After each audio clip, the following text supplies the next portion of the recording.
I'm out here in the cold night, running till I barely feel my feet. Wanna see it through my own eyes. There's no going back, and I'm not afraid anymore. Cause I know I'm gonna be the last one standing. Yeah, I'm not afraid anymore. Yeah, I don't wanna wait anymore. I'm ready to fall, I'm ready to rise up. I will do what it takes, I'll run blind straight into the flames. Watch me burn, alone in the shadows. I'll carry you home on my back. If it's you or me, then I'll take the shot.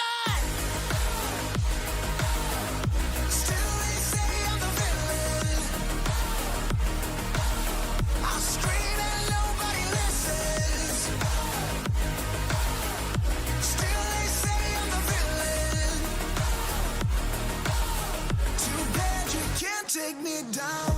See that I'm surrounded by predators. It's critical, they got me in my element. It's dirty how you trying to keep it elegant.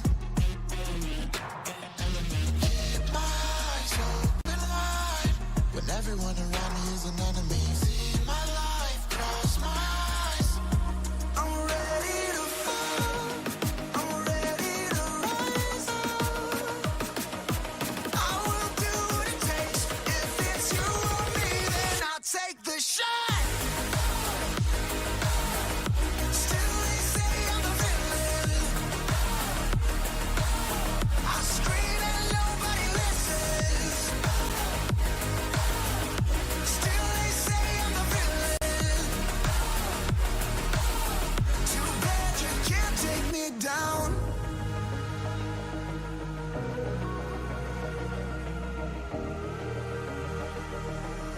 Too bad you can't take me down. You can't take me down. I'm ready to fall, I'm ready to rise up. I will do what it takes, I'll run blind straight into the flames. Watch me burn, alone in the shadows. I'll carry you home on my back. If it's you or me, then I'll take the shot. Still they say I'm the villain. I scream and nobody listens. Still they say I'm the villain. Too bad you can't take me down.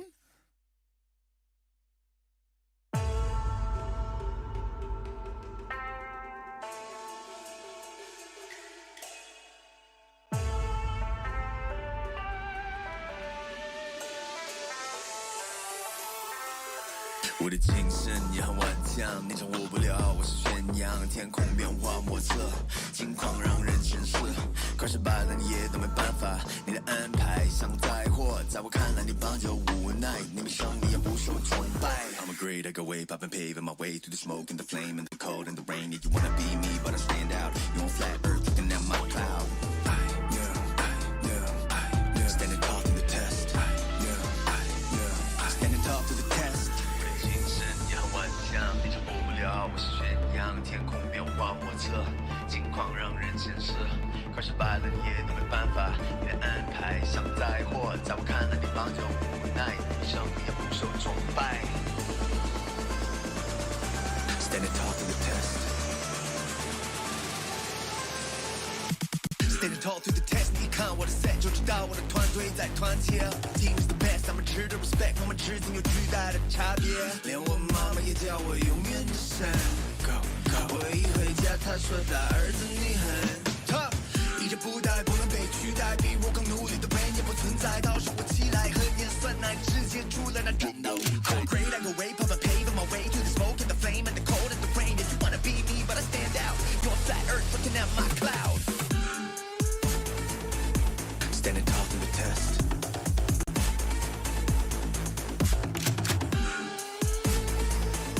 Standing tall through the test. Standing tall through the test.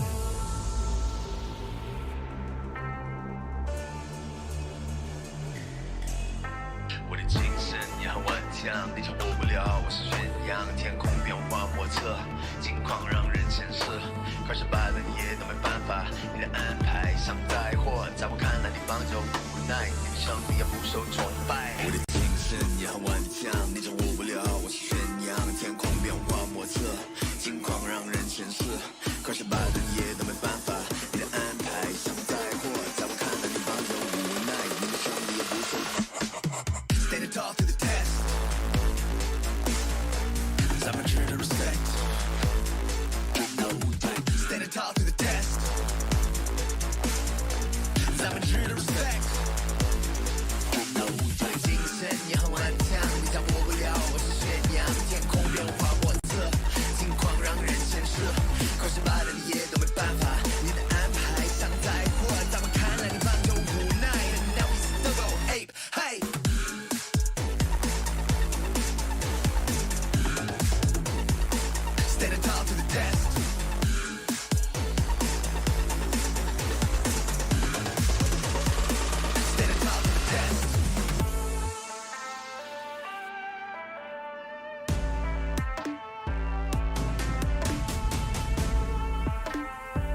咱们值得 respect。Stand tall to the test。Visions in my head of this,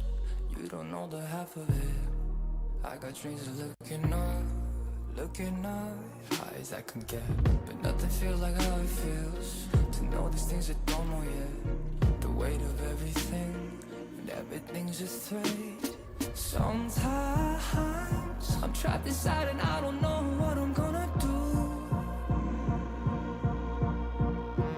But to take on the world is the only thing that we know how to do.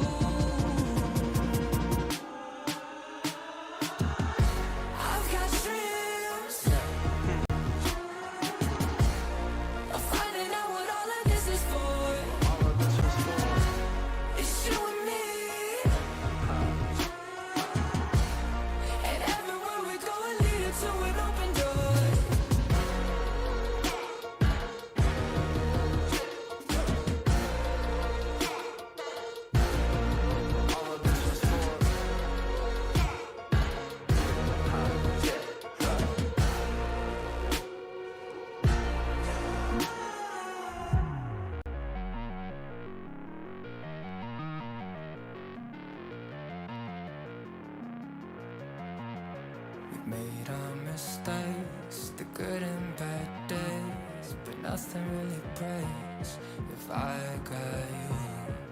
Look at the sky when you go outside, and know there is nothing to keep me back.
at the world from the eye of the Horus. If you Alexander the Great, then I am the Porus. Coming straight from the mud like I am a lotus. So हाथियों का बल कैसे सकेगा तू मुझे रोक अब.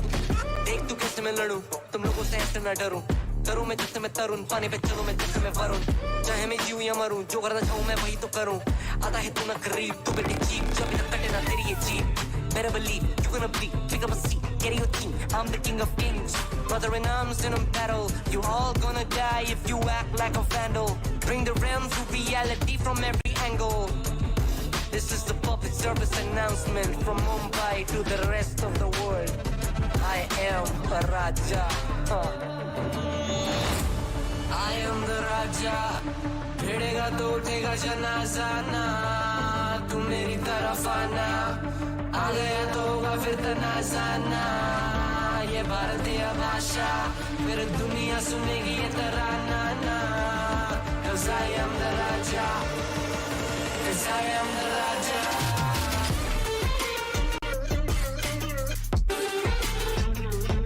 I am the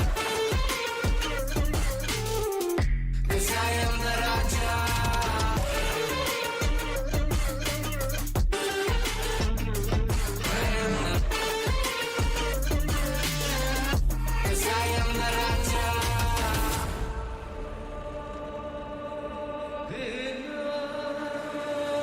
Look at my eyes, what do you see? I'm more than average, man. I'm a maverick, I can grow flowers on a barren land. Break a mountain with my bare hands and step back and cause a literal avalanche. Should've been abolished traveling. अष्टभुजाएं मेरी जैसे मैं tarantula. ना है कोई तोड़ मेरा जब से पूर्वजों का ज्ञान मिला. मेरे जैसा मिलेगा कोई ना तू और चाहे जो भी था सबकी कबर मैंने खोदी. क्या तुम लगाओगे बोलियां, कम पड़े गोलियां. चंद्रगुप्त ने मौर्य या दिला तू लोरियां. Come to me and you just gonna die. That's really a given. I am invincible and you are invisible. See, that's really a difference. Get out of my way or leave the world. The choice is yours. I don't kill my enemies, I play with them. That's what the toys are for. From Mumbai to the rest of the world, I am the Raja. भिड़ेगा तो उठेगा जनाजा ना. तू मेरी तरफ आना. आ गया तो होगा फिर तनाजाना. ये भारतीय भाषा फिर दुनिया सुनेगी ये तराना ना. 'Cause I am the Raja. 'Cause I am the Raja.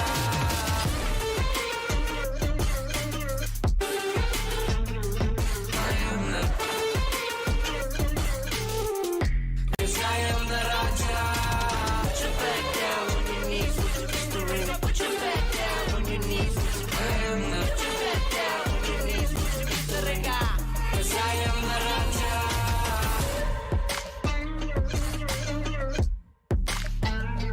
I am the 'Cause I am the Raja.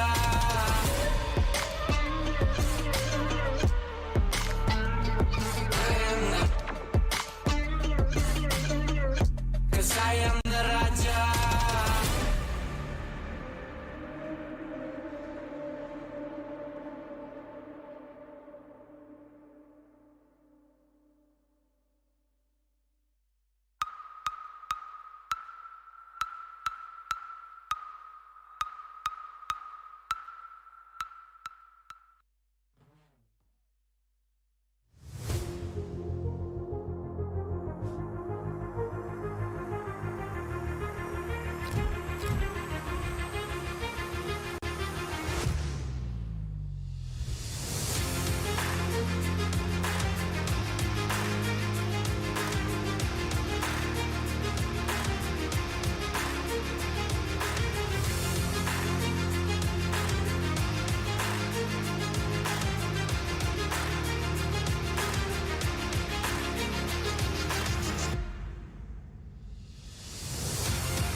The stage is set as the gladiators have made their way into the Colosseum. Ladies and gentlemen, the time of the final battle is nigh as both of these teams will clash one last time on the South Asian stage, and the winner gets the ticket to Ascension. Welcome ladies and gentlemen, you all are watching the OMEN VALORANT Challengers South Asia 2025 Ascension Qualifiers. Is the grand finals right now, Shadow, and history has shown us what has happened multiple times when these Goliaths have collided. Yes, but I think this time a new history is going to be created because both the Goliaths are ready to go up against each other. It was a very long journey for both of them, but talking about Ascension Qualifier, Velocity made their way from the upper bracket, but Exe Esports had to take a defeat against the players of Velocity Gaming, and they came from the low bracket finals after defeating the players of .exe, and Exe is one of those teams which came with such astonishing plays in Split 3 itself. The improvement is definitely there, but Velocity Gaming, Damara, SK Rossi, Lightning Fast, these are the three names who always steps up. And look at Damara, 71 first kills. No one can touch him whenever he gets angry and whenever he gets going, because that's how VLT sets him up for success. But since we are talking about setting up for success, S8UL has been a team that has always made their way through thick and thin, regardless of how difficult it always gets, because the men like Techno, King Kappa, Miz, all of them step up big time. And when we are talking about big stages, Shadow, that's when we see Hoax and Helef perform. History has showcased that these two have been two of the most experienced players, not just in S8UL, but in the entire South Asian Valorant community. And whenever that going gets tough, that's when these two people stand up. Even yesterday we saw, Shadow, how Hoax eventually brought himself to an ace on Gecko on the map of Icebox. We know the potential of all of these players. So you know what? Let's read onto that potential and send it down to stage. Things are simple. Once you are here, stats, past performances, unko roll up karo and all out the window. Because ab bari aa chuki grand finals ki. And ladies and gentlemen, we have with us our two finalists. Can we have some applause for them? We have Techno joining us from S8UL and Russ, who is the captain of Velocity Gaming. Russ, we're going to start off with you. Your first complete circuit in India. How is it feeling, man? I mean, it's been pretty good, you know, especially with the players I'm playing with. They made it very smooth for me, and they listened to everything I have to say, so it was very good. And Techno, you're one of the youngest players inside of the community on this stage as well. You have a pretty stacked roster, but now you go up against some legends. Aapke personal emotions kya hai? I mean, it's a proud moment to be here in the grand finals, but we don't really see who are there. Like, we'll just focus on our game, and we'll try our best.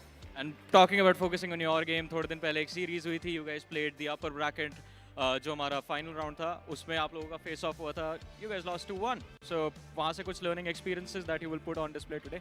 I mean, for sure, we have looked up to our mistakes, and we have fixed it. So I think we're going to be having a clean game today. What if the map that you won, they take it out? Again, sorry, I didn't. What if the map that you won, वो हटा दे उसे?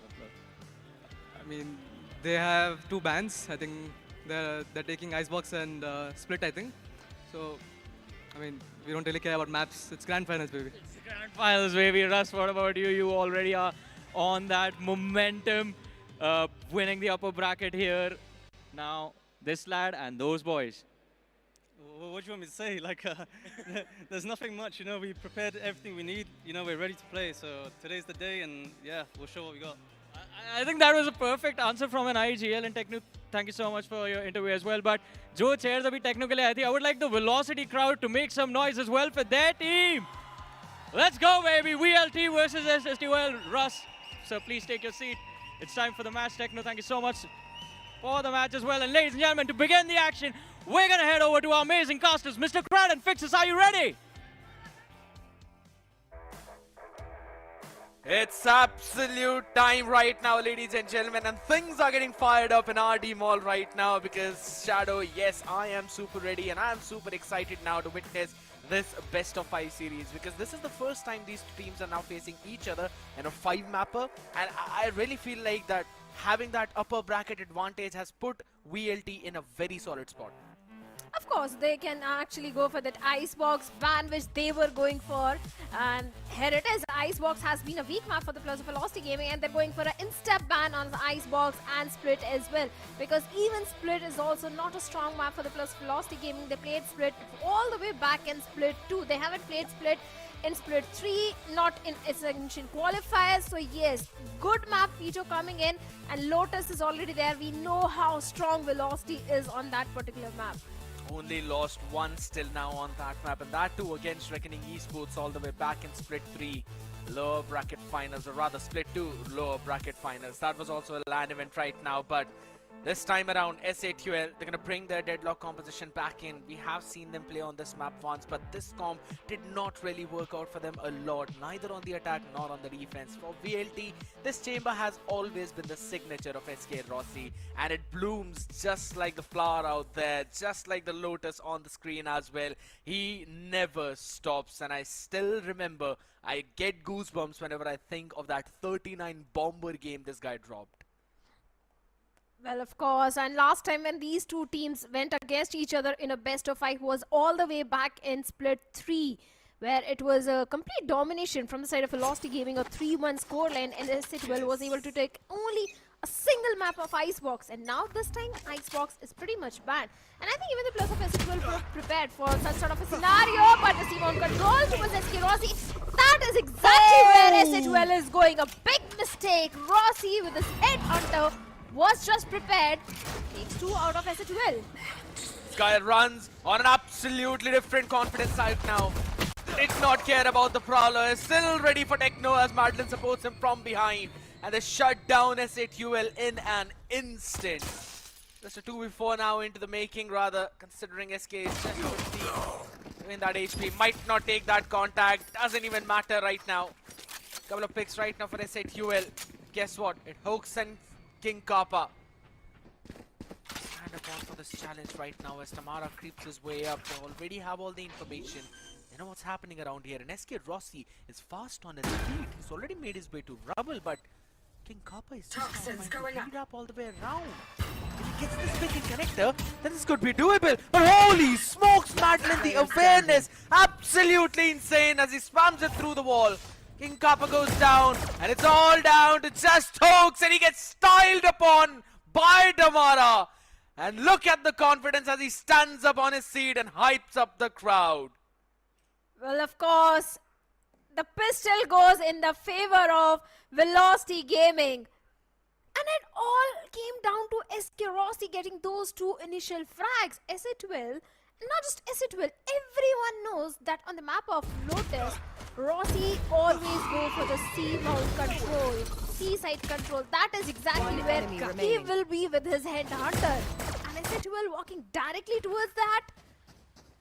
I don't know what plan was there in the minds of S8UL Esports, but whatever they wanted to execute, Rossi and the boys didn't allow any of it. And now, because of the weaponry advantage, should potentially be the second one for VLT. And this time Rossi is towards the connector. It's actually lightning fast towards the C side. Out of there instantly as well. Revolt hops in, but it's SK Rossi and Damara opening up the double door quickly and shutting things down for VLT. When one door opens, another one closes. I have down to LF now. Question is, how much more damage can he do? There's a Phantom on the other side, a couple of Spectres, an Outlaw, Guardian into the mix as well being thrown. And look at the discipline. VLT are not moving an inch. It's all util dump out there, and double peek as well coming in. Two-faced up in front. The right click catches none. As a soar through in an instant, and man, oh man. The audience is having so much fun out there. The cosplayers of the Gecko as well as the Neon. My goodness, people. I am pretty sure I know that you all who all are living out here in Gurgaon, you want to show up at RD Mall. It's all happening there. Quickly go, and it's a long series of best of 5. Do not miss out on that action, and do not miss out on all of these amazing cosplayers as well. It's the grand finals after all. The first map out here, the map of Lotus, and SK Rossi has started things off in again such a fiery note. Gotta go. It's out for the second round as well. A A good reveal on the back of it. The rebel control has been established with Mara by picking off Techno. Back and forth trades are going in. Those sees, the flashes, aftershock, everything utilized. But Kappa gets one onto SK Rossi. The numbers advantage is still there with the players of SA12. And this time, since the entire eco was a flawless round for Velocity Gaming, it looked like they might be able to convert the bonus round. But now, side control towards the side of SA12 Esports, an easy plot. But for the retake, VLT does have a certain amount of util. It's still possible, especially the way two guys are coming all the way from the A top. They need to be cautious from the side of LFC and Mids. One enemy remaining. Just count him always out there as he catches the back of the head of lightning fast. Doesn't matter what that horn sees, doesn't matter who it marks. Russ really get a break out of there. Grabbing it on his feet and Hoax in front. S8QL convert their buy round, and in such a nice style too. They realize what Damara is actually going to do. Now Shadow, I want to bring the conversation back to the discussion about what happened previously when these teams were playing on this map itself. VLT like to play, or rather make these kinds of fast plays where they insert Damara quickly over towards the rubble. S8QL found the counter to that all the way back in that series itself. They quickly threw out those early grenades, tried to stop him in his own tracks and then take him down. But this time around, Damara went in for a bit of an adjustment out there though. Still taken fast, taken out, so will he fall again. Another round Techno. This time around, creeping up slowly. Toxins going up. Such a new layering being sent out by SAQL forward as King Kappa. He's gonna try and just buy enough time for himself to try and stay alive. SK Rossi's posted up close and personal though, but the rest of the team have made their way to A side. Easy plan for S812 Esports, but for the retake, it's a 4-5 situation and Rush equalizes the number. Nightfall being invested by Hawks. And now the players of Velocity Gaming Russ down to just 1 HP. King Kappa. Not enough. It's going to be an important position, of course, for him. Yeah, because SK Rossi is creeping up slowly and steadily. Kappa's got to keep a watch of it. He's seen him on the map itself and he's seen him in the crosshair. Takes him down and Hawks along with his teammate helps to hold this ground as well. No change out there though, but Madeline and lightning fast. So once back on the other side, instantly it's down to Techno. Converts it into a 1v1. Time is an issue, but lightning fast deals with that so quickly. It is close, but I think so VLT's got it. Well, seems like the players of SA12 Esports, they have actually prepared on the map of Lotus. The way they are giving competition to the players of Velocity Gaming, it's not looking like SA12 didn't prepare this map. They have few counters prepared. Let's see how much those counters are going to work in their favor. In the previous round, Techno went for the rubble control. This time also he was there. Previously, the taunt and the relay bolt did give all the information to the players of Velocity Gaming, but this time Damara was not even prepared. And he was taken down immediately by Techno. Yeah, exactly. And guess what? He's going to be taken down again. You can have a Bucky though, but there's going to be a judge on your front, on your face out there. Russ can't really do anything with the Sheriff. His Miz and the jumping judge collects both of them. 3-4, absolutely zero trade. Guess what? Only Miz is the one who's eventually chipped up. Nothing apart from that. SK Rossi out here. Should be taken down maybe. Not going to be major difficulties out there. Good wrap up from S8QL yet again. Fun fact, in the previous round, they were able to buy enough time to get the detonation on. And that round went in for S8QL. So that's 3 straight rounds. And that's the reason why we didn't have a buy in this round. Such a phenomenal play coming in. S8QL have the lead. Well, yes, SA12, and that too in the attacking half. That's a good thing. Because when you're on the attacking side, on the map of Lotus, you need to have the lead. And this time Miz has got the overdrive and the judge as well. Fault line already being used. And this time the players of SA12 Esports are actually going all the way B, and Russ was just placed perfectly to take down 2+, but Miz gets 1 and only 1 with the overdrive. Damara gets a trade onto Miz and Rossi gets Techno. The entire plan of SA12 Esports was thrashed by the players of Velocity Gaming. Absolutely destroying them out there. Velocity do not bow down for such a long time, Shadow, and this is something that we also mentioned previous time, that whenever you're playing against VLT, you know that you can't really repeat the same things again and again against this team. They will always find a counter, they will always find a way. This time around, they were able to just shut down the entire push right outside the B. Quickly bouncing back as well with the SK Rossi. And a lot of ultimates up on board. Ready, and it's Tamara this time around. Taking the one down as lightning fast jumps on Rubble. Catches a walking Techno out in the open, in the park, and Hoax can't see a damn thing. And it wasn't because of the smoke, it was because of the paranoia. They're just caged out there, outside of the double. There's absolutely no way for them to push out. And look at the discipline. VLT are holding their ground. They are not pushing out on the other fronts. Rossi has got the mount control and full information with Rendezvous as his exit point. And you've also got Russ and Madeline holding down the B connector. So disciplined. An easy fourth one for the players of Velocity Gaming, and seems like this time the players of SA12 might not even be able to get those spike plant creds as well. Not looking good. They've got the ultimates, they've got the Viper Spit, Annihilation, but seems like everything is going to be utilized in the upcoming round. But for the players of Velocity Gaming also, they have got good ultimates online. They've got the Overdrive, they've got the Rolling Thunder, and even the Nightfall is also there. SK Rossi, Thor the Force is also just 1 point away. So the entire ultimate progression of Velocity Gaming is looking very promising. And once again, VLT is back in the aggressive approach. The side denial, which will love to do on the map of Lotus. The Prowler gives the information about Hawks. The Aftershock goes in. And 39 HP is where Hawks was. Kappa gets one, and good for only one. Not even a single weaponry being carried forward. A good round for VLT once again. Fantastic approach in this one as well. Again, for the previous two times when the Rebel control was being lost, SA12 were winning out those early duels. They were able to trade, or rather finish off Damara instantly, and then also follow up with a couple of more picks. This time around, VLT were able to add another layer on the back of it. They sent out Lightning Fast as well on top of Rubble, and they also had the support of Madeline and Damara with those utilities. And that has now forced an early timeout from Hellranger. He needs to give out the instructions to his team now, because it's not just one round that they have lost. They also have been brought down in terms of their economy. So next round should potentially go for VLT, unless, of course, they've cooked up something which we have known them to cook up. Velocity is always cooking on the map of Lotus.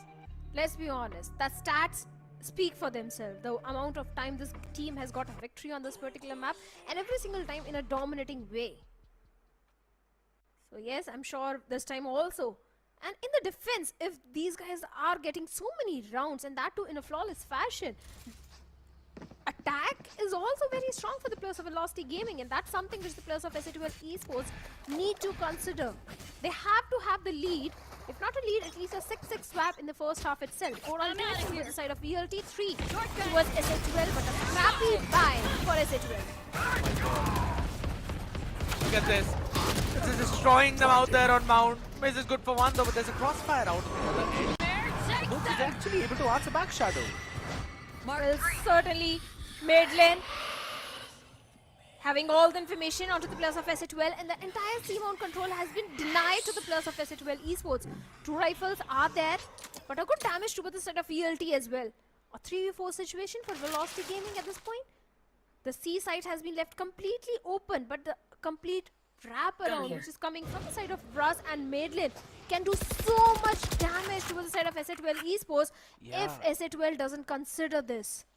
But here's the thing, SA12 are still going towards the C side, and they have got the rifles now. Eleva's also got the Annihilation up, so he should be able to take one down at least. And I don't think so Rossi would be able to survive unless he's able to land in that one shot. And he's got the timing. Welcome to my world. Viper Spit already being invested. Hawks going for the plant. The major win condition was a Viper Spit. And finally the plant has been done. Teleport's ready. This round can go in the favor of SC12 Esports. They have to make sure the pit stays in. But Ross made in SK Rossi, they are known to deal with such sort of a situation. Are they really going to go for the save or they're going for the retake? They are going for the retake. The bot lane, the Prowler, the Haunt, the Seas, everything goes in. But it's nothing, but Rossi gets one onto Techno with a Headhunter. This guy is an absolute beast. Last player standing. With the Headhunter, Ross and SK Rossi gets 2 more. Hawks gets 1. Hellef in Annihilation gets 1. Russ down to 14 HP. It's a very close battle, but time is also ticking. Time is the biggest enemy. Russ gets 1. Last one with a shorty, but there was no time left to go for the defuse. I mean, I want to say that it was a phenomenal round for SA2L, but at the same time, with the amount of ultimates that they invested, Shadow, and the way how they were trying to deal with the utility of VLT, I'll have to say, VLT getting all the picks out there is actually the main highlight of the round. Because not only they just forced out one major ultimate, but rather 2 major ultimates on the other end. And then also were able to finish off every single person on the other side. Yes, that round went in for SAQL. And it was a really good round out there, but this time the fight seems to be towards Rubble. It was a very costly round for the players of SA12 Esports, but yes, the Rubble control this time has been given. But look at SK Rossi. The Prowler goes in. Rossi once again having that C-mount control. And he's actually pushing the C-mount. The Nightfall being invested. Rossi gets 1. Russ gets second onto King Kappa. A perfect play coming in, but Techno in the side gets SK Rossi. I thought he'll be able to get the second, but the Mara was there. Hell if it Hawks. Getting every single player of VLT except for Medlin. Medlin now in a 1v2 situation. Should be an easy plant for SA2L now. Holy smokes, the timers are so very close in this battle. Madeline just missing both of them by half a second. Spike planted. He's going to deal with barrier mesh as well, so the information out there, they know where he's coming from. He's got a Prowler and a Haunt to work with now, but there's still 2 people there and a high-low setup in front of him. Seems like a done case. Should be a 5th one for the players of SA12 Esports. One enemy remaining. He has got a Prowler, but he gets 1. The high-low setup really working for the players of SA12 Esports. This was such a close round, back and forth fights, but Techno's position was also so critical and important. It looked like he might be able to get more than 1. But the Mara was there to get the trade, but a good round for the players of SA12 now. Yes, because the thing was, as soon as he got 1, he was able to get the crosshair of 2 players away from the mount choke point. And both of them were eventually facing Techno. That gave enough time for Helef and the rest of the bench to peek in and take both of those players out. That half a second which he got was absolutely important. And right now, Tamara is going to be taken down by Miss Shadow. Yeah, Miss Techno gets the Mara and mid lane. The initiator is out of the equation. It's only Russ left with his aftershock and the flashes. And SK Rossi with the operator. The smokes are there. Paranoia is also there. But it's a 3v5 situation. Techno and Miz are down to 41. They found my trap. 55.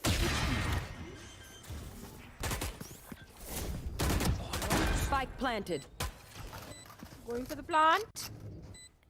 Should be a 6th one for the players of SA12 Esports, but Russ, with his util, can actually try to get at least more than 1 frag. The aftershock goes in. Hawks completely dodges it. The paranoia, everything utilized, but nothing is going in the favor of Velocity Gaming at this point. But Russ is down to 31 HP. This is not looking good at all.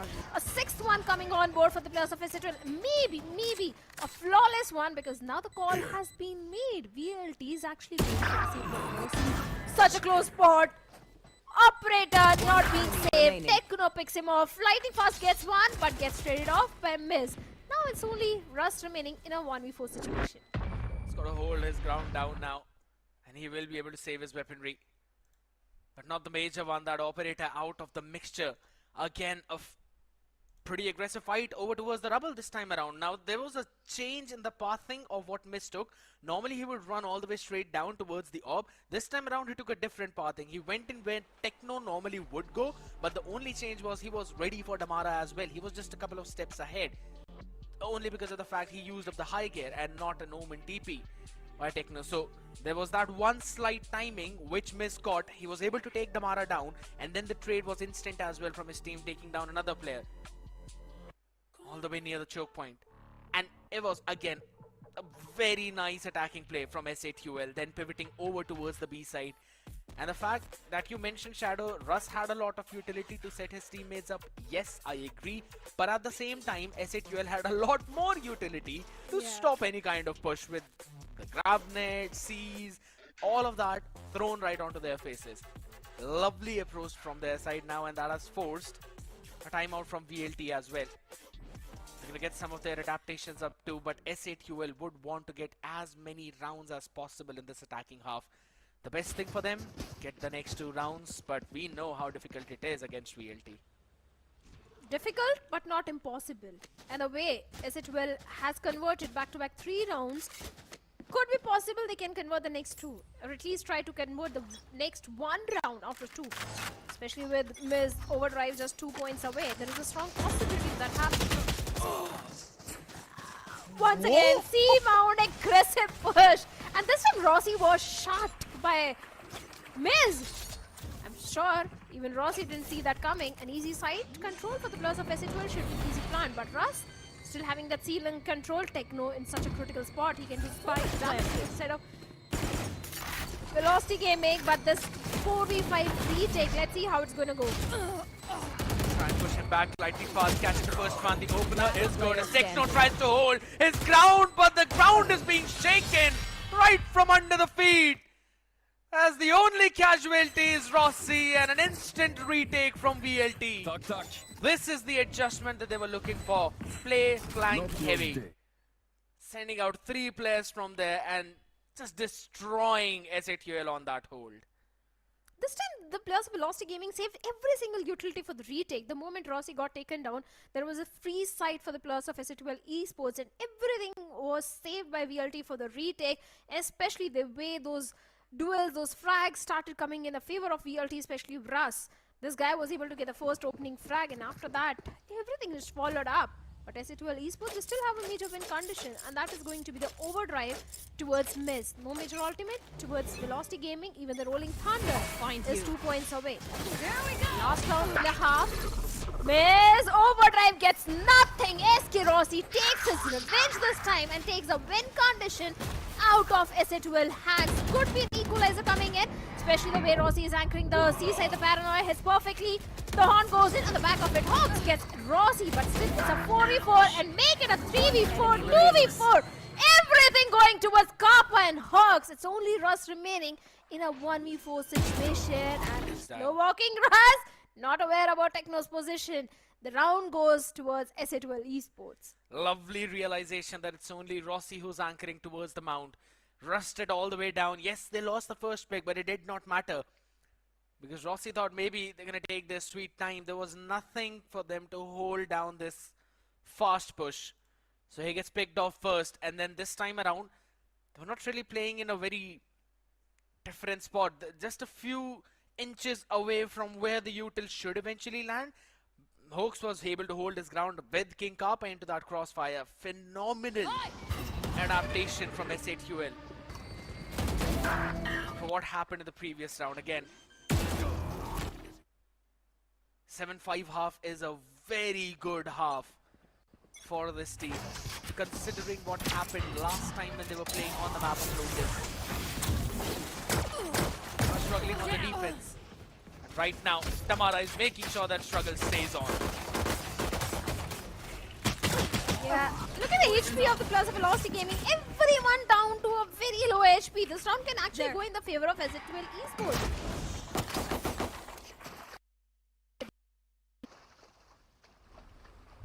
The best of us. Right now, SK Rossi is an important shout, though quickly traded by Hoax. Instant on that trade as well. Madeline is down on the 24 and Techno is making a bold play. The right click gets 2 of them. And there's no spike going down apart from just going down on flow. Lightning fast versus Techno. And Golu will prevail. Shows him who the best controller of South Asia is.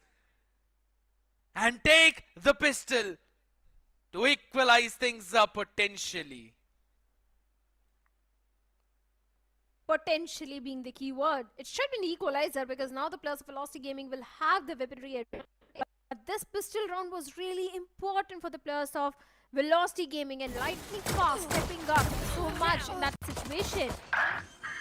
Initially with Tamara getting the first frag. One enemy remaining. Tekno getting two was something that could have turned tables around. But lightning fast, this Omen ain't stopping. Every single time when things comes down to lightning fast, he always steps up. And now he's also to top fragging the entire server. 12 frags is where he is. But is it well Esports? Now the pressure is on their shoulders. Also, the thing is that this tech pause now, there's no discussion between the coaches. Can't really talk, can't say anything. Just have a bit of a tech pause out here, people. Don't worry, we're going to be fixing things very quickly. And you know what? This gives you enough time to quickly book your cab and move on to RD Mall. It's not that far away, it's pretty close by as well. If you got your own vehicle, picture perfect, go there. There's going to be parking in the mall itself, so you don't have to worry about your vehicles as well. And all you need to do is make sure you enjoy this amazing Valorant action out there. We had a look at the audience as well. Everyone's so engaged, and why should they not be? Because this series is delivering, Shadow. Last time SATUL on this map could not get anything more than 4 rounds on their attacking half. This time they ended up at 7. Just need to replicate it on defense, and we might potentially see SATUL creeping ahead and stealing that first map away from VLT, because the next one is Ascent, and that is one of the strongest suite of SATUL. Yeah. That's where it's really important for the players of Velocity Gaming to have a win on the map of Lotus, and equally important for SATUL Esports, because if they win on Lotus, Ascent on paper at least should go in their favor. So that is going to go 2-0 start for SATUL Esports. But now the weaponry advantage all the way to the side of Velocity Gaming, entire eco for them. But Miss is on to Bucky. This is the buy which we usually see from the side of Velocity Gaming in those eco rounds. But Helev gets 1, the Mara gets 2. Numbers advantage to the players of Velocity Gaming. Side angles are there, a good crossfire. What? Miss gets the timing onto Tamara. For the second lead, Tamara was able to deal with the other side angle. What just happened? Please break it down for me, Scare. It's all the fact that the Prowler did not check one corner where Miz was sitting. He was able to take one down though, but now it is just a Marshall in the hand. It's visible out there though, but we have anything else to work with out here. Spectre right now, Tekno, he's got the Paranoia as well in the hand, and it's a high-low setup. Both the players can be tagged by this Paranoia. Still in sight. Paranoia goes in. It's only Tekno in a 1v2 situation for retake. The weaponry is there, but it's not gonna help. The round goes in the favor of Velocity Gaming, but now the bonus is not going to look that comfortable because only 2 weaponries are being carried forward. So that means SATUL Esports once again can come back in the lead. Highly possible now. They need to actually.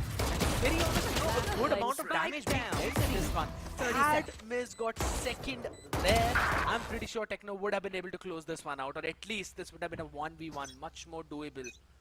But right now, change in setup, Mount being shown by VLT. On the other side, a Ruppel and a shot as crispy as ever. SK Rossi. Yeah. Numbers advantage still maintained by the players of Velocity Gaming, but this time a very slow execution coming from VLT. For all the good reasons, because it's scrappy buy for them. Bonus round, but the Mara, despite that, he deals with King Kappa. What's happening to the players of SATUL Esports? Tekno gets a trade onto SK Rossi, but I think the Mara has done enough damage to the side of SATUL Esports.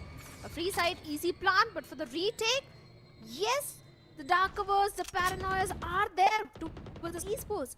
They don't have the numbers. The judge in the hands of Miz can be the game changer, but Tamara takes that one also out.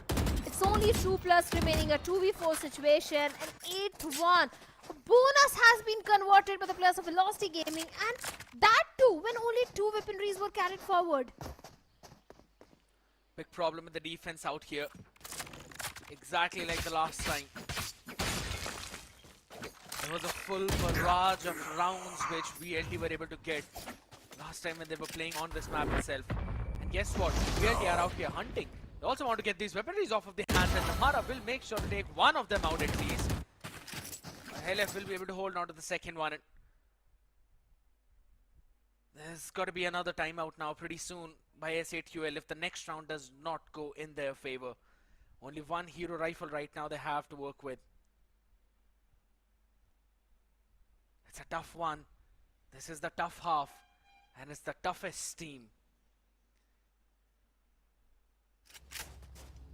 Have you ever seen scared VLT facing a competition on the map of Lotus, and that too so close? Although the round was a really good round, the previous one, but this time King Kappa with a Bucky was just ready and prepared for Tamara, and the sliding fast Neon has been shot and humbled for this round, but Lightning Fast gets one. Towards Hawks, Rossi gets King Kappa. Here's the thing, if Damara gets picked off, it's always Rossi and Lightning Fast there to save the day and round. They always step up when the sliding Neon gets picked off. And now it's only Techno and Miz remaining. Seems like a 9th one coming for the players of Velocity Gaming. Last player A big standing. improvement than what we had been discussing the last time, Shadow, that if Damara falls, VLT crumbles. But this time, we are seeing some lovely step-ups from the entire team. SK Rossi, Lightning Fast, everyone performing to their fullest. They are making sure that this map of Lotus, regardless of how shaky it looked in the first half, is not going to turn atrocious for them, but rather will do exactly as everyone's script predicted. I see Hellranger talking. Yeah, that means there's a timeout. S8QL now being forced to take their second and the last timeout, Shadow. Last time they took this timeout, things changed immensely, and they were able to have that lead and close out the half in an advanced fashion, or rather an advantageous fashion. Right now they're again 2 rounds behind. Maybe the same story could be repeated. Last time when S8QL Esports went against the players of Velocity Gaming on the map of Lotus, it was a 8-13 defeat for S8QL Esports. But seems like this time S8QL is looking much more prepared. At least they are looking prepared on the map of Lotus. Last time they were struggling in the defense. All they got were only 4 rounds in the defensive side. But now in this timeout, I'm sure the coach is going to guide the players. That's actually Sentinel for you, trolling T1. Having fun out there. That's what we always do, right? Yeah. Kind of reminds me of you, how you always like to pull my leg on the stream, but You deserve it. wow, see, start. T1 also deserves it. Fair enough. Here we go now. Throwing it all the way down towards the mound, ladies and gentlemen. It's again a very fast approach. Tamara fully blinded, absolutely not made sure that Techno's got a bullet right in his skull. Back and forth raids are going in, and Rossi maintaining the numbers advantage by picking one of the player. King Kappa not there. Techno not there. Smokes, walls, nothing is there towards the side of S8QL Esports to have the control of the site. But Miz gets one to Tamara, gets traded off instantly. Hawks, the last man standing in a 1v2 situation. He has got to seize, and that's it. Time is ticking. Time is of the biggest essence at this point. And both the players of VLT have given up the side. They're playing towards the mount. Actually, Hawks can go for a half defuse. He can stick for it, but seems like that's not gonna happen. The horn goes in, and Maidland with a 3K will seal the deal. The 10th one for the players of Velocity Gaming. Seems like this time again S8QL is struggling in their defense, but I love what Batura is trying to mimic the Neon and the Mara. That was actually an overdrive which he was trying to mimic, just for the reference of you. I'm out of here. Face your fear. But yeah, just goes to show how much fun all of these people are having out there. But can't really say the same thing for S8QL. And been destroyed on that seaside. This time around, not really able to convert 2 rounds after that timeout. And SK Rossi is just making sure And he's punishing the peaks all the way out of the rubble every single time. There was only LF out there holding his position. He's got the annihilation up only for the next round now, and this is there on the side. Eventually get one. Nah. Last player standing. He was completely blinded. So much util was dumped towards the side that the players of SHL Esports couldn't do anything. And already they had a very scrappy buy. One more round towards the side of Velocity Gaming. Their attack and defense are both very strong when it comes to the map of Lotus. But SHL Esports, attack is not a problem for them. Defense was the problem previously and is still being a problem for the players of SHL Esports. Exact same storyline that happened last time. 6 straight rounds. VLT are already on 11. A full house of ultimates for SHL. You want to and play? a potential Let's to maybe play. take this one as they bring in the operator. This has to work, Shadow. It's now or never. Viper Spirit already towards the C side, blocking off any sort of maneuver if VLT wanted to move towards the C side, going for a B hit. Helef already there, gets 2. The back of that fade utility, Techno gets 1 onto Russ. Should potentially be the 8th one for the players of SHL Esports, and that too when they have managed to save all the ultimates. All the 5 ultimates are there, and without using even a single of them, could possibly get the 8th round. This is such a big win for them. I have this The back. dynamic duo is still there all the way back from 2022 days when Global Esports used to face off against VLT. It was lightning fast and SK Rossi who had their teeth sour, and guess what? It was Helef who was at that time playing in the roster of VLT who stole that win in the best of 5 series 3-2 away from them. It's a revenge from a long lost time out here. And maybe 30 seconds left. A gift. they can serve the coldest one yet. One enemy remaining. Miz with an operator gets SK Rossi. Now it's only Lightning Fast, the goalie remaining with 22 HP. I think even for Lightning Fast, this is a 10 big seconds challenge. left. Flawless. And Helef will make it easy, a flawless round for the players of SHL Esports. Now here's the thing, Sked. SHL Esports, they have got all the ultimates online. And if they pair up those ultimates perfectly, there is a solid chance of them coming to an equalizer. It is possible. They invested the Viper Spit in the previous one as well, but yes, they've got a full house. But here's the problem, Shadow. Even VLT are just a couple of points away from their major ultimates. 3 away from Rust, 2 away from Madeline's. So that means after a couple of rounds, they'd be just having a barrage of it to send themselves closer to the map point at least. So I don't think so they're a lot worried right now. Oh, the Prowler on the back of it, Miz gets Madeline. Nightfall also being invested by the players of SHL. And Hawks gets 1 onto Tamara. Such a great opening. A complete side denial for the players of SHL Esports. Russ still there, gets 1 onto Miz. Trying to equalize the numbers. A 4v3 situation. Annihilation is still there towards the side of SHL Esports. But Rossi with the operator can do so much damage. Annihilation finally being used. And gets nothing. Russ gets Kappa on the other side. What? And yes, Lightning Fast gets 1 Helef in the Annihilation. Catches SK Rossi. It's a 2v2 situation. One enemy Just 1 remaining. point away, but seems like this round it's not going to be used as Techno will take Russ down. It's only Lightning Fast remaining. A 9th one coming for the players of SHL Esports. Yes, he has got the TP. The max he can do is plant the spike. Nothing more than that. He can go Yes. to the seaside, and 30 yes, I seconds agree. left. He'll be going in for that plant as well, but such a lovely play from this man. Helef was holding down that one angle. Now they both wanted to play together, so they gave an opportunity to Lightning Fast now. Techno quickly running away. He's got the mount space as well. They can still double up, but LF has to play this smartest way. Shadows traveling. So many ultimates invested by the players of SHL for this round. And Lightning Fast, he gets 1 on Techno, isolating those fights. Techno was hiding inside that smoke. And now He's this done round it. will actually go in the favor of VLT. Yes, he has done it! A 3K for lightning fast. And round for the players of Velocity Gaming. This should not have been allowed. A major big mistake toward the side of SC12 Esports.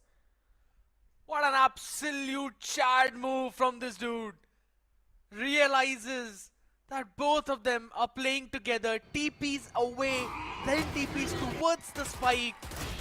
Then uses his from the shadows to run towards the seaside. Goes in for the plant.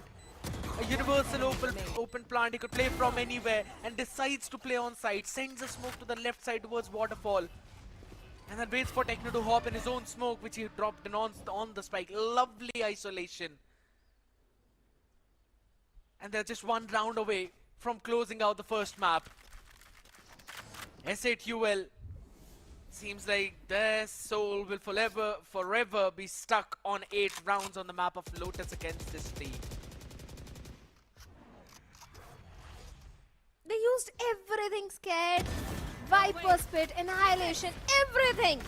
But coming back to this round, Miz gets one onto Maiden and great opening frag. They're just 4 rounds deficit.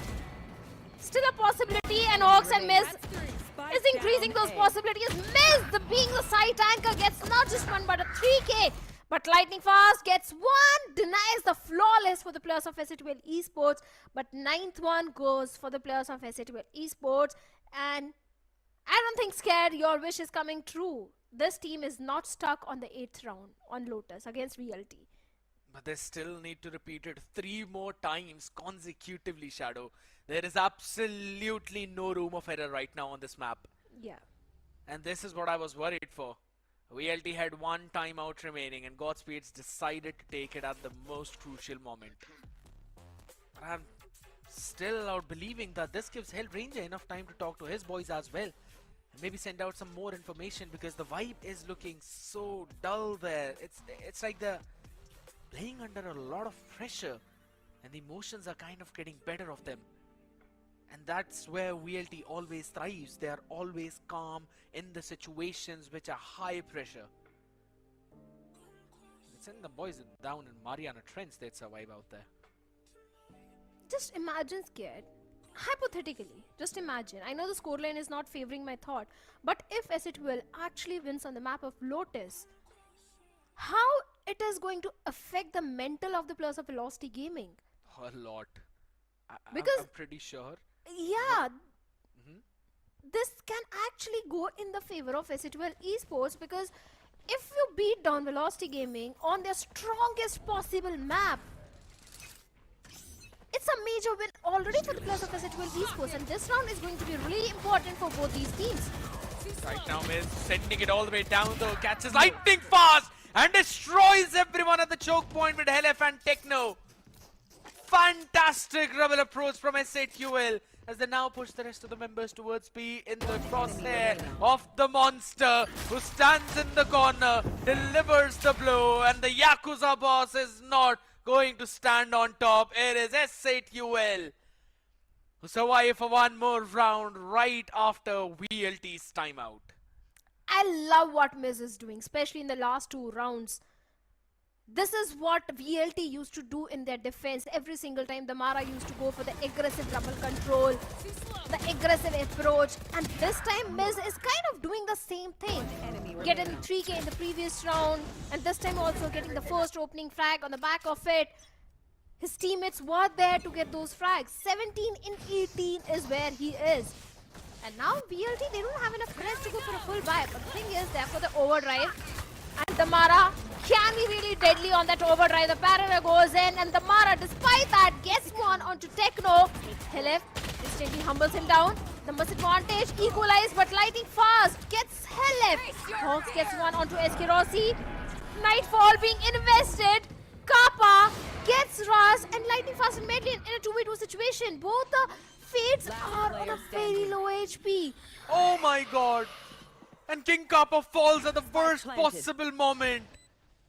The only man who had everything up, and it's Lightning Fast one more time to put the nail in the coffin of Soul and snatch it out on the map of Lotus. 13 to 10. VLT take their map pick. it was really important for the players of Velocity to win on this particular map, because if it had gone in the favor of SATL Esports, this would have definitely affected the mental of the players. But kudos to SATL Esports also, scared. Let's be honest, they did put up a really good fight against the players of VLT. Yes, they were struggling in the defensive side, and that is where they need to work on, especially on the map of Lotus. But still, a good effort from all the boys of SATL, but VLT still remains very strong on Lotus. I have to say, I was still thinking it would be possible for SATL, considering how Tamara and Madinette were struggling last time when they were playing on LAN all the way back in Split 2. So I thought maybe this is going to be another difficult challenge for them. Maybe we're going to see some of those jitters, right? Considering how SATL have got a lineup stacked with players who've got so much experience, playing from so far back, all the way goes back to 2020. LF Hoax 2021, they have been playing through that years. So when it comes down to these kinds of scenarios, you expect them to step up and you expect them to go big and send VLT back home. That almost happened out, at least in the first half. 7-5, that's what we saw. And to be honest, with the way how SATL started things on the map of Lotus, we're going to be revisiting all of that right now. It did seem that they've got this map in their control. And here's the thing, every single time when you talk about VLT on the map of Lotus, it's always SK Rossi show or the Mara. But this time, it wasn't just SK Rossi or the Mara saving the day. It was actually Lightning Fast. So many crucial rounds were saved just by Lightning Fast and his heroics. Even the last round, the 13th round also was because of Lightning Fast heroics. So I think this guy is built entirely different. It's not just one player from the side of Velocity Gaming who steps up, it's the entire team. Even Russ, we have seen this guy in so many situations when it comes down to him, he always clutches it out. But this was entirely a Lightning Fast show. I'll have to agree. It came down to which controller performs better, and Lightning Fast was miles ahead. Not from one, but rather from the entire lineup of SATL at this point, I'll have to say. The sigh that is shown a couple of times of relief, yeah, he deserves that. This man is an absolute beast. You can call him a Spartan at this point, with how he stands his ground and kicks the other people all the way around. Look at that. Absolute aggression out there. Clear cut showing who is the better player off, and again 23 kills overall, and this is what you love to see on a controller player. Not a single first kill, every single time providing the perfect utility for the team as well, with an insane headshot percentage. He made sure he stays on top of that leaderboard. Absolutely nightmaric play from this man, coming right from the shadows now and pushing the other side back into the same place. Let's have a look at the team performance as well, with 10 first kills overall for SATL, but VLT, they were ahead in that too. Yeah, perfect post plant for the players of Velocity Gaming and SATL Esports. The post plant was not a problem. It was only the defense, it was only the retake where they were struggling. Both sides we witnessed 2 clutches each, no thrifty round. Good stats have been put by the players of SATL Esports. They were not lacking far behind. It was just the second half where they struggled. Otherwise, a good performance coming for SATL, but VLT was a better team. And let's have a look at the player performance and see who is actually the MVP from the side of SATL. And it is actually Miz. Finally getting those numbers. 17 in 19 is where he is, 246 ACS. But my oh my, 7 first kills. This guy was doing a lot for the team. And when he was putting a big number, Shadow, that's when everyone else on that side crumbles. Techno just all the way towards the down on the other side now. This is the humongous difference between Lightning Fast and Techno. I have mentioned it multiple times, right? On this map of Lotus, Techno struggles a bit. He faces those problems and he's not really that very solid whenever it comes down to those clutches. It's just because of the fact how this map works in general. Even in that one clutch where it was a 1v2 of LF Techno playing against Lightning Fast, right, when LF went over towards the seaside to plant down, we saw both of them were clearing almost every space diligently, and then Techno decides to run it down. But we're going to run it down to Johnny right now to have an interview and a segment with the audience. People around me. So ladies and gentlemen, we have someone very special with us.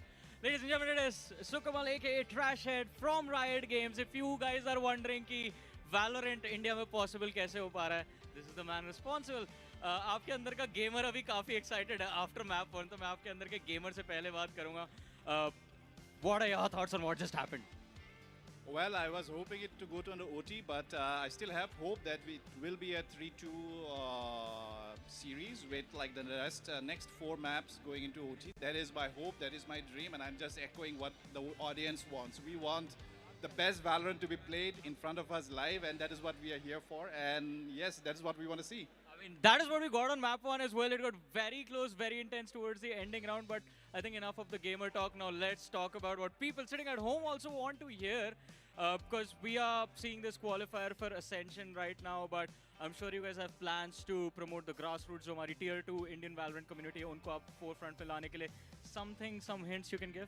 Yeah, absolutely. I mean, like, I think as if you follow Valorant and the VCT quite actively, then you know that like there was some information that was shared by the head of VCT, with Mr. Leo Faria. So he did mention that Tier 2 is going to have more opportunities to play bigger events and at bigger stages.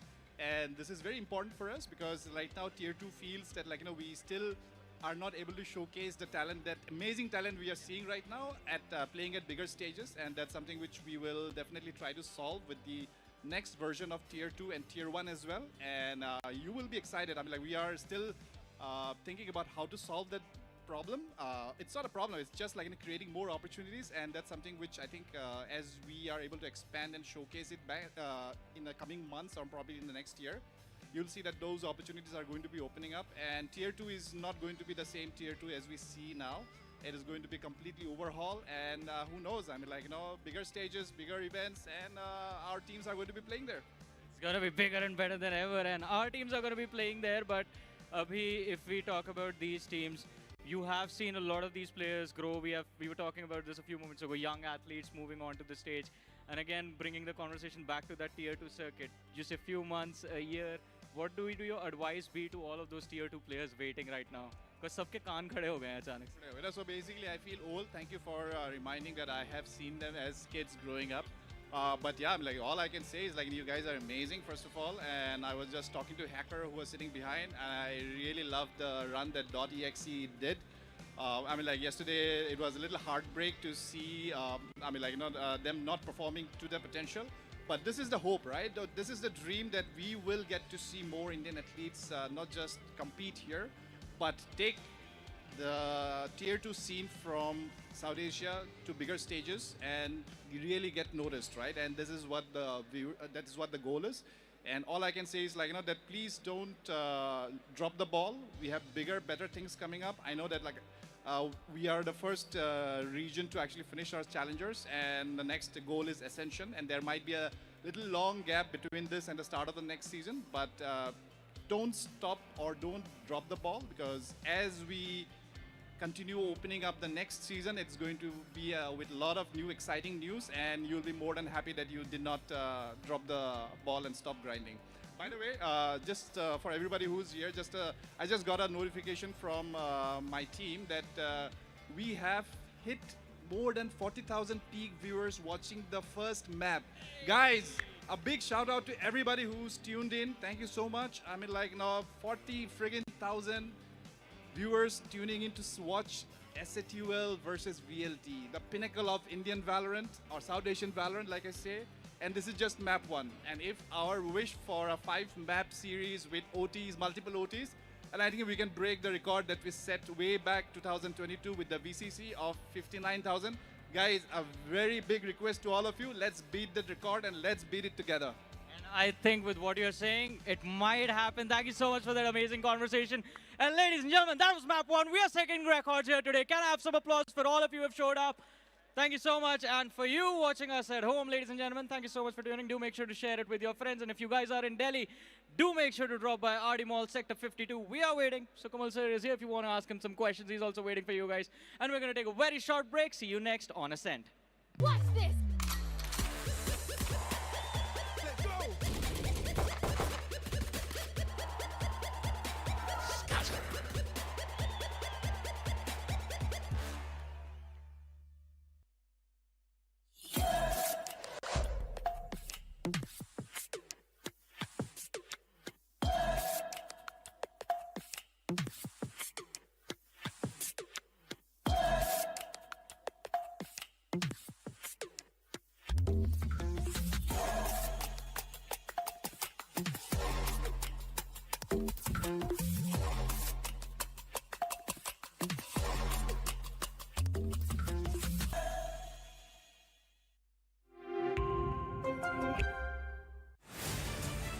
to live your life the way you want. Compete like the toughest challenger. Dance like there's no tomorrow. Celebrate every second you are alive. Life has no rule books, but we can give you a stage.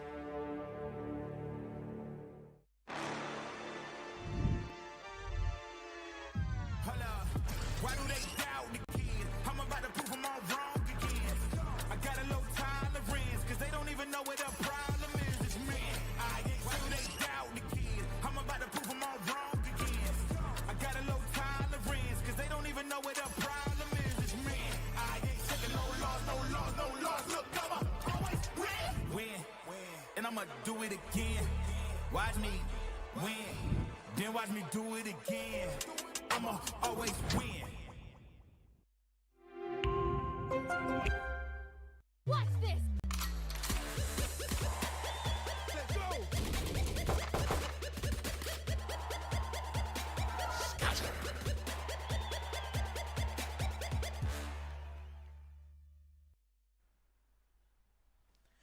Watch me win and I'ma do it again is the mantra of VLT as they saw through map 1 and now enter the territory of S8UL in map 2. Ladies and gentlemen, we are back again with the action round here right now, and this time it's gonna be Necro who's gonna be joining me for this one. Necro, look at the composition, tell me your views. Of course, I mean, looking at the composition itself, it does not really seem like we're seeing anything new on the board. We have seen these sort of compositions in the past as well from the side of S2L, from Velocity as well, and specifically speaking about this map itself, right? Velocity, S2L, they've faced off against each other in the past, right? But this time, things might be a little bit different. S2L did beat Velocity in the past, and now this time, I think Velocity might have just learned from the past mistakes, and they might just come back stronger. Highly possible, because I really want to see them, bounce back. S8UL have been on that struggling end every single time whenever they faced against this lineup of VLT. But yeah, to be very honest, this was the one map in which they won previously in that previous series, 2-1 Ascent. But it still go pretty close. It was a 13-11 victory for S8UL, and maybe one more round, VLT could have pushed it to overtime as well. So I don't quite feel very confident when I see this map to say that it will 100% be an S8UL win, like how confident I was with the Icebox. So things might actually be a bit more close out there, and considering the way how VLT are feeling right now, considering even Damara and Madeline are not really choking out here, but rather having the time of their life, it seems pretty dire for S8UL. And at this point, it's out there. S2L is extremely strong on the map of Ascent, and I'm pretty sure that's what something Velocity has learned as well over time. And I'm pretty sure at this point, Velocity, they should come up with a new counter against the team like S2L, specifically on this map, because S2L has been proving time and time how strong Ascent has been for them. As we do move on towards the map itself, S2L starting things off on the attacking side, as Velocity will kick things off in defense. Goes out here as well. 3 to be specific for both of these sides. And with the group up of S8UL right now, seems like they really want to take that A very quickly. There's only a camera to hold that one position down, and SK Rossi is playing all the way on the other part of the map, anticipating a B push. That's an anti-strategy that VLT is putting in for S8UL's default B take on that side, but that's not happening right now, and I like this adjustment. Once again, it's going to be a flood on towards the side. S2L easily walking in towards the side itself. We've seen a bit of that glimmer happen yesterday too. They were able to easily take the sights away from the side of .exe, but it's not .exe playing against him anymore. It's Velocity. And Velocity, every single thing about this team is always amazing. Cover going out. And at this point, Velocity trying to get their hands on the site back. Once again, it's going to be a little bit tough. A team like S2L is not going to make it easy, but Velocity, they're already breaking through the shackles. But S2L, they still somehow clinch their fists as they come out on top in the first round. A lot of people keeping their positions all the way up on side. A crossfire in hell, and then making a crossfire with King Kappa, who was playing out there in main, peeking perfectly when everyone was taking the fights with the other people. Through that smoke, King Kappa just was able to close things out. A nice adjustment on the pistol round now, and again, an important win out there, because we did see S8UL struggle onto that pistol round in the previous map. having a better start onto this one tells out a different story, and they're preparing for their bonus as well. One rifle investment, a ghost as well in the hands of King Kappa. They're getting ready for the next round bonus as well to get a few extra rifles on board. Velocity, after losing the map of Ascent against the players of SC2L in the past, I'm pretty sure they have cooked up something new. They should be cooking up those counter strategies, and this is what I'm talking about. Catching the players off guard. That shock dart was placed to perfection. Chipping out a bit of damage on the players as well. Elif taken down to just 69 HP. Damara walking in through main. Backed up with two of his teammates. But Miz, he seems primed and ready. 0 Point's going to be spotting out the players as well. And at this point, we all know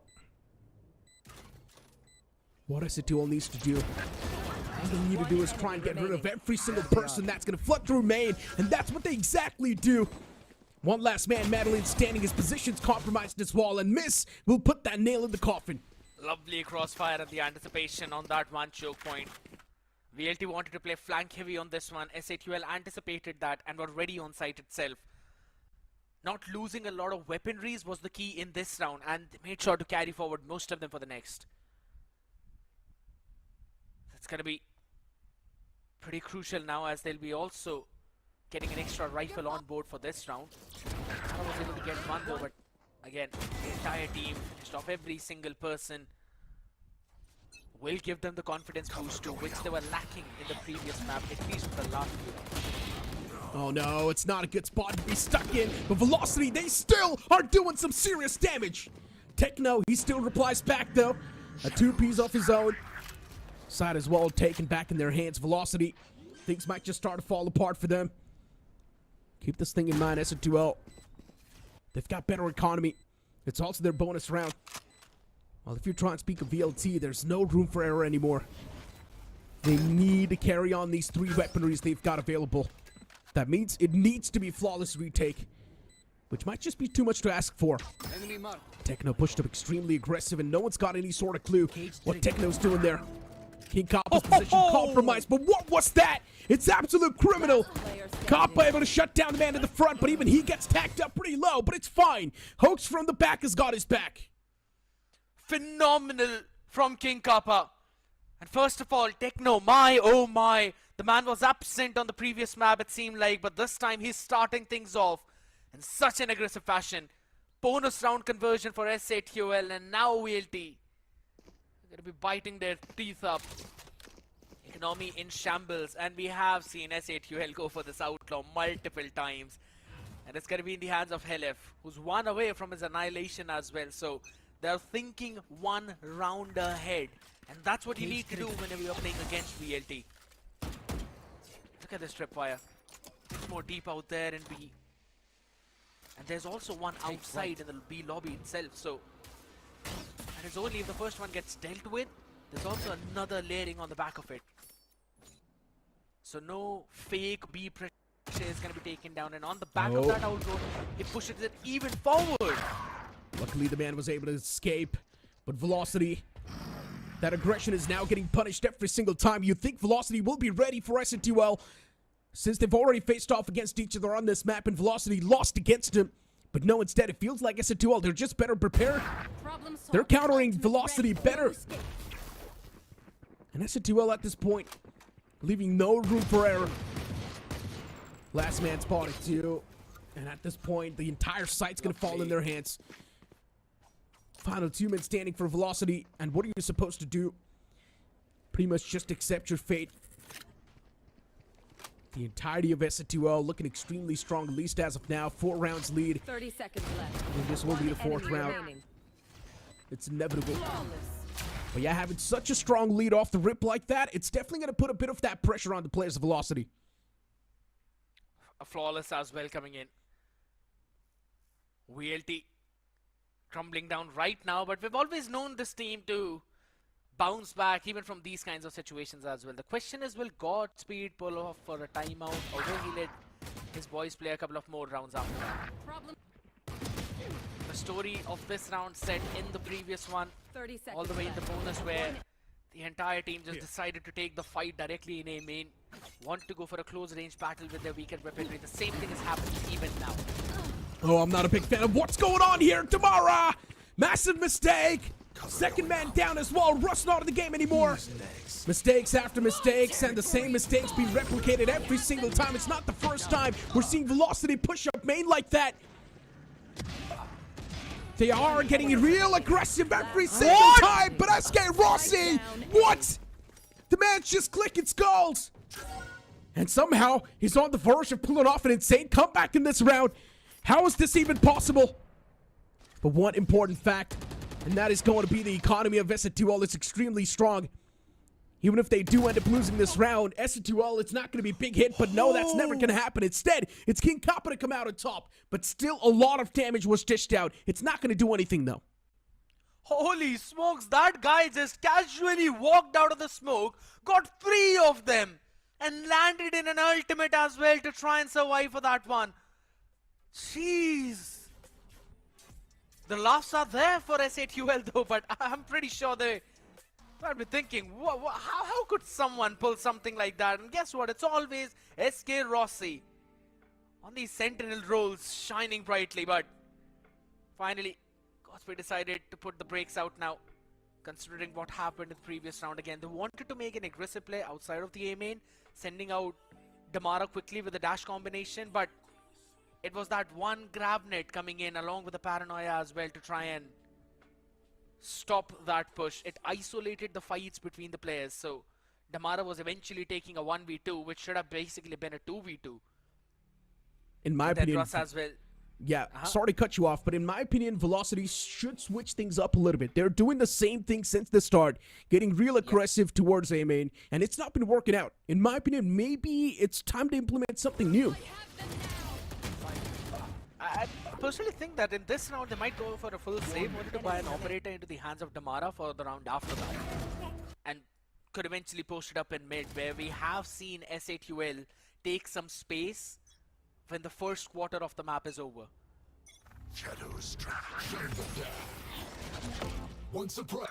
This time around, Velocity respecting the opponents. That 0 point, though, it's going to tag everyone.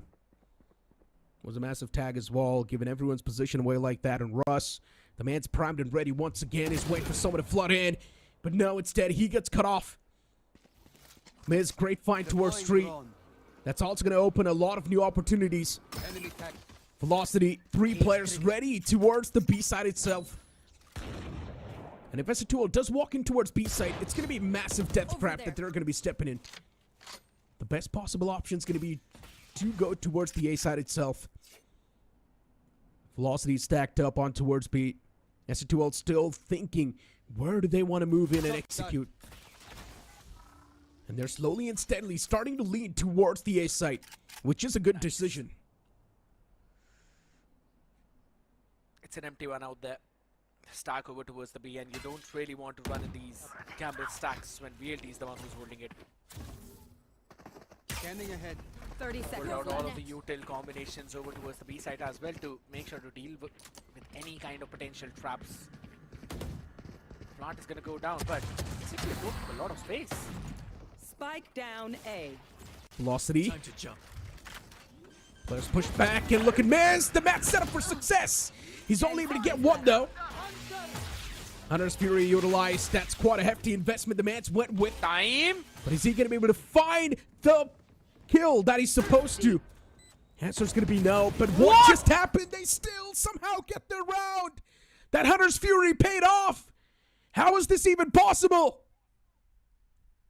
What? This has to be one of the biggest disasters so far. And this could be the biggest momentum shifter as well for the other side. My goodness.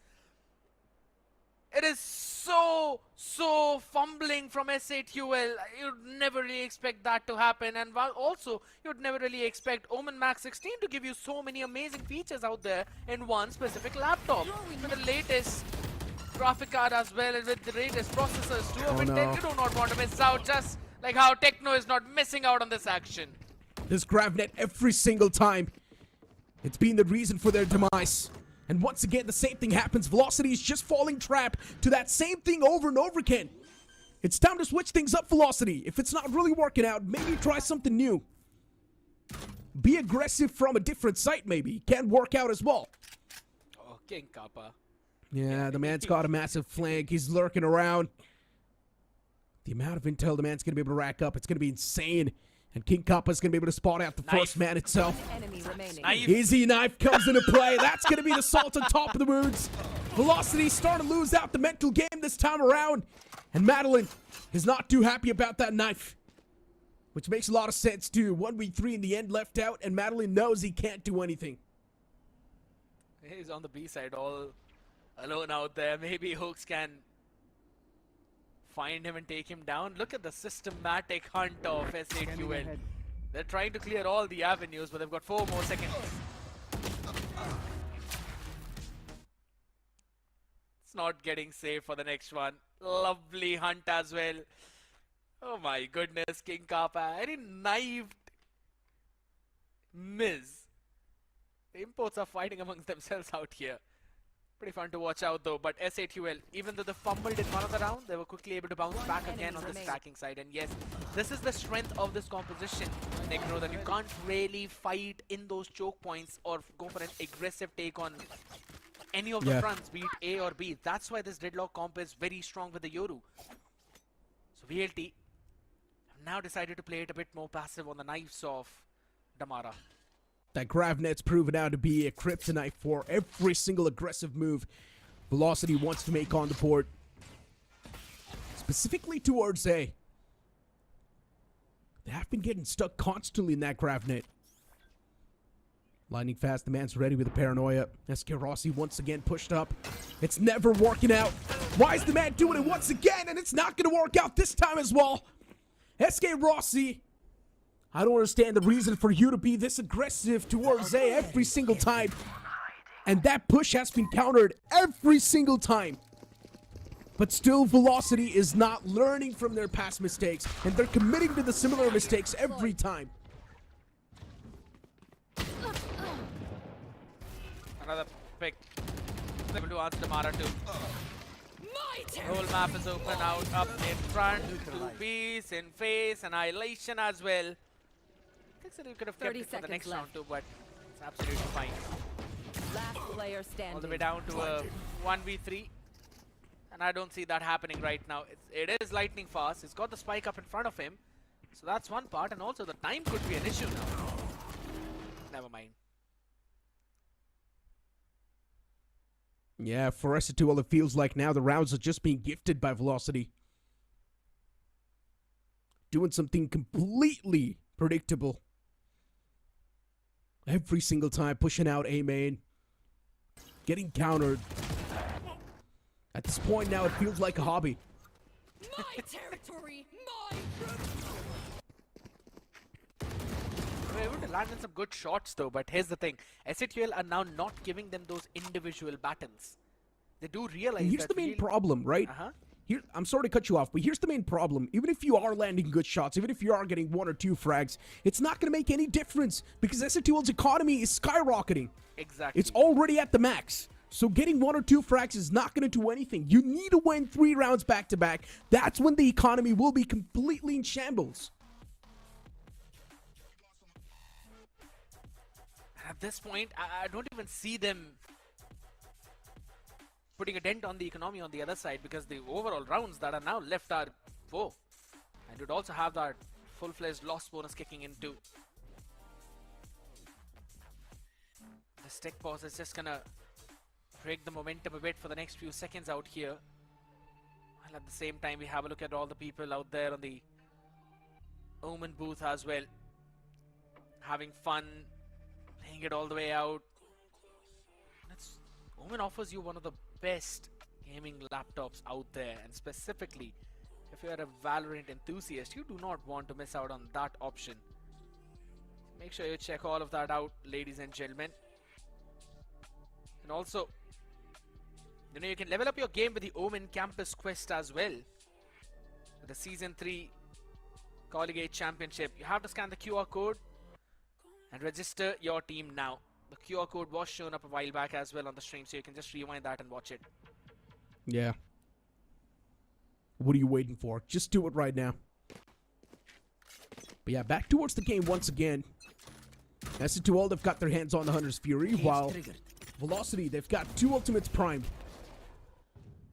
But let's see if that's really going to make any sort of difference. One of them is from the shadows, and I highly doubt it's going to be of any value. Oh my god. It's lightning fast. It's of always value. Let's see though. With how things are really kicking off, this Hunter Fury is well utilized. Just on the back of that tag, he's going to be able to find a lot of tags. But no confirmed frags, and that's a bit of a problem. SN2L once again just easily walking in towards the site. Someone needs to try and resist the boys. Yes, the flash was successful, but it's not successful enough because Velocity, they're still getting countered. But the moment I say so, Velocity, they spring back to life. Damara, the only man towards tree, but eventually he shuts down the final man standing of SN2L2. It's so back and forth in that round. It was a scrappy one too, but Velocity eventually do pull themselves back. I agree the point that you mentioned where the Hunter's Fury did not catch a player fully. It got a couple of tags out there. That one opening not being found eventually resulted in a brute force which SA2L tried onto the site. But they could not find that opening. All the way up there. Entries where all of the graves were eventually dug. And again, Damara finding a small window of timing. Peeking through that smoke and then dashing all the way backwards to save himself. Change the dynamic of the round in tree at least, and Eskidossi was able to hold down the side. Now here's the thing. VLT, they've got an amazing aim. SA2L are playing together, so they need to divide the members of SA2L and then take those fights to them. It has taken them a lot of rounds to try and figure out one way, but they have finally. But even in this one, I'd have to say, it was more of a stack towards the side, which eventually caught the members of SA2L. So maybe if they play the next round a bit too slow, they might actually win another round. And looking at the game so far, one thing is clear to me.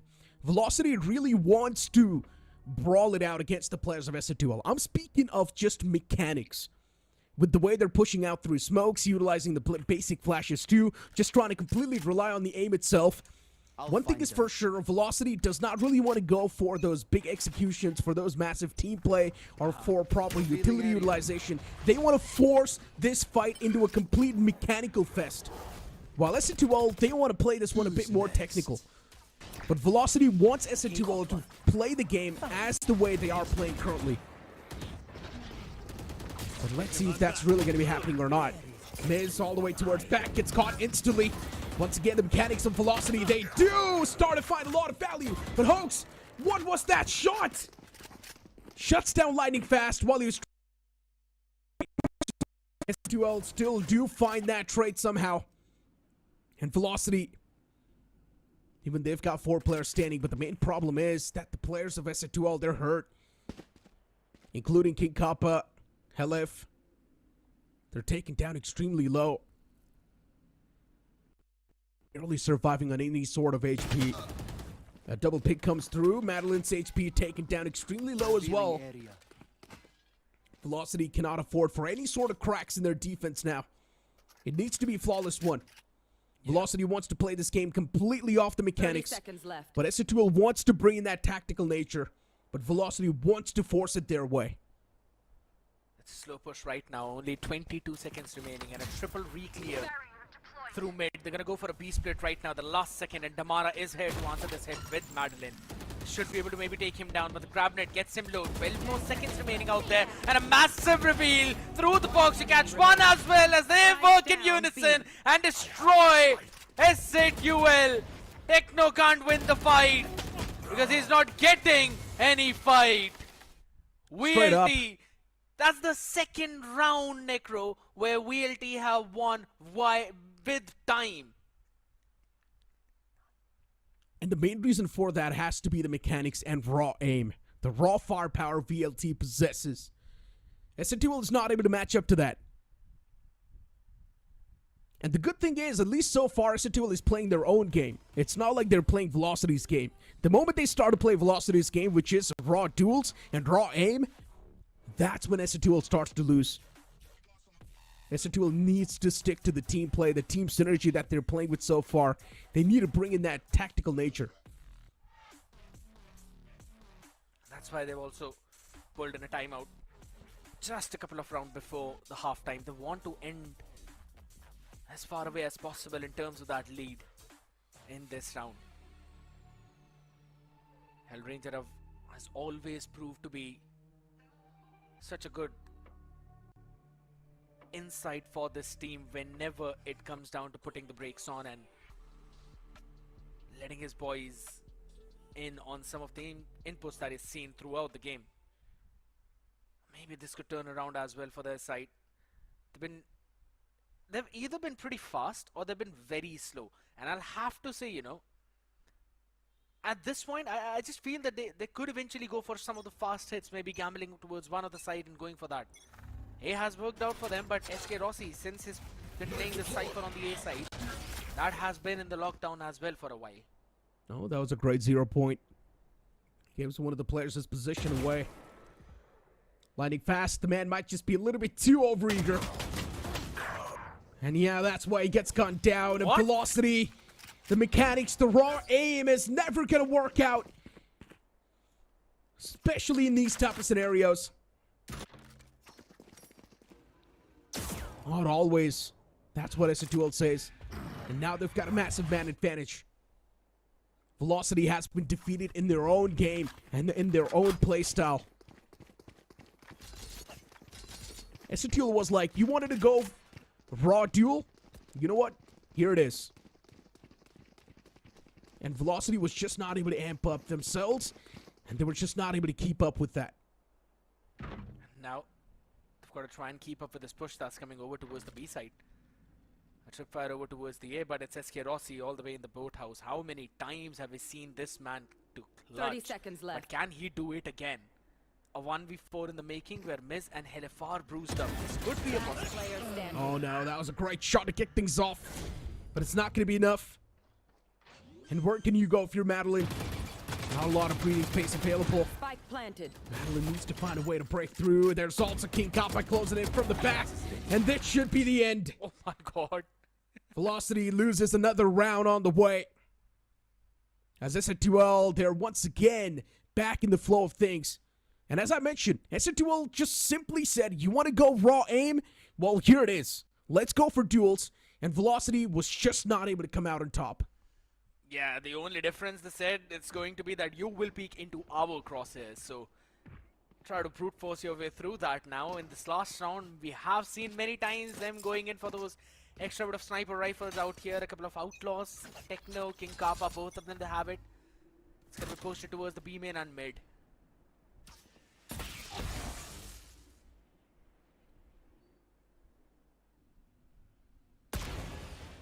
Oh, the outlaw was extremely close. The bullet just whizzing past. And what just happened to Mara? A lot of surprises for that man this time around. Hunter's Fury being invested too, but it's not able to find any sort of value. Madeline's taken down extremely low. The shock dart, it needs to find some value, and it will too. Solid step from Madeline. Round taken down to a 3v3 now, but yeah, as you mentioned, now it's time to pivot towards the A site. SNTL will have it easily. Going up top as well, SK Rossi. He's gonna try and deal. One recon dart quickly. Lightning fast, jumping in on top of Jenny. Should be able to take one down. Jumps down as well. Gets hooked instantly.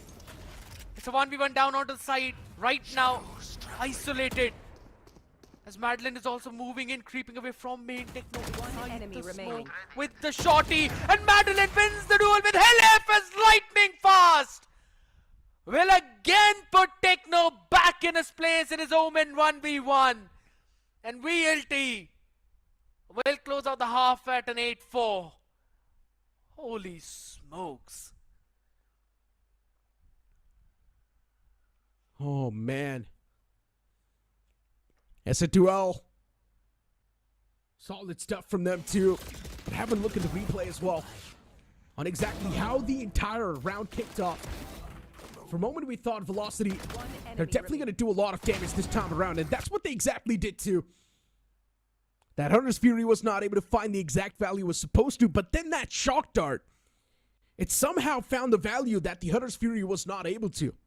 Yeah. And because of that, things sort of tilted in the favor of Velocity. But once again, it's not exactly tilted yet. Velocity's just got 4 rounds so far, and SN2L, they've got 8. It's a massive round lead that SN2L currently possesses, and if Velocity wants to overtake that, they need this pistol round no matter what. And also the audience need to quickly scan that QR code no matter what if you want to register your team for OMEN Campus Quest Season 3. Don't miss out on that opportunity as well. Some exciting prizes worth 5 lakh rupees. You do not want to let that go. Just like how SATUL do not want to let this map slip away from them as well. And that's why they've got to stack over towards the B side this time, a couple of players. Oh, look at SN2L. This time being forced back in Velocity. Winning the duels completely off of the mechanics. Just better this time around when it comes to the mechanics. And Russ as well just walks in towards the boathouse. Shuts down another man. 3 men standing for SN2L. Helif is trying his best to fight back. He did find one. But is he going to be able to replicate that same shot once again? All the 4 players from Velocity once again positioned extremely aggressive. Look at that crossfire being set up too.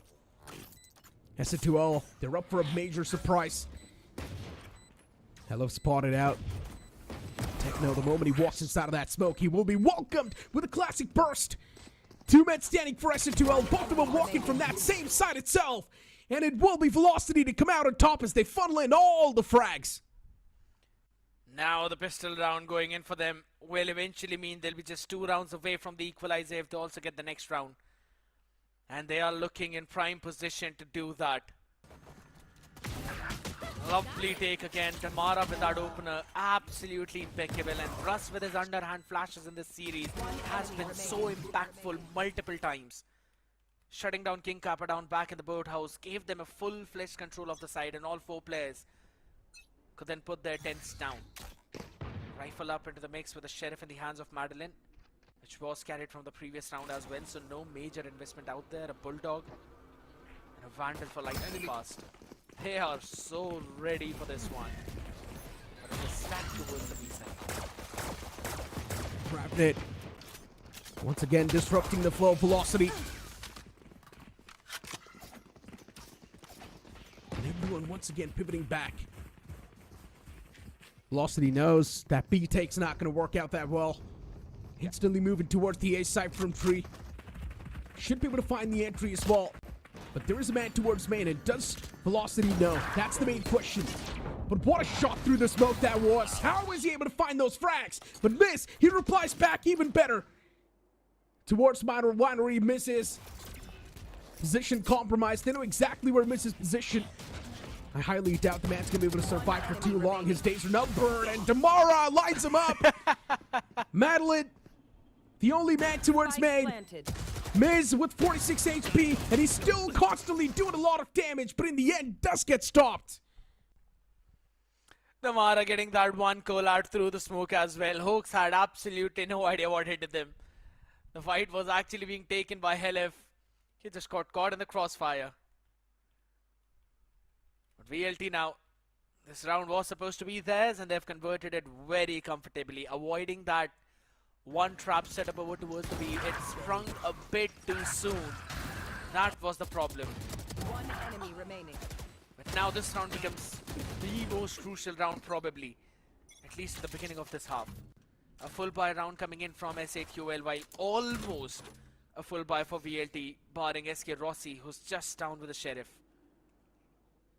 Still have got enough to go for a full buy for the next round as well, so SATUL need to win this and need to win it cleanly. Yeah, they do. Once again, Velocity pretty quick. Moving towards the site, but missed. This time was ready. Stops anyone that tries to penetrate through their defense on towards the site itself, and miss. He's starting to make it count. Velocity getting countered hard this time around, but Rossi replies back even better. With just a bulldog in the man's hand, I highly doubt Russ can do anything now. He's the only one standing for Velocity against the 4 men of SN2L. It's going to be a tough one. Oh, even that spot. Russ, he's done for. One man counting his days. And in the end, it will be Hoax to instantly shut him down. You needed to win this round clean, and SATUL delivered just that. Holding their ground out, specifically Miz. Again, that high flash went in a bit too high from Russ. It did not really fully blind Miz out, and he was able to get that first one and then back off onto the site as well. It's also a tripwire place just in that very specific position where Damara has constantly been dashing up towards that switch. And that spam as well was able to catch him too. Lost his calm out there, and that's why it's picked off as well from the side of SATUL. Lovely anticipation. The readjustments were perfect. And now they've set up most of the utils throughout the map, so they want to figure out what VLT will try to do in this round.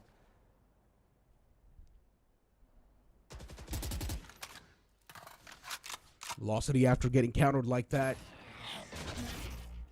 Now it's time to switch things up a bit. Players pushing out. Tree and Miz once again. Oh, he's the only person that's keeping the side intact every single time. Be it BRA. Miz is the only one doing an insane amount of damage. Velocity though, 2 players still managing to penetrate to the site. But Hoax, what are these shots? The man's just clicking on skulls. SK Rossi stuck in the grab net.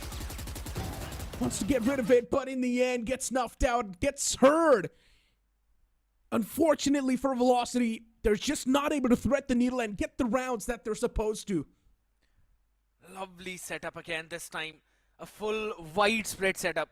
Every single piece of Sentinel utility spread out throughout the map.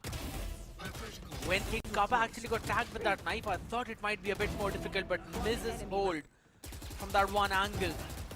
Picture perfect. Catches 2, and then Hoax was also able to reposition around that Tetris and was able to get first Mandolin and then followed up as well for the second one out in main. Phenomenal round yet again from SATUL, and they've broken the economy on the other side. But VLT have converted those thrifties multiple times. And this time they're looking to go for an ace plate. You've got 3 people to answer this hit. There should be an SATUL round. But you never know. Velocity, they've always popped back up. But with Techno hitting shots like that, maybe not. Velocity, once again, they have managed to move inside of the site, but not take control of it. Every single time, SN2L just resisted better. And once again, SN2L easily making sure that Velocity will pay the price for every single mistake they're committing. As Velocity loses another round. Man, it feels like SN2L's ascent is extremely strong. Absolutely. And it's pretty much next to impossible to snatch it away, I guess. To be honest, this map was very close last time when both these teams were playing, and this time SATUL have been looking even more clean. And these are just some small repositions, minute adjustment. Like from where Miz was playing in the round prior to this one, yeah, he got 2 out of there. But Techno changed his position just a little bit towards that one box. And guess what? That one slight change, Madeline did not expect that. Falling down in the exact same place, but from 2 different angles. These are the minute adjustments that happen on the international stage. That is what makes Tier 2 different from Tier 1. And SATUL are working on that. And that's the funny part, right? Especially you would think after facing the last time as well, Velocity losing in such a way on the map of Ascent, you expect Velocity to improve. But instead, it's SN2L that's currently improving even better. But here's this one big thing, right? It's only been 1 map. And the second map where they have looked absolutely phenomenal was already banned out by VLT. We're going to move on to Haven after this one. And then it's going to be Pearl. Both of these maps have looked pretty solid for VLT. SATUL have been on that receiving end on both of these maps. Before that, they've got to make this one clean. Ultimate's out here on board with the Dimensional Drift as well. He left 1 away from his annihilation. And this time they've decided to walk out of A. Shadows traveling. Enemy down. Cage triggered. Yeah. Great find. S2L pushing up this time, just catching the players off guard of Velocity. Punishing them for being unaware. Owl drone spotting out the players too, but instantly Velocity hiding behind the doors, and now their position's compromised. They need to make it. Velocity. It's time to float on towards the site, but SK Rossi needs to find the first opener. Gun barrel spotted. The spam comes through, but miss. He whiffs a lot of it. And because of that, Velocity now this time they will get their hands on the site easily. Miz moving all the way back towards Boathouse. This is a heavy gamble the man's playing with, but he's still finding value somehow. Miz, he will be taken down the second time, but it's fine. They've already got a lot of rounds converted. Losing this one is not going to make a lot of difference. But if VLT get back on their momentum train, then it will make all the difference that you could think of. Nice round again, working around the map, moving up in mid. Even though Lightning Fast was first caught, it was SK Rossi to then open things up. Not just getting one, but rather two out there. And Damara surviving through the stair. Miz not connecting those shots eventually resulted in his own demise too. And that's dimensional drift out of the picture. They've got the annihilation to try and work around with. King Kappa is one away from his own neural theft. You do see Russ with the null command and Madeline with the Hunter's Fury, so the execute should be easy for VLT in this now. Yeah, but Miz has got his hands on the op. Yeah. It's going to be a tough one to convert, especially if the op is not missing any shots. And Damara is already pushed up pretty deep. His position's compromised. King Kappa just went for Damara to overstep, but I highly doubt that's going to be the course of action. Velocity just wants to move up slowly and steadily. Getting rid of that wall too. Not exactly sure what the game plan now is supposed to be, but that 0 point was supposed to fake and bait it out. Lightning Fast once again back towards B main, but no! SN2L, they spring back to life. They've got the spike control. And SN2L is slowly and steadily starting to win the brawls too. Man advantage with the players of SN2L. Velocity. They finally managed to recover the spike, but can you really get it planted? Can you get the site control in the hand? And the answer is going to be no. Hoax was pinned towards the boathouse. And he shuts down the only ray of hope that was available for Velocity. Now SK Rossi is the only man standing with just 10 seconds, and he won't be able to do anything. And with this, SATUL move on to the map point to try and equalize the series up by taking the next round and this map. Lovely adjustment. Not really pushing out, giving up a bit of a space out in mid, but King Kappa was still there. Trying to get some of the information out. And what a timing for Helef to peek out through the tree. Directly on Cat, was able to catch two players out there. Even though Annihilation was... It did not get a value out of it, he was still able to give all the information. And Hoax is one hold. Perfect. Recon dart being used. Velocity once again doing the same thing. Pushing up mid. Two players on towards main as well of Velocity. They're going to be relying heavily on towards Damara. And this was the opener. Velocity was waiting for this. What a disgusting shot. Hunter's Fury invested, not able to find any tag onto Miz, and Miz will punish. The operator is not going to be missing this time around, but Velocity, they've already found a lot of control. Moving all the way towards defender spawn. They are going to be surprised by this crossfire they've got set up. And SN2L, there's a big chance they might just shut down the entirety of Velocity. They have boy. It's one way to watch the match. Ready. And that's exactly where we're going to be sent as well. Madeline brought down to the knees and SATUL rising back up 1 feet forward. Winning out on the map of Ascent way more convincingly than the previous time. They're not out yet, they're not down yet. We will at least move on map number 4, but man oh man, what a show of dominance out here, Necro. regardless of how good VLT have been mechanically, S8UL with their understanding of this map and with their set plays, they were able to quickly demolish that. And I've been saying this time and time, after losing to S8UL in the past on the map of Ascent, I generally expect a lot of improvement. But instead, is S8UL improving even better? And that's what you love to see, right? That's what a champion team is supposed to be. You're always supposed to come up with improvements on the fly. You're always supposed to keep your scrapbook updated, and especially if you are facing off someone like VLT that you've faced off time and time in the past, you always need to come up with updated scrapbooks, and it feels like S8UL is doing a perfect job at that. 100% agree, because they're not really repeating the exact same things, and this is what I mentioned when I was with Shadow as well, and we've been having the same discussions that VLT do not let you repeat the same thing time and time again. They will prepare a counter strat to your one play. And if I'm not wrong, Russ has also mentioned it in multiple interviews that they keep on doing the same thing for as long as it works. Once it does not work, that's when they add in those adaptations. This time, I was really hoping for VLT to maybe give a better competition to S8UL, considering how they banned out the map of Split in map veto, letting Ascent through, even though they lost on this particular map previously. But S8UL, they just worked on this one so very well. They are sharpening their strongholds, but it's the other maps that now I'm more focused on. Maps like Haven, maps like Pearl, which we will see now going down in the series. But you know what, speaking of Russ and replicating things over and over again, it felt like it was Velocity was replicating mistakes over and over again. Because Velocity was constantly pushing out through A main, even though the pushes were not really working out on defense, and they were always getting countered by that grab net. It happened at least 4 times in that game, where S8UL was successfully able to counter every single push they were trying to make from the A main itself, and Velocity was not giving up. They're constantly trying to come up with those pushes, and they were always getting tackled. In my opinion, Velocity, they should switch things up in the future, specifically for this map.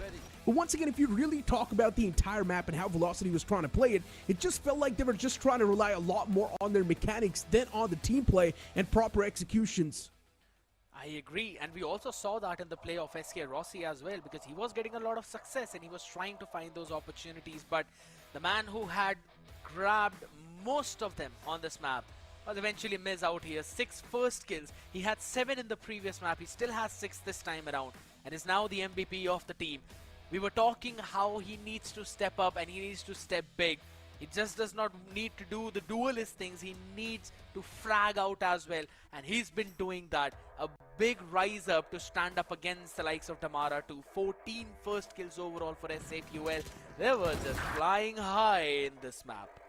Now, if you're a Velocity fan, the only thing you can do is hope and cross your fingers that Velocity haven't really broken down after this matchup. Because if you remember, .exe yesterday did kick things off. They did win that first map. But the moment S8UL pulled themselves back on the second one, that's when things sort of switched up. And that's when we saw .exe just completely crumbled down. That one map was something that made a major difference, and that was the map of Ascent too.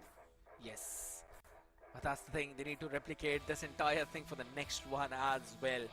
That's getting the big thing out there though. But you know, one of the few things that I really want to talk about this time, Lightning Fast not being able to perform up to the mark. 7, 17, 9, yes, a lot of struggles out there. But I still want to point out the fact that he was winning the duels against Techno. Regardless of how things have been happening throughout the map, whenever it comes down to those clutches, Lightning Fast is still stepping up. Now you could just brush this one off as one of the off maps for him and for the entire team, but now when we move on to Haven, again another 3-sided map, how Lotus was as well, I think so we will see some kind of repeat telecast of what happened previously.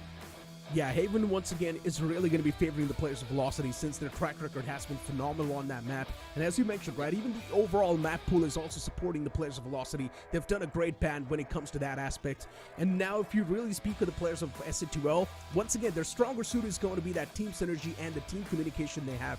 Their team plays exceptionally well, while if you try and compare that to Velocity, Velocity just heavily relies on raw aim power and just raw mechanics. And that's where S8UL sort of can change things a little bit and force Velocity to sort of play in their game style. Before now, let's move on towards the arena. Let's see what Johnny's bringing up. And a person who I used to call my idol, but now he calls me bhai, Mr. Simar Sai said he is back in the house. Ab kahan the itne time se? यार काम धंधे में busy था. Next साल से तुम्हें मैं दिखूंगा. ये साल पूरा काम धंधे में निकल गया. आप इनकी बात से एग्री करते हो? साई भाई का एम और गेम दोनों गॉन हो चुका है अभी. Let's go, भाई. Will you be playing with Hacker again? Definitely यार, इनको तो मैं अपने गुरु मानता हूँ. एक ये और बजाज साहब है, गॉड स्पीड जैसे सब जानते हैं. हैकर के अंडर मैं मरता हूँ कि मैं कब वापस खेलूंगा, कब मैं भी ग्रैंड फाइनल्स पहुंचूंगा और फिर 3-1 हार के बाहर बैठूंगा. तू रहता तो शायद 3-1 नहीं 3-1 जीतते थे अपन. Ooh, he said something very positive. ये मेरी क्या बात है यार. लेकिन चलिए अभी मतलब ये सीरीज 1-1 हो चुकी है. You said you played against Godspeed. We all remember that era as well. क्या लगता है अभी पीछे क्या बोल रहे होंगे वो? यार बजाज साहब एक ऐसे कोच है ना, वो मतलब प्लेयर्स को अगर कुछ गलत भी जा रहा है ना, वो प्लेयर्स को सुनाना नहीं स्टार्ट करते, वो सॉल्यूशन ढूंढने की ट्राई करते, जो एक अच्छे कोच को करना चाहिए. सेम हैकर कर रहा हूँ तेरी तारीफ क्योंकि तू है इस चीज़ में अच्छा. बट हाँ, तो जब मैं भी बजाज साहब के अंडर खेला था, हमसे भी जब गलतियाँ होती थी, बजाज साहब सॉल्यूशन ढूंढते थे. उनके पास गेम प्लान रहता है, हर कोच के पास रहता है. तो डेफिनेटली अभी 1-1 हुआ है. थर्ड मैप में डेफिनेटली बजाज साहब कुछ ना कुछ नया ट्राई करेंगे, कुछ अलग करेंगे, बताएंगे कि क्या प्ले स्टाइल चेंज करना है, कैसे करना है, क्या गलतियाँ हुई है, एक एक प्लेयर को बताएंगे. And hopefully they will come back stronger. Yeah, I mean, hopefully, because everyone, I mean, there's a massive, massive crowd supporting VLT right there. But apart from that, Hacker, this is a conversation that me and Sai were having a few moments ago. मैं आपका input पहले लूँगा, then I'll ask Sai the same question. Young athletes, you guys were there from the start of the scene. You have been showing the way to a lot of young athletes, both of you. So what are your thoughts on this particular split 3? Because you led a team of all Indians, young players, young athletes, some prodigies to this stage. How was that like, and what are your hopes for the future? It was a very wonderful experience. To be very fair, मेरे को लगा नहीं था we would have fared this far. Like हम लोगों के पास एक बस ड्रीम था, एक बिलीव था that let's make it, let's make it, let's make it. And it was a very surreal experience to, you know, हम लोगों ने जो सोचा है उसको implement किया, execute किया, and it worked in our favor and we qualified. Yes, we fell short yesterday, but I want to see it as an opportunity. I want to see it as a glass half full. That हम लोग यहाँ तक आए, no one expected us to be here. An all Indian roster players, जिन लोगों के शायद लोगों को कल तक नाम नहीं पता होंगे, but I am hoping that आज के बाद लोगों को at least वो नाम पता हो. And Simar bhi is one of those players जिसको, you know, I feel like he always wanted a team of 5 Indians. I know हम लोग बहुत टाइम से ये चीज़ के बारे में बात कर रहे हैं, and I think he will give a better answer about what he thinks about the 5 Indian lineup. Yeah, what are your thoughts? यही बोलूँगा first of all kudos to team कि भाई 5 इंडियन ऑल मैन लाइनअप लेके ये लोग जीते हैं, मतलब फाइनल्स तक पहुँचे, थर्ड आए, जो भी आए ठीक है. बट ये लोग लैन तक क्वालिफाई किए, ये बहुत बड़ी बात होती है. इन्होंने काफ़ी अच्छी टीम्स को हराया है. कोई भी एक्सपेक्ट नहीं कर रहा था, इवन माई सेल्फ, मैं झूठ नहीं बोलूँगा, कोई एक्सपेक्ट नहीं कर रहा था कि ये टीम इतना अच्छा परफॉर्म करके दिखाएगी. पर्सनली मैं सबसे ज़्यादा खुश क्यों, क्योंकि हैकर ने सबसे ज़्यादा यंग प्लेयर्स लिए टीम के अंदर, जैसे डीसी हो गए, माका हो गए. आपने इनको कितने टूर्नामेंट्स में देखा है, हम एक दूसरे के सामने खेले हैं, ये लोग बाकी प्लेयर्स के सामने खेले हैं. वो इनको ना मौका नहीं मिला आज तक दिखाने का कि अपना ट्रू टैलेंट क्या है. बट ये लैंड पे इन्होंने इस बार जो दिखाया है ना, तो डेफिनेटली नेक्स्ट ईयर के मैं बोल सकता हूँ काफ़ी ऑर्ग्स ने देखा होगा कि ये प्लेयर्स क्या केपेबल है करने के लिए. And hacker did a wonderful job. तो yes, I am super happy कि भाई एक इंडियन लाइनअप पूरा बिना किसी इम्पोर्ट के यहाँ तक पहुँचा है. मे बी नेक्स्ट ईयर जीत भी जाए. Maybe next year जीत भी जाए. और by the way आप लोगों को बता दो, थोड़ी देर पहले we had a conversation with Sokamal from Riot Games, and he also said they have plans to bring the tier 2 circuit to the forefront. हमारे coaches, हमारे athletes, ये लोग भी कोशिश कर रहे हैं नए athletes को लाने की. I hope you guys are working hard, because ladies and gentlemen, the teams are working hard for sure. And with that being said, we're going to take a break right now and head over to the next map. Watch this! Let's go!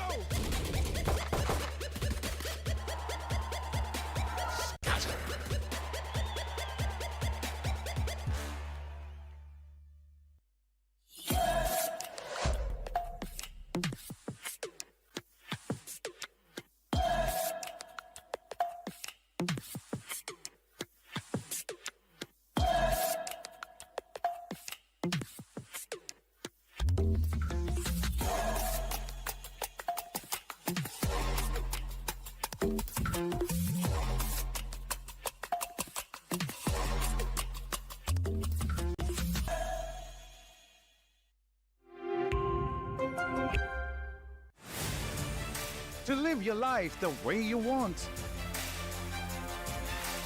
Compete like the toughest challenger. Dance like there's no tomorrow.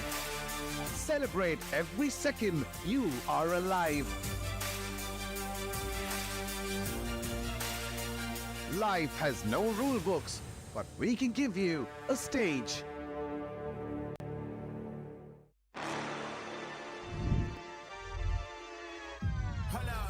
Why do they doubt the kid? I'm about to prove them all wrong again. I got a low tolerance, cause they don't even know what the problem is. It's me. Why do they doubt the kid? I'm about to prove them all wrong again. I got a low tolerance, cause they don't even know what the problem is. It's me. I ain't taking no loss, no loss, no loss. Look, I'ma always win. And I'ma do it again. Watch me win. Then watch me do it again. I'ma always win. Watch this. Let's go.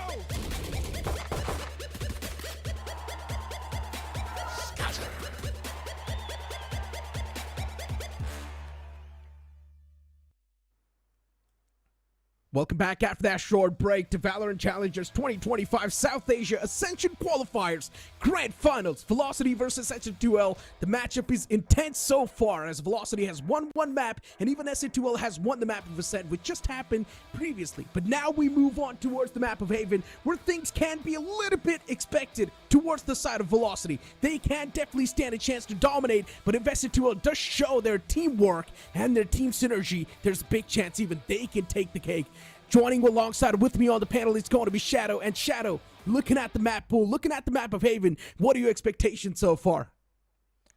I think I totally agree with what you said. The map of Haven can actually go in the favor of the players of Velocity Gaming, because last time when these two teams went against each other on Haven, it was a 13-10 affair in the favor of VLT. So yes, I do agree that VLT can take a win, but the way SN2L Esports played on the map of Lotus and they worked on their defense, there is a solid chance that SN2L Esports are prepared for the map of Haven as well, and this is going to be a very close matchup. Looking at the agent composition, SN2L Esports, they're going for the double initiator Sova Breach composition, and Velocity, well, they're also sticking with the same age-old composition, the Breach Sova. Yeah, almost a mirror composition over here, but the only change is we are seeing Neon being pulled out instead of Jet, and Miz this time is going to be playing with that Jet once again, pretty much the similar composition as you mentioned from the side of SN2L2, and we have been seeing the same composition even from the side of VLT. That means there's a big chance both these teams are prepared for Heaven, and there's also a massive chance that SN2L might just counter the players of Velocity. But as I mentioned, SN2L's strong suit is their team play and team synergy, while Velocity's strong suit are their mechanics. And Damara as well. Damara is undefeatable on the map of Haven. So SN2L Esports, I'm sure they found a way to counter Damara's aggression, be it for the retakes or the fast push-outs or the fast executes, because Damara shines the most on the map of Haven. So let's see how this is going to go in. But for SN2L Esports on the attacking half and going for the mid courtyard control towards the garage, but this crossfire setup is going to be so deadly for the players of SN2L, and Damara gets two. That's unacceptable. I was able to find a quick two-piece of lightning fast as well. Replies back. SN2L down to just two players. King Kappa and Hoax. Man, it was such a quick engagement towards mid. Here. Garage was not contested by SN2L that well, and that's why they're losing out the duel slowly and steadily. Even Russ finding a pick against King Kappa, last man Hoax. He's not going to be able to do anything. And this time, Velocity will be the one to kick things off on the pistol round. Shadow, you like to say that Velocity isn't really good when it comes to pistol round. Well, there you go. It seems like Velocity has worked in the pistol round, because in the first map of Lotus also, the pistol in the defense went in the favor of Velocity Gaming, and seems like they're already looking so prepared for Ascension. They have worked on their weak points, and so does have the players of SN2L Esports as well. But this time, things didn't go in their favor. They were not prepared. Damara is actually going to push out of the garage, and the slow walk up towards the mid courtyard didn't really work in their favor. Damara kind of rained on the parade of SN2L Esports, but this time SN2L going for a hit, probably a good recon. But look at the position where Lighting Fast is. He can get so much intel, and not just intel, Necro, and so much damage he can do towards the side of SN2L Esports. Yeah, there's definitely a big chance for Velocity since they've got better weaponry. One thing is for sure, it's going to be them coming out on top with flying colors. SN2L at this point just playing to do damage. And damage control now is going to be impossible since it's already been dealt. Techno taking down 11 HP. Not a lot you can do. SN2L just trying to minimize the risk. They just want to go for the spike plant so they can get the maximum credits. And B side might just be the best possible side to do so. Man getting stuck on towards that tripwire. It's all good though. Spike's going to be plenty too, so that's a great thing for the players of SN2L. And now to play that post plant, it's going to require a lot of guts. They do not even have proper weaponries, but just on the back of the classics, they won't be able to make a lot of difference. But there we go. Hoax was still able to shut down the first man, but Damara is not going to be an easy one to take down. And just like that in style, Damara takes the cake. Do the players of Velocity really need those better weaponries? Because the first two picks which they got on the players of SN2L Esports were on the back of that Aftershock and that Shockdown. The perfect trap play setup was there from the side of Velocity Gaming and SN2L. At the very start, lost two of their players. After that, Hawks was able to do some damage towards the side of VLT, deny that flawless, but that's it, nothing else. Since it was an eco round, that was bound to happen, but this is going to be the main ground for the players of SN2L Esports because this is their buy round. They can't allow the players of Velocity to convey the bonus, especially in their defensive half. This is the SN2L's attacking half. They should be in the lead on paper at least. Should be. Once again, SN2L stop stacking outside of C. Oh, it's going to be a long take for the boys. Velocity creating things out off the rip, which is a great thing for them. But if you look at the players of SN2L, they've already taken a lot of damage upon themselves. That's getting Roxy. He's trying to come up with some cheeky plays, but this time he gets punished. His cheekiness is not rewarded. Helef waiting for the flank. Russ gets surprised. I'm surprised Russ did not really check that. And Velocity left with just Madeline to try and take a stand, but what was that? Are you kidding me, Madeline? What was that shot? These kind of moments from Velocity, they're just unbelievable. And that's one of the main reasons why they like to rely heavily on their aim and mechanics. Seems like Madeline was feeling left out by all the heroics which Lightning Fast showed on the first map, and since Damara has always been popping off that spray adjustment. What was that? Two players were lined up right in front of him. In the moment he saw, oh my immediately. God, that is disgusting. That is literally disgusting. Oh man. The round went in the favor of SN2L, but Maiden became the hero for sure. And once again, with the Hunter's Fury getting the opening back towards Techno. What was Russ doing? Russ thought that maybe on the back of that Hunter's Fury, everyone from the side of SN2L just backed away, and Russ was just walking in. Trades happening back and forth on the site. It's such a confusing round. But now it's just two men standing for SN2L. Yeah, they've just lost on a crucial man itself, and Hoax's wall will be dealt with. Velocity pulls things back once again. But man, was that a confusing round. It surely was. Even the players of VCT Esports look kind of off in this particular round. The Hunter's Fury was there. They got the perfect value, but on the back of it, SCTL did manage to get a trade on to Russ. But the way Lightning Fast was present all the way towards the spawn, no one anticipated that. Very start. I mean, Russ was not aware, but this time Damara was also not able to do much. Even if there was a slight chance for the players of VCT Esports to go for the plant, I think Lightning Fast denied every single thing. But once again, 3-1 and Damara, my oh my, 2 with an outlaw. Why'd you need a gun when you've got a man like Damara on the outlaw, and he's single-handedly just collecting the pieces? Oh, just give the man the ace, but no, it gets stolen by Lightning Fast. A flawless round for Velocity, and this can be the exact momentum that Velocity wants to bounce off of. I told you, Damara shines the most on the map of Haven, and that is exactly what he is doing. Just Damara thinks on Haven.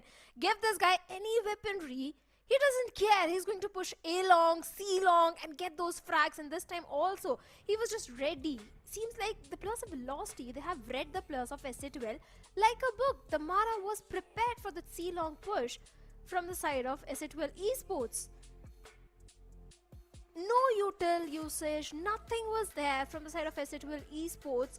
They didn't anticipate Damara at all, and they had to call for a timeout. It was much needed from their side. The coach need to guide the players that how exactly they can breach into the defense of VLT. Sometimes I really wish we could hear what the coaches are saying. Once again, there's a reason why we can't really hear it, because their strategies will be leaked. And of course, we do not really want it out there on the internet. But yeah, one thing is for sure, as you mentioned, SN2L is probably thinking on how to exactly crack open that defense. But we also need to understand the previous round was a complete eco. They did not have weaponries, but now SN2L does stand a chance to actually crack open that defense and move inside of the site. And we have been looking at Velocity Gaming make a lot of mistakes too. There's been a lot of mistakes in the communication, there's been a lot of mistakes in the team synergy as well. But Velocity's stronger suit is the most important thing in the game, and that is the mechanics. The aim duels, the raw aim. And Velocity's winning in all of those aspects. Once again, they want to take over mid. King Kappa, even he's an absolute mechanical god. Need to be very careful of that, man. I left towards mid. He knows someone might just be aggressive. They're just waiting for someone to pop up. This time around, it's going to be a quick burst towards mid, but no, Velocity is full. They're ready with the resistance. Utilities used to try and stop him in tracks, but look at SN2L. They've already flooded towards the A site. And somewhere downline, Velocity is expecting them to as well be there. Tamara, this man wants to pull some nasty plays, but he gets stopped. Trades back and forth, man advantage in the hands of SN2L, and now it's down to just lightning fast. One man, 3 players in the front. Can lightning fast do it? Techno. Everyone is just waiting for Techno to go for that first contact. And instantly that contact happens. That's when the remaining players will swing in.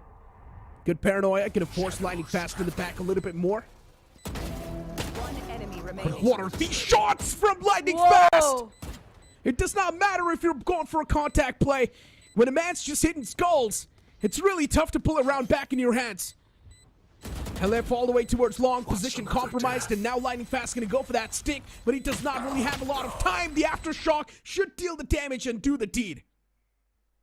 A good Aftershock, and it was a good run from the side of SN2L Esports as well. They wanted to push towards the mid, but seems like the players of Velocity Gaming were prepared.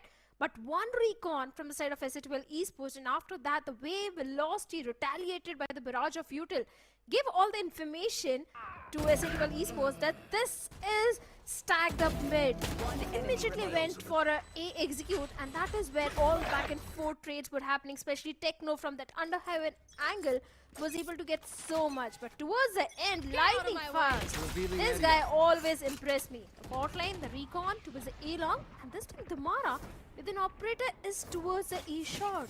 Yeah, mind this, SN2L, they've got 4 ultimates up. Blade Storm's being popped. They've also got From the Shadows, Hunter's Fury, and Neural Theft. And I highly doubt they're going to be utilizing every single ultimate in this round itself. They've already popped the Blade Storm. And Miz on the back of that. This man needs to find a lot of value, and he will too.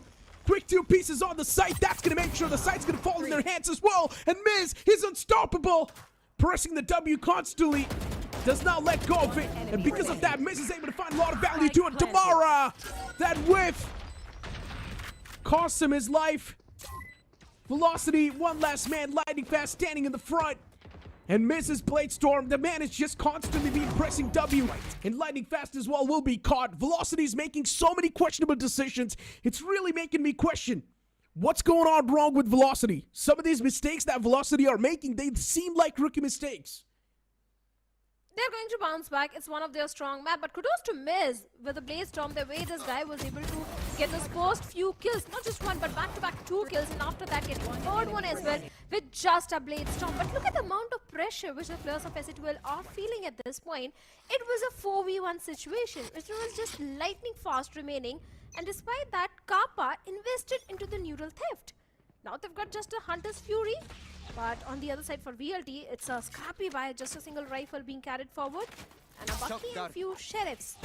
That's all the players of VLT have. There is a solid chance of SN2L going for an equalizer in this one.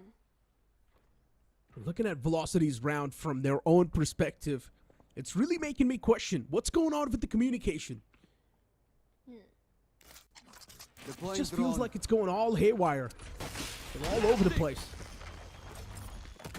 Communication, it's definitely quite questionable. But let's hope that Velocity is able to fix that, patch that up on the fly. And Velocity, since they've got broken buys this time around, converting a Thrifty is going to be tough. This duel slowly and steadily feels like the boys are starting to make a comeback as well in this entire map.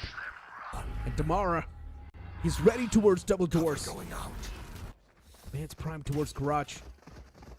Velocity, they've already seen this coming through a mile away. Damara spots out a man too mid, shuts him down. That was quite an important shutdown as well, but SN2L, they still claim the site at the end. It is still Damara standing, but even he gets taken down in return. But Madeline all by himself. Can he really save the day for the boys? The answer is going to be no. A good round conversion from the side of SA12 Esports. Yes, initially Damara was able to shut down King Kappa. Damara has been really great with those Bucky plays, but I like the approach of SA12 Esports. They had the Hunter's Fury and all they did was place Miz all the way towards the back of the site. They waited for Miz to move into the site, and after that, the Hunter's Fury play came into the picture and no one checked that corner. No one was aware about the position of Miz, and that guy was able to pop off heads of the players of Velocity Gaming. A good round conversion for SA12 Esports, but now slowly and steadily the pressure is also mounting on the players of Velocity Gaming. An equalizer has been established, and that is the reason that VLT has called for a timeout, because they really want to convert the map of Haven in their favor. And Shadow, if you remember yesterday exactly what happened, especially in the matchup of SA2L and .exe, the breaking point for .exe was that map of Ascent. And now too, it feels like Velocity's breaking point as well was that map of Ascent. The moment they lost out against SA2L in a completely one-sided manner on Ascent, now it feels like Velocity, they're just in a big question mark. They don't exactly know what sort of precautions and what sort of measures to take. They seem confused. For sure, because I haven't seen Velocity struggle in the map of Haven. The silver lining is all the 4 rounds which they have got are on the defense. And if in defense you get 4 to 5 rounds converted, there is a solid chance of you staging a comeback in the second half. And especially when you've got 3 ultimates online in this round number 9. You can go for the 5th one. Rolling Thunder, Overdrive, Neural Theft, even the Hunter's Fury is just 1 point away. But for the players of SA12 Esports, the Rolling Thunder towards Hellef is enough to get the site control for them. Velocity. Players ready. And this time lightning fast. Gets traded out instantly. But once again, even the Rolling Thunder invested on towards the site for Velocity. They're trying to counter this. It's going to be tough. SA2L, once again, for them, somehow the site's falling in their hands. As SK Rossi, the only man alive towards the A site. And what is SA2L going to do? It seems like they're just going to walk away slowly and steadily. SK Rossi ready. Waiting for someone to make any sort of mistakes. And there we go. That was the pick SK Rossi was waiting for. Neural Theft is going to give both the players' position away. And SA2L now, they're going to try to reroute themselves all the way towards the C site. From the shadows used. But Techno does not have the spike in his hands, so he cannot even go for the plant just now. But SK Rossi can definitely expect someone to be proactive. Spike planted. 1v2. SA2L versus SK Rossi. And let's not forget, this post-plant position is extremely strong. To break through it, SK Rossi has to push up. That's the best possible thing SK Rossi can do. And the man's actually going to stick it. He makes it all the way half. There's no way! He's actually going to stick it through! Whoa! What was that? Unbelievable stuff. They still somehow squeezed the round away. This was not supposed to happen in the first place, but it did happen. And these sort of rounds can really hamper the mentality of SA2L. It certainly can. It came so close. Back-to-back 4 rounds have been converted by the players of SA12 Esports, and now Velocity once again in the eco round. But the eco rounds are also very strong, especially when Damara has got the Bucky and the Overdrive as well.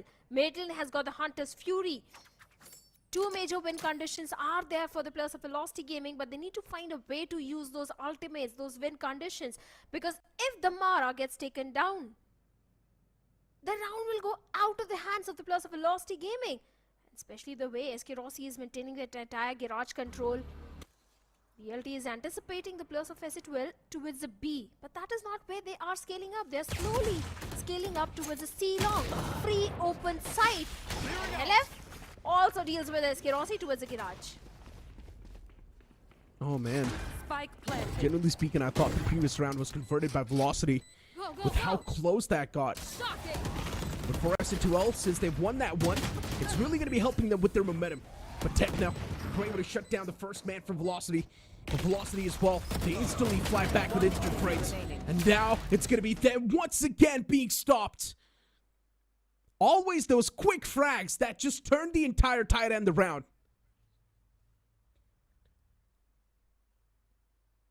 It was not just you, Necro. Even the people from the side of Velocity Gaming started celebrating. If you saw the reaction of Sentinel. Exactly.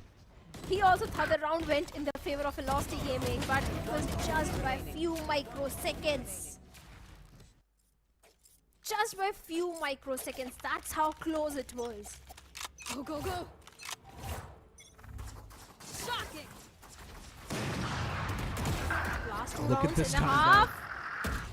Damara, the man was trying to be aggressive just as usual, but this time gets caught. Velocity's aggression is not working out on the map of Haven anymore. Damara is not working out on Haven anymore. Do they have a plan B? And maybe the answer is no.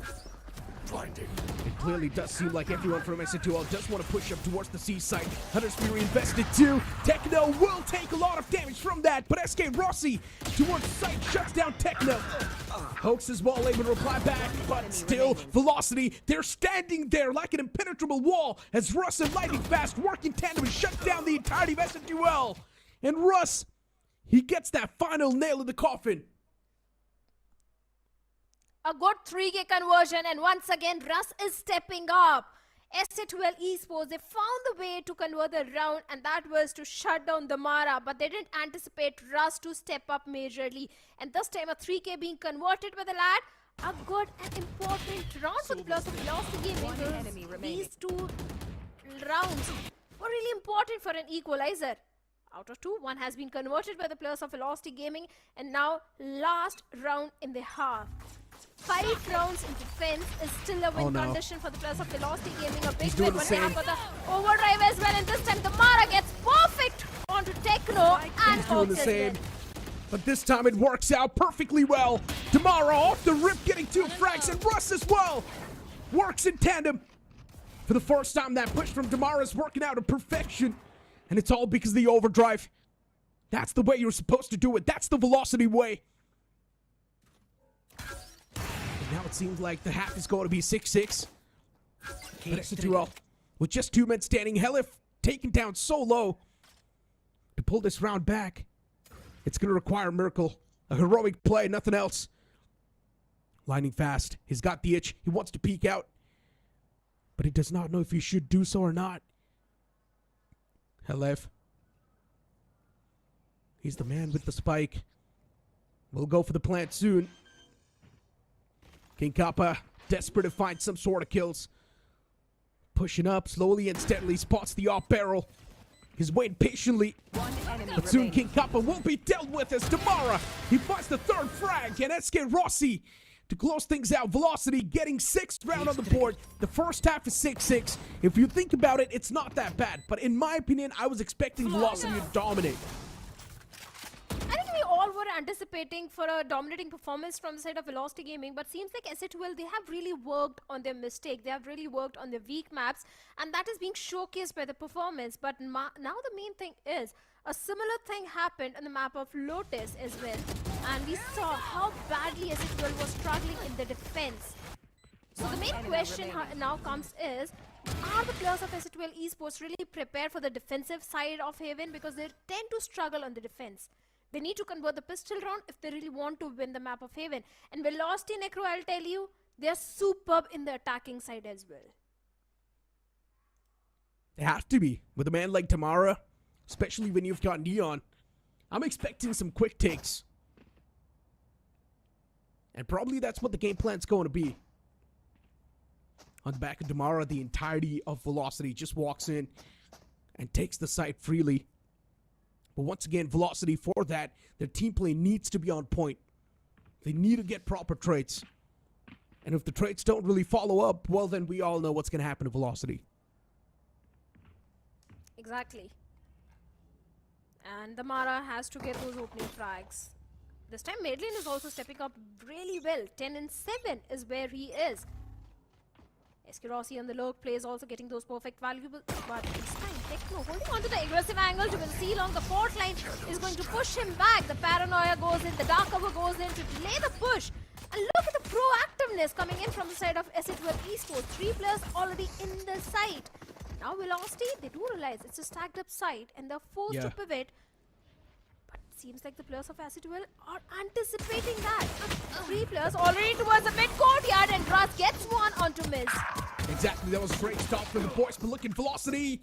Oh, they flood through towards mid, getting all the frags. Everyone's down, just 2 men standing for S2L, but King Kappa is still making it extremely tough. He's done a lot of damage. It feels like Hoax is now set up for a perfect clutch, but can he really do so? Velocity, they've already redirected themselves all the way towards the A site. Hoax all by himself against the 3 men standing Velocity. And now it needs to be contact play from Velocity. They've got the numbers, and they can easily overwhelm Hoax. Lightning fast spotted, but oh man. Easily takes down last man as well. Just like that, Velocity claiming another round. Quite the easy job done.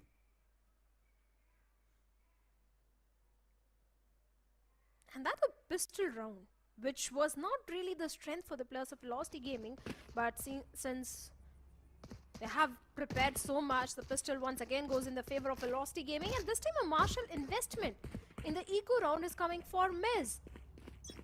Let's see if they can actually get something out of the Marshall, because the weaponry advantage is there towards the side of Velocity Gaming, and 2 rifles in the hands of Damara and Ras.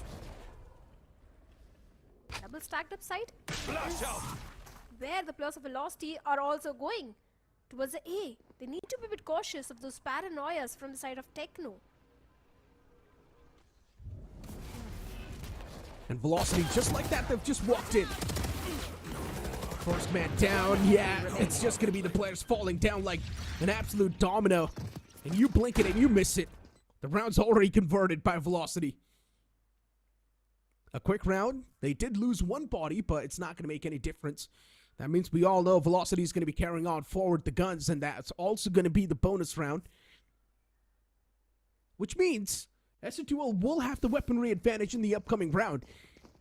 And they can utilize that weaponry advantage to try and stop the momentum of Velocity. Yes, this should do. Let's see if they can really, because it's not just 1 or 2. The bonus round is looking really great for Velocity Gaming. 3 rifles are there, 2 stingers. It's no less than a buy round for VLT at this point. If they play their cards right, there is a solid chance of VLT also converting the bonus round, especially the way, if you look at SK Rossi's position, if he gets the timing onto Hawks, it's going to be a great win. The entire garage control, window control is going to be with the plus of Velocity Gaming. After that, it's only taken out towards C. The only side anchor which they have to deal with, but seems like the plan is not working for VLT as Techno gets one onto Madeline. The Mara, that shower step not really working for Techno. Yeah, it does not work out that well. And Velocity now down to just a 3-man team. Russ, he might be able to catch someone. And there we go. That's quite an important pick. A vital one, too. A 3v3 in the end. Trades happen perfectly. And look at Velocity. This aggressive posture. Is it going to pay off? King Kappa's probably expecting someone to be extremely close. And it is Velocity. You have to expect someone. But that quick reaction from King Kappa was deadly. But it's not going to matter. Velocity still converts it. All thanks to the Mara. 3K coming for him. And a good round conversion for the plus of Velocity Gaming. The bonus has been converted. And all the people from the side of Velocity Gaming, the content creators, the owners, everyone is looking pretty happy and confident that for sure this map is going in their favor. And the way Velocity is playing, it is looking like that only. And once again, if I'm not wrong, Exe Esports have been pushed onto the save round, eco round. They don't have courage to go for a full buy in this one. The main thing is that Velocity is now starting to win series of rounds. 9 rounds on the board, while SNTL just stuck on 6. They haven't won a single round so far in defense, which is not a great look to them. And Velocity, every single time, they're just somehow able to walk in towards the site, get the control, and just get a free hand on the map. SNTL not even having better weaponry in this one. It's going to be next to impossible to convert this, but if they do connect some insane shots, some miraculous shots, then things can be converted for good. That was a great stun, and on the back of that, he just peeks out. Damara able to find the value, and Techno, he over-pushes, over-commits to that one. Gets punished instantly. Final 3-man standing for SN2L. As Velocity, they've already got the site taken. They're looking extremely confident. Madeline does get caught. That was a great flash, but it's not going to matter. Velocity. The man number is something that's constantly overwhelming the likes of SN2L, but what a shot. Damara is on the verge of getting the ace. He's already got the 4-piece in his hands. King Kappa, the last man standing. And his job is to just do as much damage as possible and keep the economy of Velocity humble. Which is going to be a tough thing to do. That's the way to open things up. Does retrieve the weapon too, but I highly doubt SN2L, they're going to be able to do anything. The man's probably going to go for the save, and that's it. That spam of Sheriff showcased how angry King Kappa is feeling because of that 4K, a quarter of Damara. That was a good recon though, from the side of SN2L Esports, but a bit delayed. He got all the information, but I think the timing of the recon was a bit delayed, but still, they were able to do some eco damage over the side of Velocity Gaming. But at this point, SN2L Esports needs the round. And that's the reason timeout has been called, because back and forth, 4 rounds have been converted by the plus of Velocity Gaming, and now their entire ultimate progression is also looking really promising. They need to have a talk with Hell Ranger that how exactly they are going to stop the aggression of Velocity Gaming. Especially, they need to find a way to shut down Damara, and not just Damara, even the other boys as well. Without a doubt. I mean, this timeout from SN2L. Let's see how much of an impact is it really going to have. 10 seconds left. And SN2L, this can also be an opportunity for them to get the breather. They have constantly being hammered down, especially on the defense. And now for SN2L to actually make a comeback, to actually establish what Velocity has so far in this map. They need this upcoming round. The moment they lose that round, though, everything's going to fall apart. And once again, I'm not exactly sure what Damara is doing there, but I'm pretty sure the man was desperate to claim his ace. I'm looking at the ultimates. Damara, once again, the man's got his hands on the overdrive, and there's also a Rolling Thunder available. That means Velocity can easily take a site in their hands without a lot of efforts. Miz with the operator did have his dash primed, but he was not able to use his dash to perfection. And here comes Rush. And his Rolling Thunder should be a massive surprise for Miz as he does get stunned. And Damara on the back of that is already running it down. The A side's going to be in the hands of Velocity. But SN2L, both the players trapped. And they will be shut down as well. Oh man, on the underpass, they could not do anything. But Velocity, as they did push up short, that also gave the entire site control away to Miz. But with just a 2-player standing, I highly doubt SN2L won't be able to stand a chance. Even Miz gets traded out perfectly well. That was a great bait and switch. And last man, King Kappa. What can you expect from the boy? Spike's planted too. All the burden on the man's shoulder. A 1-on-4 to be executed. Do you go for a save? Do you go for the take? And the call's going to be made with just to go for the save. That's quite a good call. A mature decision. But this was a decider round, and now Velocity Gaming will be on the 11th one. The moment Russ invested into the Rolling Thunder, the players of SC12 Esports gave the entire site control to the players of VLT, and they were anticipating VLT to push from the A long. And that's the reason a few of the players went all the way towards the A shot. They didn't expect the players of VLT to push towards the A shot first, and after that onto the site. They were completely caught off guard. They couldn't do anything. And that is where VLT shines the most in those macro plays, small adjustments, small changes which they bring round after round. And this time SC12 Esports seems like a done and dusted case. VLT on the 11th round, staging a comeback from this scoreline for SC12 Esports is going to be an uphill task now. Of course. But for Velocity to actually convert this upcoming round as well might be a little bit tougher. But since you consider that SC12 is going to be on the broken bias, that will sort of neutralize it. Velocity, the only reason why they were able to take the A side was because of that Rolling Thunder. But now it's not available. But they still do have the overdrive. And Damara, if he wants, he can just press W and directly push on towards the side itself. Velocity not even switching things up. Once again, they just want to move in towards the A site. Short and main both taken. There's just one man on towards the side, and King Kappa, he needs to go for a miraculous play. He needs to come through with a monstrous play. King Kappa spotted. Shut down instantly, Damara. This one man is doing some insane damage as SC12. They do reply back. Spike planted. But that reply might just be a bit too late. The spike's already planted. Lightning Fast is ready and primed. He's got the shorty in hand, and he's already did a lot of damage. Even Madeline follows up.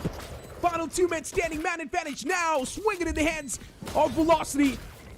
And SK Rossi, he knows there's a man inside of that cage, and eventually even he gets shut down. Velocity, man advantage in the final moments.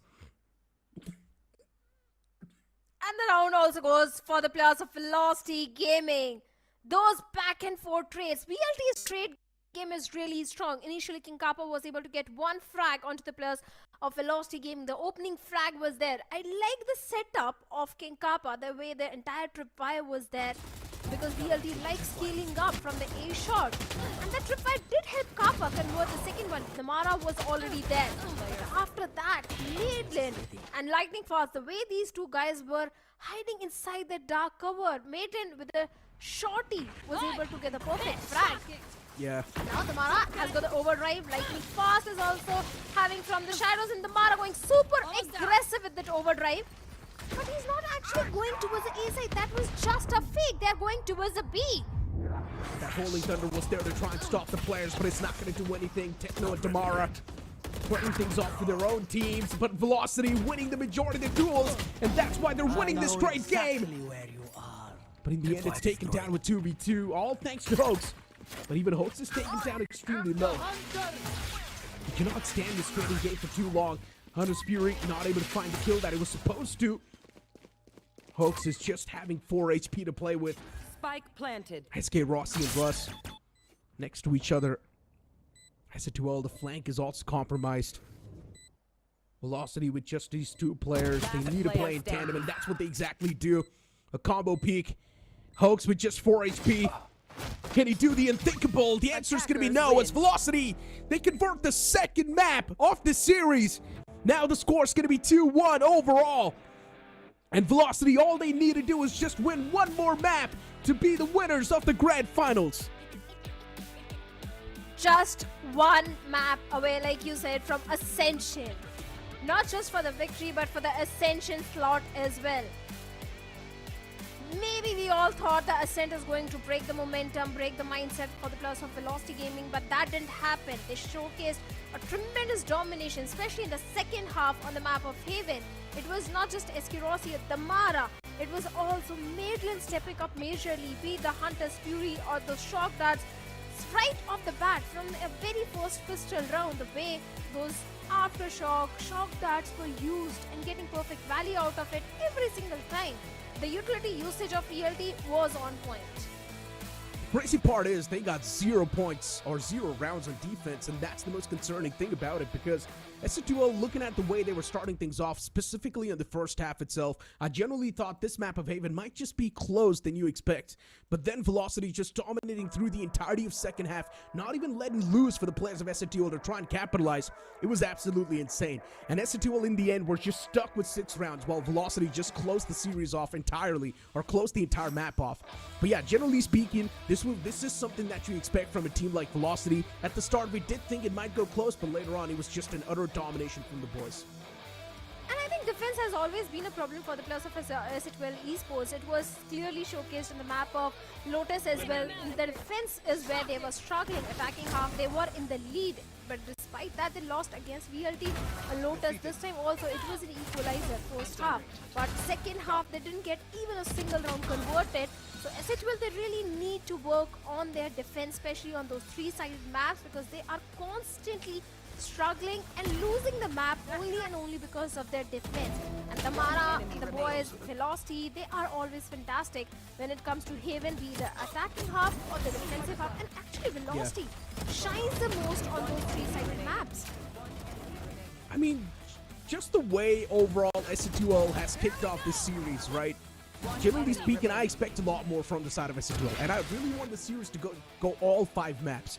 But with the way Velocity just converted that map of Haven, now it feels like it is heavily tilting towards the side of Velocity, that there's a big chance they might just close the series off in the upcoming map itself. There's a massive chance. But you never know. SC2L, they might just pull off a major comeback. They might just surprise all of us with some moves or with some strategies that they've got cooking for a long time. But generally speaking, for Velocity, this is what you expect from a team like that. Initially, we did see a lot of rookie mistakes being made from Velocity, and one thing is for sure, there are a lot of communication gaps that we're seeing between the players of Velocity, and that is something that they need to try and fix. Yes, when it comes to mechanical standpoint, Velocity is probably the best team in South Asia. But when it comes to team play, there's still a few loopholes that need to be patched up, and that's something that SC2L can easily try and abuse in the upcoming map. Before now, the MVP of that previous map is going to be Tomorrow with 26 kills and the ACS of 387, and he's got first kill 6. That's a huge number for sure, because the Mara is the one getting those first kills every single time, be it with the Bucky or the Outlaw. I still remember that round where he got the 3 or a 4 converted with just an Outlaw. But that was the ego round for the players of SC2L Esports. Team performance, 12 first kills for Velocity Gaming and 7 for the players of SC2L Esports. A perfect post plant for VLT, but for SC2L Esports, they were able to get the site 8 times and were able to convert it 6 times. No clutches, no thrifties, but VLT completely owning the map of Haven once again, proving that how strong they are on this particular map. But looking at the team performance, the MVP from the side of SC2L is Hawks with 14 in 14, 208 ACS. No first kills, but good amount of ACS though. Yeah, I mean, pretty much, right? He was solid stats even from the side of SC2L, but it just felt like Velocity were a step ahead, especially Damara. With some of the plays this man was able to pull off, it was insane. If I'm not wrong, Damara was close to an ace twice in that entire map, which is insane if you think about it, because you're pretty much stepping inside of the grand finals, and then you've got a man like Damara on a completely different level just fragging out and playing this as if like it's a normal competitive game.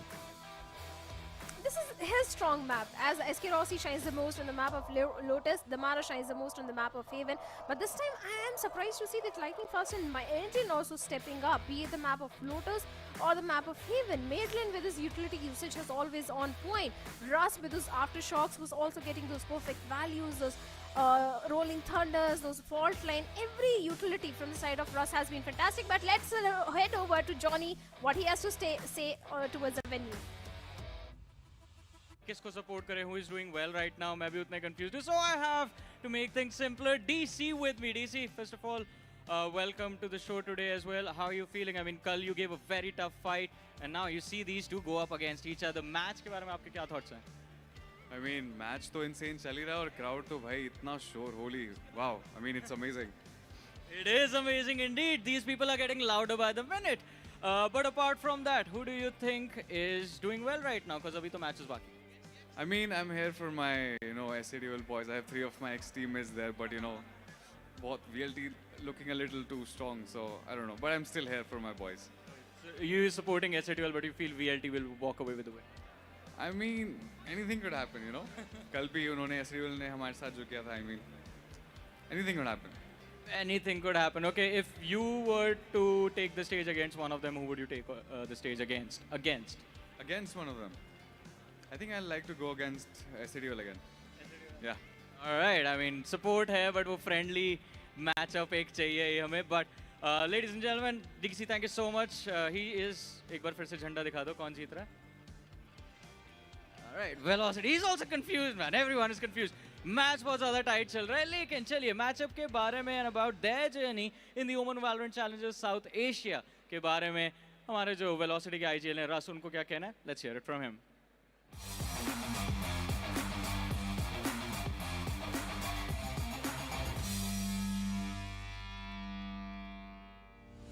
What's up gamers? My name is Shivansh Phoenix Singh. आप सबका स्वागत है ओमन VCSA Ascension Qualifier के एक interview segment के अंदर.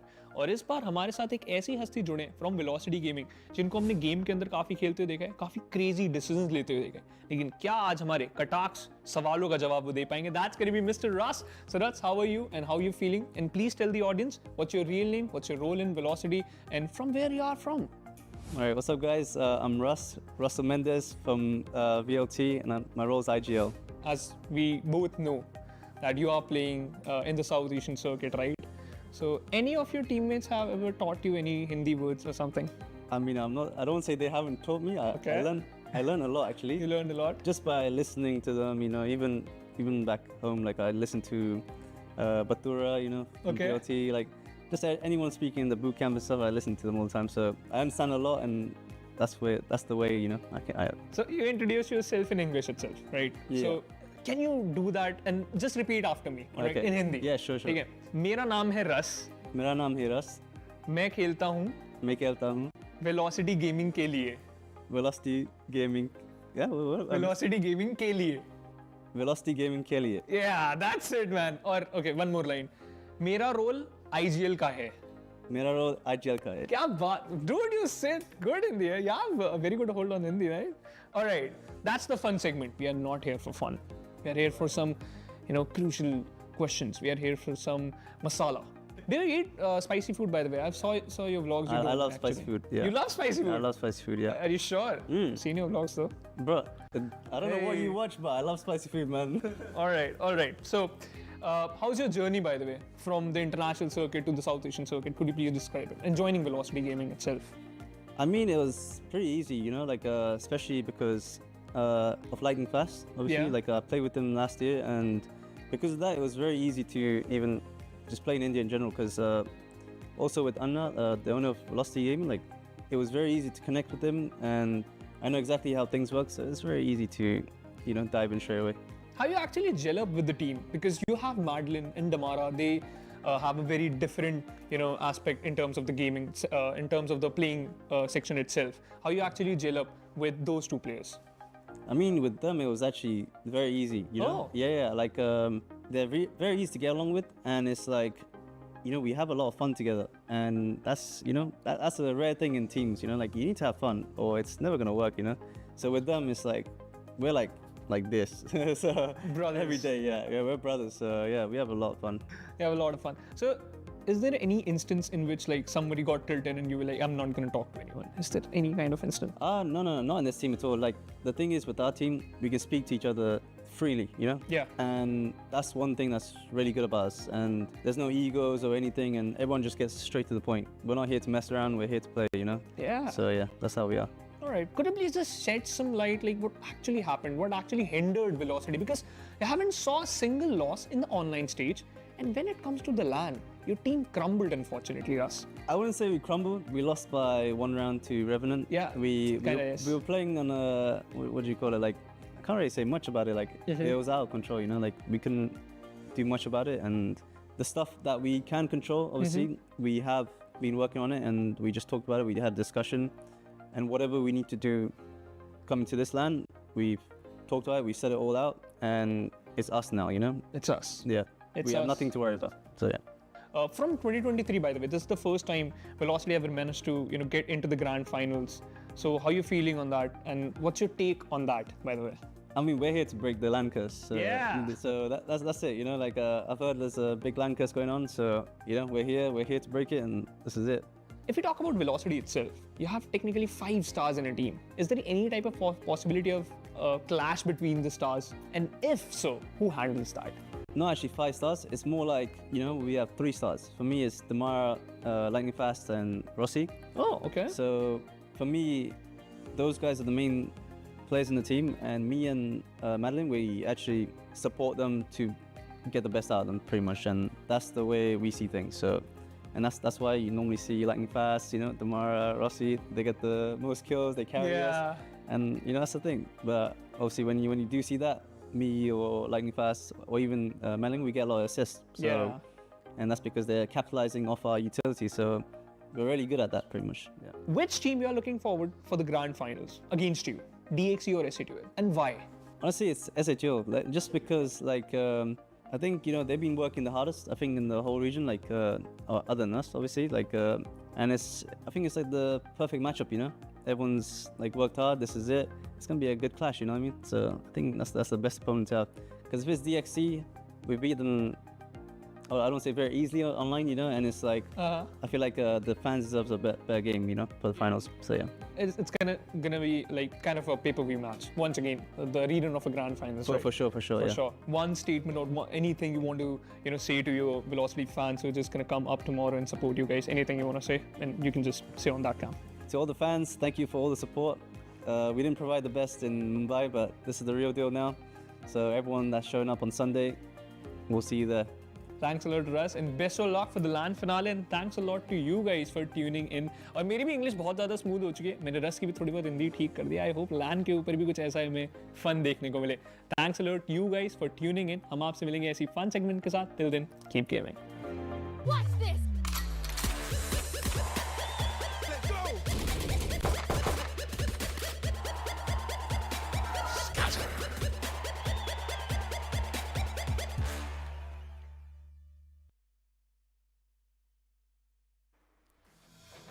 This is the real deal, and again, it's been a pain to deal with VLT right now for SATUL as their limbs are broken and they're battered down on the battlefield. But they still have an opportunity to get back up, rise up, and push us to a map number 5. Ladies and gentlemen, welcome back to the OMEN VALORANT Challengers South Asia 2025. We are watching the Ascension Qualifiers Grand Finale, and for the first 3 maps, it has been a 2-1 scoreline, but what a domination by VLT on the map of Haven. Of course, it was a domination in the second half. The first half was a 6-6 first half, and SATUL did put up a good competition against the players of Velocity Gaming, but defense is where they struggle the most. But now it comes down to Pearl, which is the next map. And last time when these two teams went against each other on this particular map, on the map of Pearl, it was a 13-10 victory for Velocity Gaming. It was a close affair. So I'm sure once again, SATUL Esports, they are going to put up a great fight against VLT, and that can go either ways. Really want to see how this one pans out, as again you brought out a bit of a history as well between both of these teams, SATUL, VLT, in the previous best of 3 series in Ascension Qualifiers. This was the exact same lineup as well from both the sides. SK Rossi back onto that Kyoru. Had played a lot of rounds out there, both on attack and defense, having a better win rate out there, 58 and 55 for VLT, while for SATUL, they played this map twice, got a pretty solid win rate back again onto their attack. Defense is somewhere we often see them struggle, Shadow, and this has persisted for the last 2 maps, or rather the last 2 3-sided maps. It's going to be very crucial to see if that's going to, you know, continue the same way in this map as well, or we might potentially see them push us forward for a map number 5. Everybody wants to see that. We all want to see the story go all the way down to Sunset. Another map where both of these teams like to play. The setup is here. Everything is ready. Ladies and gentlemen, the scoreline 2-1. VLT need 1 more map. Just 13 more rounds to represent South Asia on the international stage by becoming the Ascension representatives from this region. And it takes 13 more rounds for SATUL to push this series to a map number 5. We move on to the map of Pearl. Last time when these teams played on the map of Pearl, SK Rossi was the top fragger. But this time, Rossi once again holding an aggressive angle. What a timing onto the Nebula. Rossi gets one onto King Kappa. Moves back into the side, but takes hefty damage, down to 45 HP now. But still, as long as he can stand out there, that's the main thing now. The site is becoming stacked. They've already asked for the rotations out there from one part of the map. Still a couple of opportunities that could be found on the other side. Helef has already taken some space over towards the art, but he's got to deal with this alarm bot. Right on his face right now, and as soon as it gets activated, rotations are going to be called in here as well. Now the timing on that haunt was crucial. It did not find anything, so Madeline will still, or rather Russ will still stand there and jump peek. And the Prowler as well, it expired, so the stack remains at B side. This is a big opening for SATUL. It most certainly is. But they still need to deal with one of the side tanker, which is Russ. Let's see if they can, but yes, Helef finds someone onto Russ. The Mara gets a trade onto Helef. Back and forth trades are going in. A 3v4 situation as Hawks is going for the plant, but for the retake, not much shooters to the side of Velocity Gaming, but the Mara gets one, but Techno and Miz gets two lightning fast, answers back and saves the round for the players of Velocity Gaming. Once again, the pistol goes for VLT. Pistols were where they used to struggle, but that is ancient history now. Now 12 rounds away from closing this entire series out. VLT, what a way to kick things off again. SK Rossi having that aggressive angle on that Yoru. Normally we see Yoru players stick to the pillar and then not move forward, but he found the timing. He took a lot of space away and then also survived as well. And then Damara, again this habit of VLT to always push out through the smokes, get one and return back. This one tendency has never been dealt with by any other team apart from Revenant, X-Spark and Reckoning. SATUL really need to try and do something out here. Pushing through Art, and look at the retaliation. VLT quickly take the space over towards the A-main. Win advantage towards the side of Velocity, but Russ with the Sheriff gets two onto Techno and King Kappa as well. Lightning Fast also answers back, but seems like these Sheriffs are more than enough for the players of Velocity Gaming, as Russ with the 3K will seal the deal in the round for the players of Velocity Gaming. A good round conversion once again, but that was the eco round for the players of SATUL Esports. The next one, this one is going to be an important one, as this is going to be the buy round for the players of SATUL Esports. And scared, the pressure is double onto the shoulders of SATUL at this point, because VLT, even if they lose this one, they will still have the decider. But SATUL, if they lose on the map of Pearl, it's done and dusted for them. Russ mentioned in the interview as well that SATUL is one of the teams that is probably the hardest working team out here in South Asia region. It's going to be a heartbreak for them to not make it to at least map 5 in this series. And I absolutely agree. The pressure is not just going to be double, it's going to be exponentially high onto their shoulders, but Miz has got strong shoulders as well. He's able to take SK Rossi down now and maybe open things up at least on one part of the map. But I like the discipline from their side. They took that one pick. Now know that the defense is thin. So I'm moving over towards the A side, and VLT like to fast rotate on this map. They have got a read onto that, so this could be a pretty crucial round for them. Most certainly can be, especially Russ once again holding an aggressive angle, but the barrage of futils forces Russ to move out to the side. Hawks going for the plant, a free side hit. But look at the position where Russ is. He can still do a lot of damage to the side of Velocity Gaming. This entire team is coming from the Arts, and Madeline gets one onto Miz. Back and forth trades. Hawks getting a double up onto the Mara and Madeline. It's a 2v3 situation. Make it fast. It's one onto Stinger. And now it's a 1v1. What just happened? Lightning Fast with a 3K onto the fourth one, but the quadra will be denied. And the round goes for the players of SATUL Esports. But it was a costly round for SATUL. It was a costly round, yes, I agree. But the fact is they were able to convert the round. So they should be at least a bit happy about that. Now it's all gonna fall down to how they're gonna play in the next one itself. Call was good early on. A good opener by Miz. Onto Exe Rossi. Then a conversion over towards Enemy remaining. the side. I have seen multiple times how lightning fast have always been the nail. It's always been that one thorn for Techno. This time he was able to deal with him, but here's a judge! Here's a judge! And the judge gets the value onto Miz. Right on his face. The Hunter's Fury is still there towards the side of Hawks. Lightning Fast has got the Cosmic Divide. The Nightfall of Russ is just 1 point away. And the way Russ is holding on to the aggressive angle towards the A main, he can actually try to get one, but the Outrun is going to push back Russ into the site. But no information has been passed on to the players of SA2L Esports. That's a win situation, but now SA2L knows where exactly Russ is. And here comes a pivot. Because if you look at the position where King Kappa is, he has pushed all the way towards mid. And the mid defense has been taken down as Kappa finds one onto mid lane. Good timing being caught by King Kappa out there. There's a couple of players up in front of you. Exe Rossi does not really have the gate crash to run away from. Nebula going out on his face.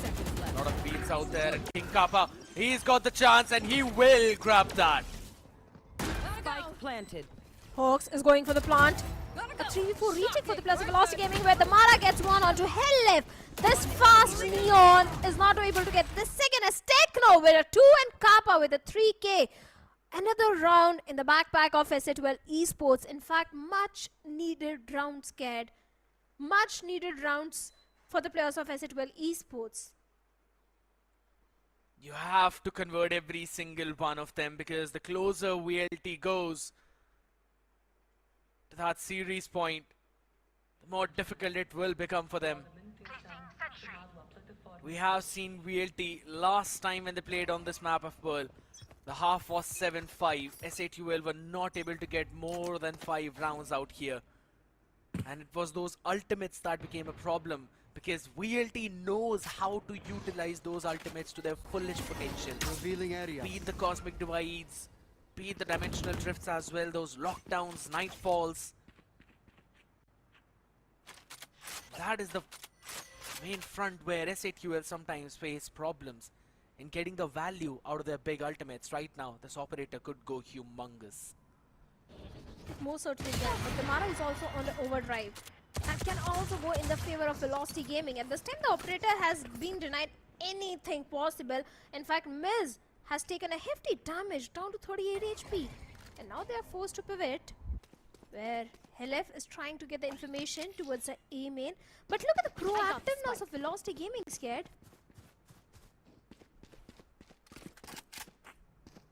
Quickly retreating over towards the A. Now, this is the main thing, right?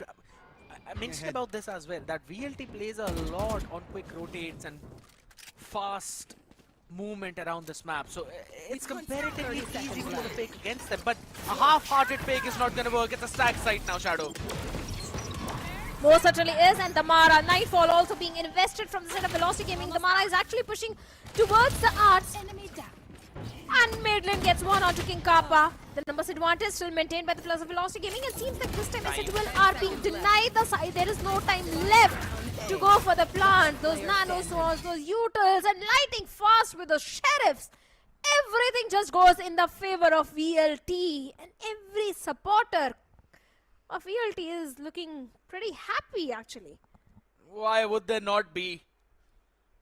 The last time this team was here on the LAN was all the way back in Split 2 in Mumbai, where the team soared through the upper bracket only to fall short in the upper bracket finals and then get eliminated in the lower bracket finals. But now, time to jump. When it matters the most, when the stakes are at their absolute peak, when it's about the Ascension slot, that's when this team performs.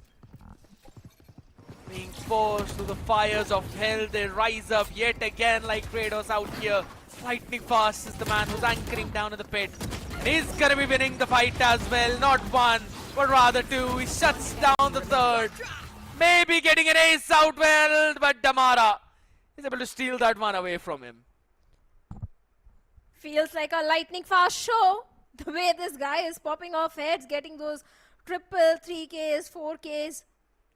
From the very start of the day, Lightning Fast has been feeling himself. And even this time also getting those frags, important frags converted.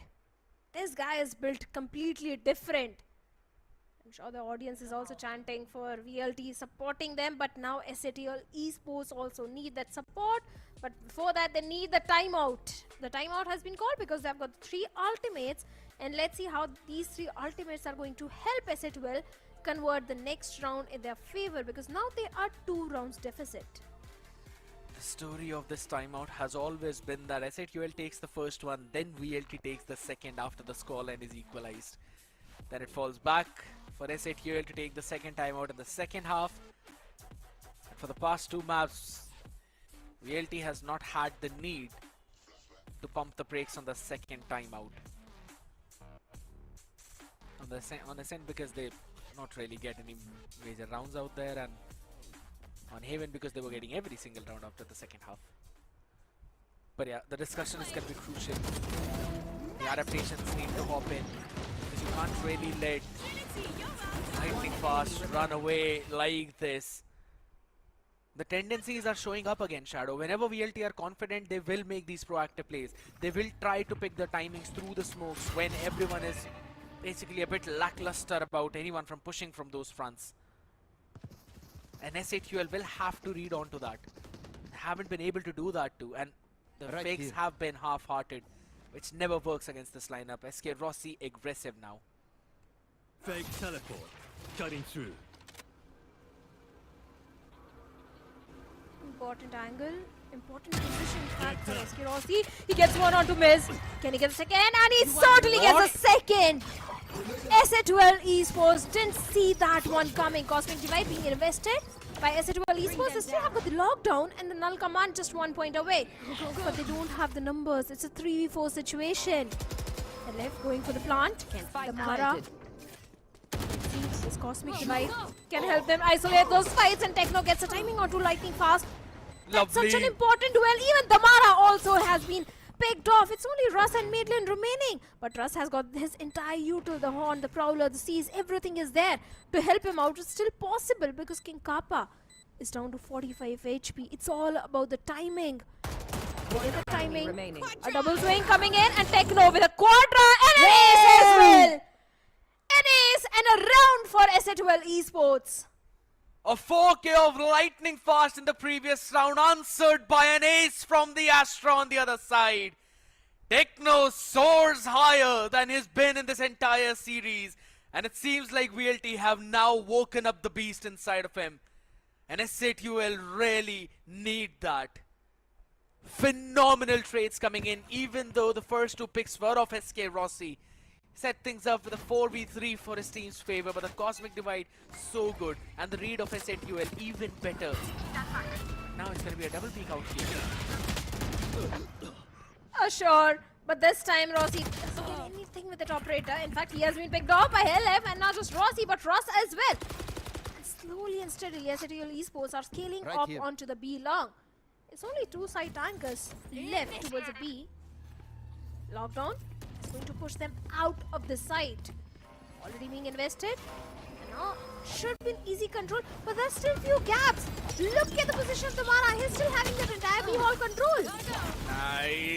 You should not have allowed him to get that. That is nasty, Damara. Getting a shot as well onto his head, even though he was concussed up now. Already down to a 5v, rather 3v2 out there in the open, and they want to convert it. Just a smoke in the bases. Helif needs to run away as well. Not a lot of HP, just 11 is what he's working with. They're going to run it all the way down towards the A side. A lovely first pick on SK Rossi, and that was all thanks to a knife thrown by Helif that cancelled the TP of Rossi once he missed the shot. And then the trades went back and forth on side. Yes, there were gaps, Shadow, in that lockdown, but to fill those gaps, there was that concuss of Astra as well on the way, all the way in backside. But again, Damara, concussed up, was able to land in the shot. Now, it's a 2v2. Where Helif is down to 11 HP. Still a possibility for VLT to go for this retake, because both the players, if you notice, of SC12 Esports are on two different parts of the map, two different sides of the site. Those nanoswarms are going to delay. Cosmic Divide already being invested. Fake tap on the spike, and Helep on the back of it gets a 3k. And Kappa gets lightning fast as well. One more round goes in the favor of SC12 Esports. Slowly and steadily, SC12 Esports is actually staging a comeback. Nice read by S8QL onto that Cosmic Divide. Realized that they will invest that, so they were playing on the opposite ends of the map while also creating a crossfire. The turret gave out the information as well as King Kappa was able to wrap around through flowers. After the timeout, S8QL have bounced back, getting a couple of rounds for themselves. And look at the timeline already. It's 2 rounds for one side, and then the other side takes 2 for themselves. It's been going back and forth since then, and right now it's a Bucky in the hands of Damara. Eskerosi still invest in the operator, lightning fast as well with a hero rifle. This could be... Oops. Night. From off angle gets not just one but the second one also onto the Mara. First he took down mid lane, the win condition for the players of VLT. The lockdown was already out, and after that the Mara was picked off from the same position. And now the operator is still there towards the side of Eskerosi. He has got the dimensional drift. But the thing is, SA12 they have the numbers and they're slowly scaling up towards the B long, but look at the position where Russ is. Yeah. So important. If this corner is not checked, he can do so much. He gets one and the second one as well. Can he get third? And seems like no. 3k for Miz. But I think Russ did so much damage towards the side of SC12 Esports that now it's possible. But Miz with a quadra onto lightning fast. What is happening? Miz with a quadra. And Eskerosi seems like now he's going for the save. That too on down 20 HP after those first 2 engagements. Phenomenal play from this dude. Again over towards the backside, getting that pick on lightning fast. That one headshot was absolutely necessary. And the round is now done. S8QL will take the lead, steal it away from VLT and Shadow. I'm pretty sure that we're going to see a timeout after this. Godspeed will have to pump the brakes. S8QL have been getting a good read onto VLT's play. That they like to fast rotate towards one side, so they're always pulling this fake out. They're going towards one part of the map first, and then rendezvousing to push it on towards the other side.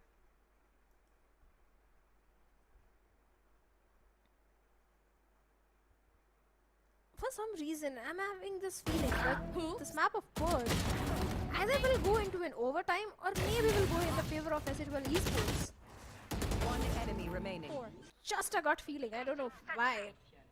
But the way Velocity is playing, it's looking pretty impressive, especially in the defensive side. They're able to convert 4 rounds. They still have got the lockdown, they still have got the dimensional drift available. Even the overdrive and nightfall is just 1 point away each.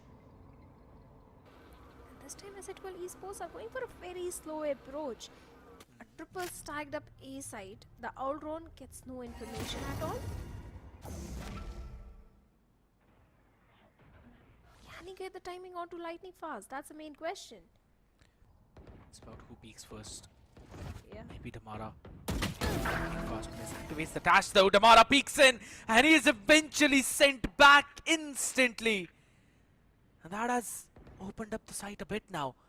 But you can already see Russ rotating all the way from B side too. And Eskerosi is controlling art. Recalling my bot. He's going to be moving back all the way on site. It's again the defense spread out thin. But the camera has been called. They're moving over towards the B side. The Prowler is going to expire. No, there's absolutely no one out there, but there's a lot of Killjoy utility on this side. Lightning also has placed a couple of Astra Stars there as well to support his team. This could get risky, Shadow. It certainly can. Ox gets one onto Russ. It's a 3v5 situation for the players of Velocity Gaming. Those nanoswarms, those fragments are becoming a hindrance for the players of PLT, but despite that, Lightning Fast gets not just one but 2. Second one onto Ox as well. As long as Lightning Fast is there, it's still possible, but seems like Miz is going to take that one lad out from VLT. It's only Exe Esports remaining. He planted. gets one onto Helen, but still a 1v2. The rifle and gets one onto Techno, but miss. This guy ain't stopping. Miss is on a different confidence level today. A 3K and a round for the players of Ascent Esports. Seems like this map of Pearl is going to be filled with the heroics of Miz. And his team really needs it right now. One of the big reasons out here for success has been the improvement of SAQL in general, and one of the players who has improved the maximum in this team is 100% Miz. All the way back in Split 1, we have seen him. He was doing a pretty solid job in terms of fragging, but when it came down to those entries, yeah, there were some struggles out there. There. You could see the synergy was a bit of a problem, but then came Split 2 and Split 3, where he worked onto his entry as a duelist. And then came Ascension Qualifiers, where he's also worked on his entry fragging. That's absolutely bonkers now, as SAQL already reaching to 6 now, walking down outside of the B as well. Eskirossi Bomb grenade out. survived by the skin of the teeth. 15 HP is where he is. A scrappy back for the players of Velocity once again. Should be an 7th one for the players of SAQL Esports now. But the thing is, Maiden has got the lockdown, the overdrive is there, Nightfall is there, so many ultimates towards the side of Velocity Gaming, but one single lad is more than enough. Miss, the way this guy is performing, and he has got the Blade Storm as well. I got this Rossi with the Dimensional Rift, gets the info with the team. Random spam coming from the side of Lightning Fast. 30 seconds left. And they're calling to run all the way towards the B side? That is a bold move by SAQL though. They've got no control of the double doors in mid. The alarm bot's gonna give out all the information. It's a race against the time. They might be able to make it, but it's gonna get risky, Shadow. And King Kappa makes sure that risk is not going to be there, but Rust and Lightning. Player standing. Lovely work from their side. They will demolish every single one. And SAQL will lose the round on time. VLT bounce back. Most certainly, and it was on the back of the mistake from the side of SAQL Esports. Not technically a mistake. They were denied everything towards the A side, and after that, towards the last 30 seconds, they decided to go all the way towards the B. And that alarm bot towards the mid gave all the information to the Plus Velocity Gaming. And then Nightfall from VLT changed everything. If at all there was a possibility of Miz doing anything, that Nightfall denied everything. And a timeout has been called by SAQL now. Shadow, that is a very interesting call because this is right before the half. Exactly. And with this, SAQL will have no timeouts left for the second half. It's a big risk. It's a very big gamble. And I think they're probably relying on the fact that maybe they'll have some kind of read onto VLT's attacking half plan, but that is a risky move.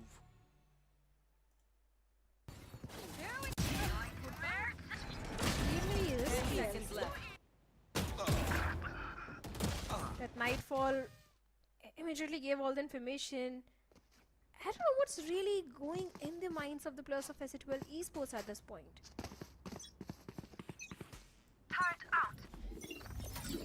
Maybe we'll find out very soon. As this time once again going for a B execute and a perfect read by VLT. It's a triple startup side. And that too on the operator. Eskirossi gets one onto Miz and Techno as well.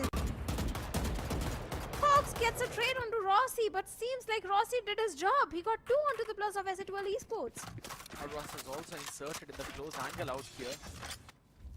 Stamara is out here shopping, picking up the best weapon for himself. And guess what?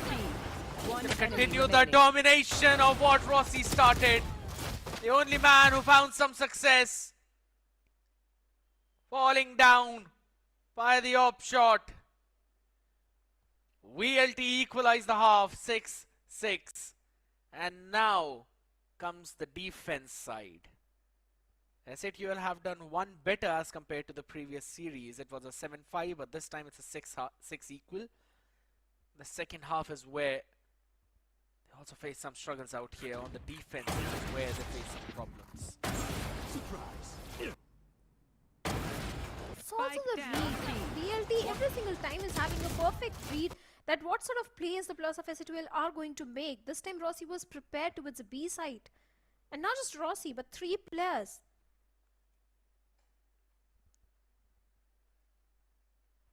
This map is really important for the players of SC2L Esports. An equalizer, a good first half, but like you mentioned, defense is where SC2L struggles the most. And let's see how prepared they are. It's all about the hustle. It's all about how competitive can you get to try and pull this one for yourself, and also for all the audience out there. If you're feeling competitive, make sure to register for OMEN. They went out here, quickly scan that QR code. Holy smoke, Shadow! I just realized both the Astras and both the teams are the only ones who are actually on those double digits, and lightning fast more than Techno out here, 17 and 6. This is absolutely bonkers. And now, given the situation where Russ likes to call on the attacking side and his calls have been immaculate, at least throughout today's series, yeah, I'm pretty sure it's going to make things easy for his team, but maybe not those shots not being landed by SK Rossi. That turret actually did quite well. I'm out of here. Back and forth trades. LF gets one, Russ gets a trade onto LF, and Techno, being the side anchor, gets the second as well onto Russ. Got trades in the favor of SC2L. They have the numbers advantage. And here's the thing, it's not just the Astra top fragging. Lightning fast is always One enemy remaining. That's just lightning fast thing. Be it as an Omen or a Astra or whatever agent he's playing, he's always getting those crucial frags converted. But seems like this time, in this pistol round, BLT was not able to shine because Middle is the last man standing. And the way the spike is dropped and the players are guarding, it seems highly unlikely that this round can go in the favor of VLT. 30 seconds left. I like this thing. Madeline realizes that he can rush towards the other end of the map and maybe grab an orb out here. That's a pretty small macro play, but it could very well result in a big butterfly effect as well. Probably helping him convert one of the biggest rounds or the most crucial rounds of this half. Alright, sees the first one. 5 more seconds remaining and they all want to just rush away. They don't actually want to pick him. But they'll have to take the fight. Madeline was just rushing it down onto them. I kind of did like the call, to be honest. I will not lie.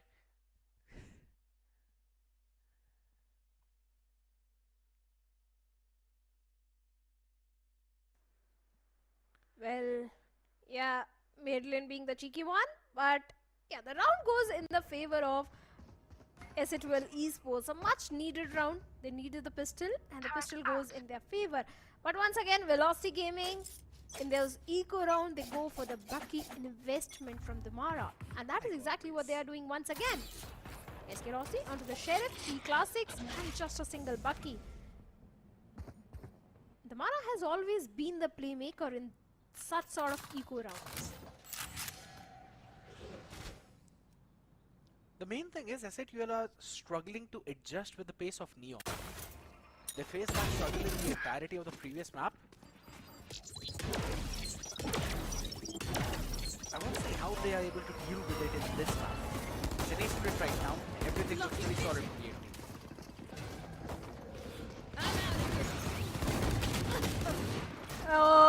Once again, LF gets one onto the Mara. This time the Neon is not going to get anything. Russ going for the plant. Random spam also coming in.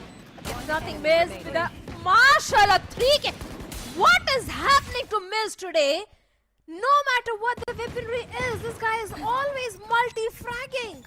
Hawks going for the defuse. An easy 8th one for SC2L Esports. And all VLT could do was just deny flawless to SC2L Esports. So that means the bonus is also going to look pretty decent for SC2L.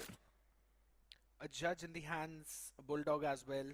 Bulldog and Guardian technically the only two weaponries that can deal a lot of damage out there. But since we are playing on Pearl, the judge will have its own value as well, all the way towards double doors.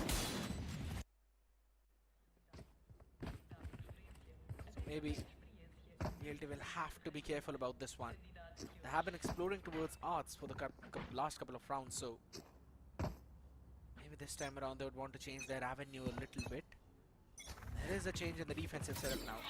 You would normally see a nano swarm and alarm ball set up over towards the art. This time around it's on the B side. Lightning fast. Be careful.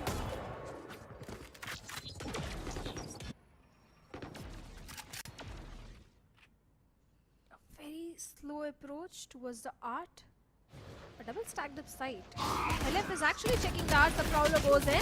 And now the information has been passed on. And Helef, back and forth trades are coming in. Instantly being traded off. 4v4 situation. But Techno gets one more. And the Mara, the sliding neon, gets Techno. The site angles has already been dealt with. Should be an easy plant. Russ going for the plant. But a 2v3 retake for the players of Ascension Esports. And since Miz is on the operator, Kappa on to Judge, they do have few smokes to work around with to isolate those fights. Still possible for Ascension Esports to go for the 9th one. If King Kappa wins this one, then this round is tilted on its head. That's a big if out there. Some of the noise being made on the other part of the map though. Holy smokes, Judge in the hand, on the face, King Kappa gets 2, but Damara is able to answer back. Holy smokes, you could see it from the expression itself. The timing could have been everything for King Kappa out there, and he found the perfect one. But Damara just turning 100 degrees all the way to the other side to take down the second. Absolutely crazy. Oh, for sure. King Kappa with a ghost, with a Judge. ELT just one step ahead. And one round away from an equalizer. And this time, once again, Deploying a drone. similar approach. But look at the position where Hawks is. Drone is going to give the position away. The information has been passed on towards both the sides, but Helef swings out and gets 2 onto Eskerosi and Damara. Lightning fast answers back by getting 2. 3v3 situation is there. And actually they can go for an A execute. Because look at Russ, he's already in the site. But Hawks is also coming in. If Russ is not aware, or maybe this recon is going to give the information. And now he's aware that someone is coming.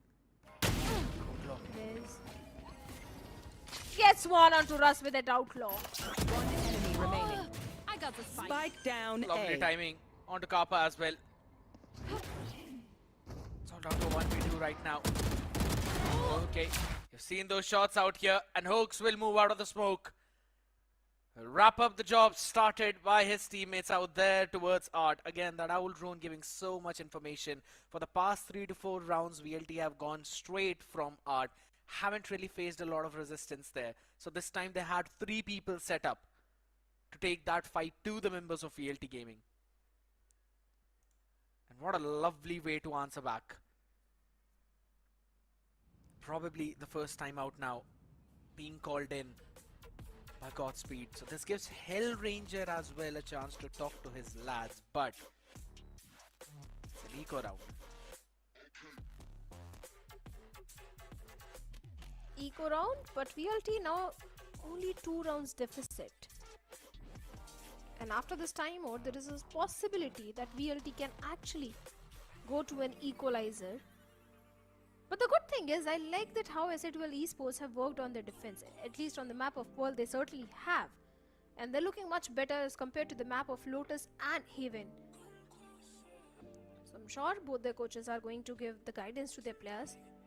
But indeed, important round for Ascension.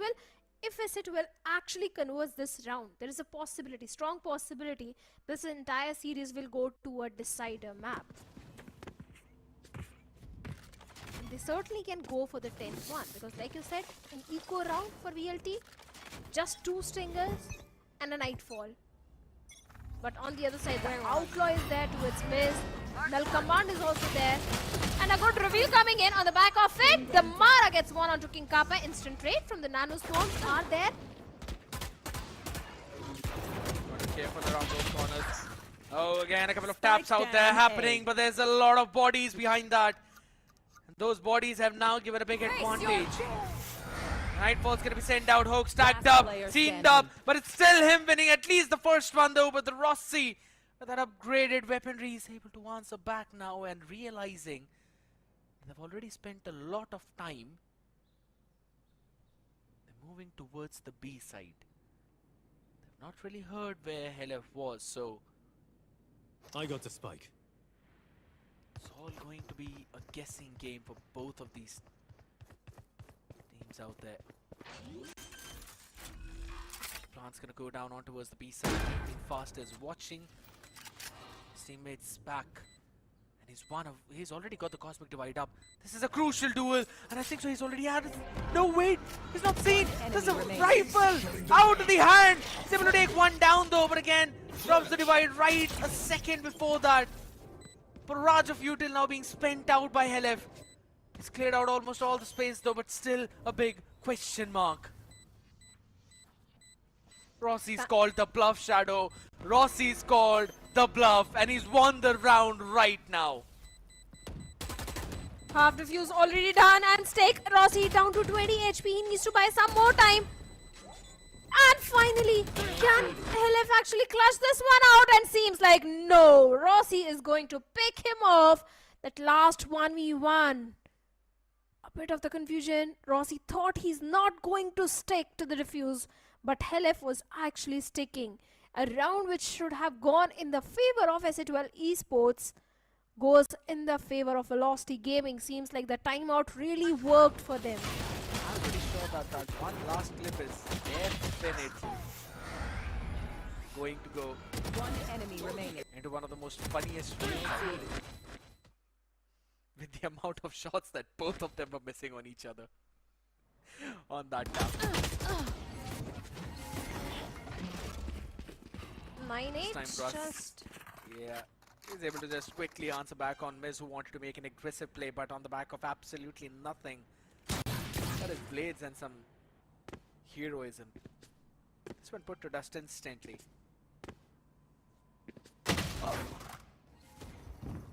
Lightning fast, gets one or two hawks. It was an eco round, and now the numbers are also not there to support as it will to go for the 10th one. Seems like an equalizer is going to be there, as it's only one side anchor. Who's next? So the rotations are being called off from as it will. Rossi actually investing into the dimensional rift, gets information of the B-alls. Helef gets one onto Raz. The Mara gets the trade towards Helef. And even the Mara and Rossi deals with the remaining 2+, Techno and King Kappa. And round goes in the favor of Velocity Gaming. But this was an eco round for the players of SA12 Esports. Equalizer has been established, and I want to know your prediction. What do you think? What's going to be the scoreline of this map? Are we going to witness an overtime? I have absolutely no clue, Shadow. This day has been going pretty solid, so I don't want to jinx it at this point. But it's been so back and forth, so consistent. Considering there's still one timeout left for VLT, I'm just going to make an educated guess saying that they might be able to close the series out. Gotta go. Short gun. And also, Russ likes to call on this, and Namara is just rushing it down towards the backside. Back and forth race, 1v1, and make it 2v1 in the favor of Velocity Gaming. Rossi finds Hawks, and Lightning Fast also deals with King Kappa. Lockdown already being invested by the players of Velocity Gaming, which is going to push the entire team of SA12 out of the side. Those fragments goes in. The back of it, Helef trying to scale up and get something. He gets one, but the lockdown was there. Quite eager Helef became in that situation, and Lightning Fast instantly humbles him down. It's only Techno remaining in a 1v2 retake from the side of SA12 Esports. What a cosmic device. One enemy remaining. A 1v2 isolated. Yes, SK Rossi has been picked off. Now it's only Lightning Fast. It's doable, it's possible. Both sides very low HP, and Techno pulls off the round and saves the round for the players of SA12 Esports.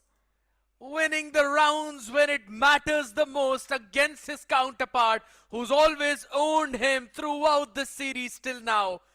Techno is rising up at the perfect opportunity to push push his team even far forward and keep them in lead. One enemy remaining.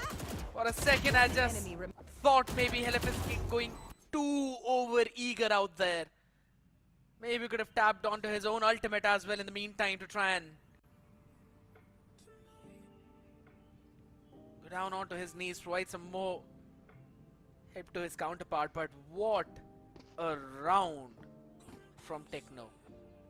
Walks up, uses the lightning fast Nebula, walks around it, takes the isolated duel with SK Rossi, and lightning fast could not trade him because he was behind the pillar. Even though that pillar is basically paper, he was still able to dodge up a few of the bullets from lightning fast, and then Techno wins out that one last duel with a bit of a reposition. Beautiful play. And now SA12, they don't have enough crest to go for a full buy, even though they got the round. I cannot use that. Is onto the judge. Then will command towards Helef, the lockdown. Too many possibilities for SA12 Esports to get the 11th one. But Amara onto the overdrive is already there. The side control has been given. And seems like the players are just waiting for a right moment, and Miss gets one onto the Mara. The patience finally paying off, but Madeline gets a trade onto Miss as well. Back in 4 trades, and Rossi gets Fox as well.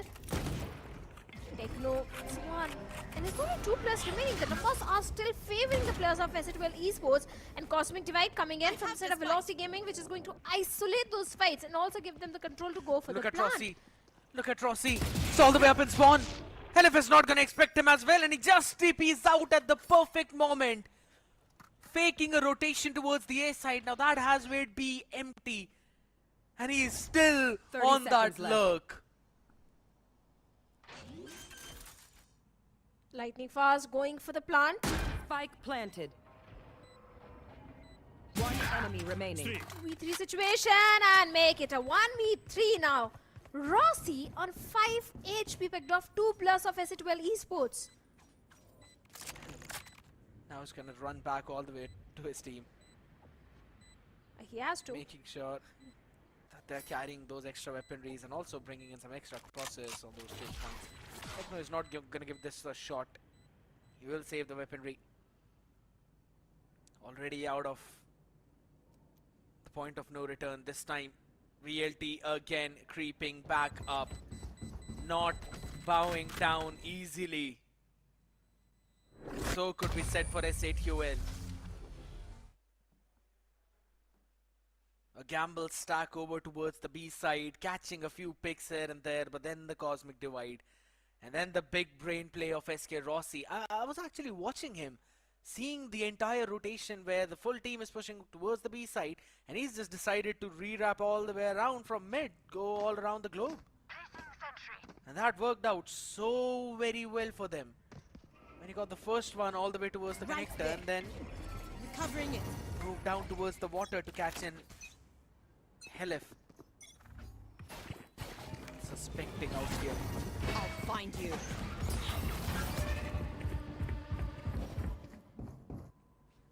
The 0 point gives information to the players of SA12 Esports that few players are outside B.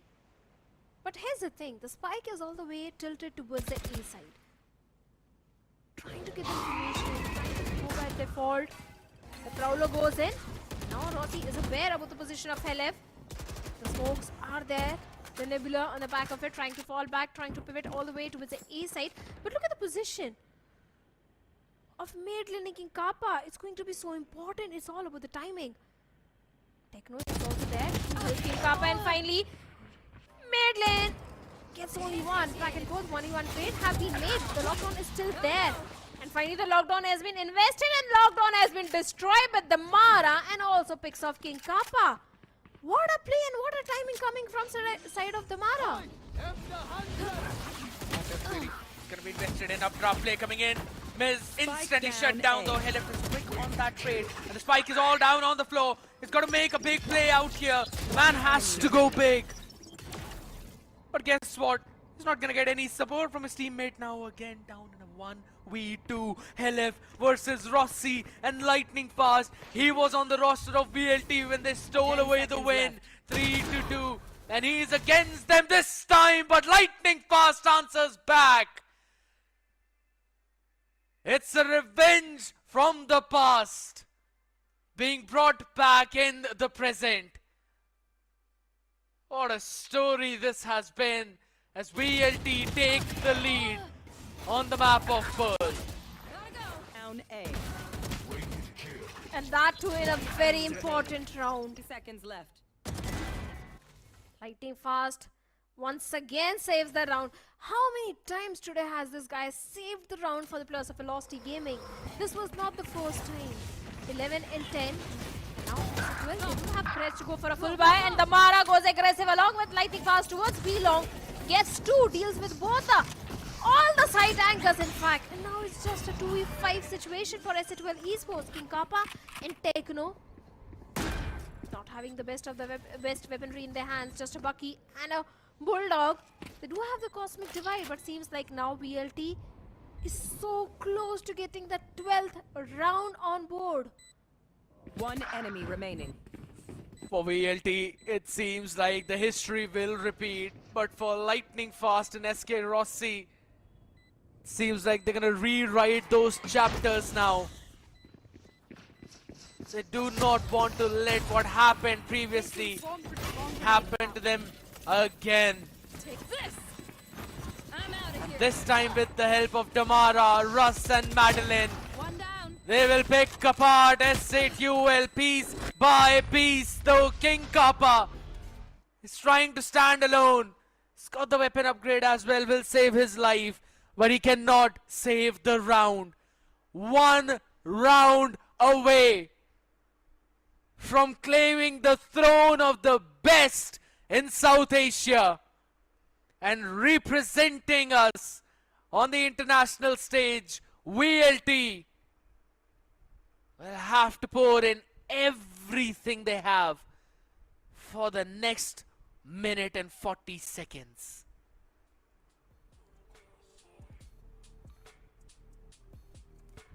A timeout has been called by Velocity Gaming because they don't want to risk anything.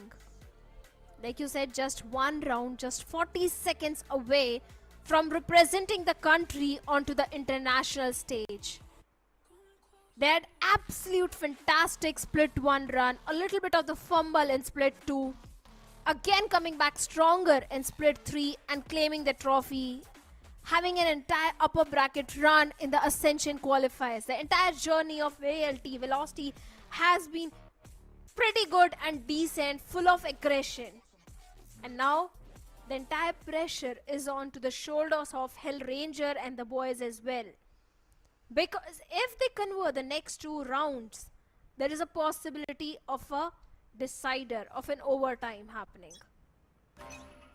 But this round is going to decide everything as VLT, they've got 3 major ultimates also online.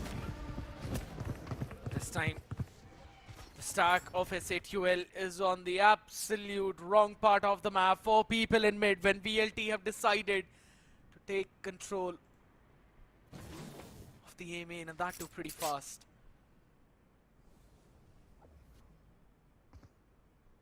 Now they're gonna enter the phase 2 of their sequence.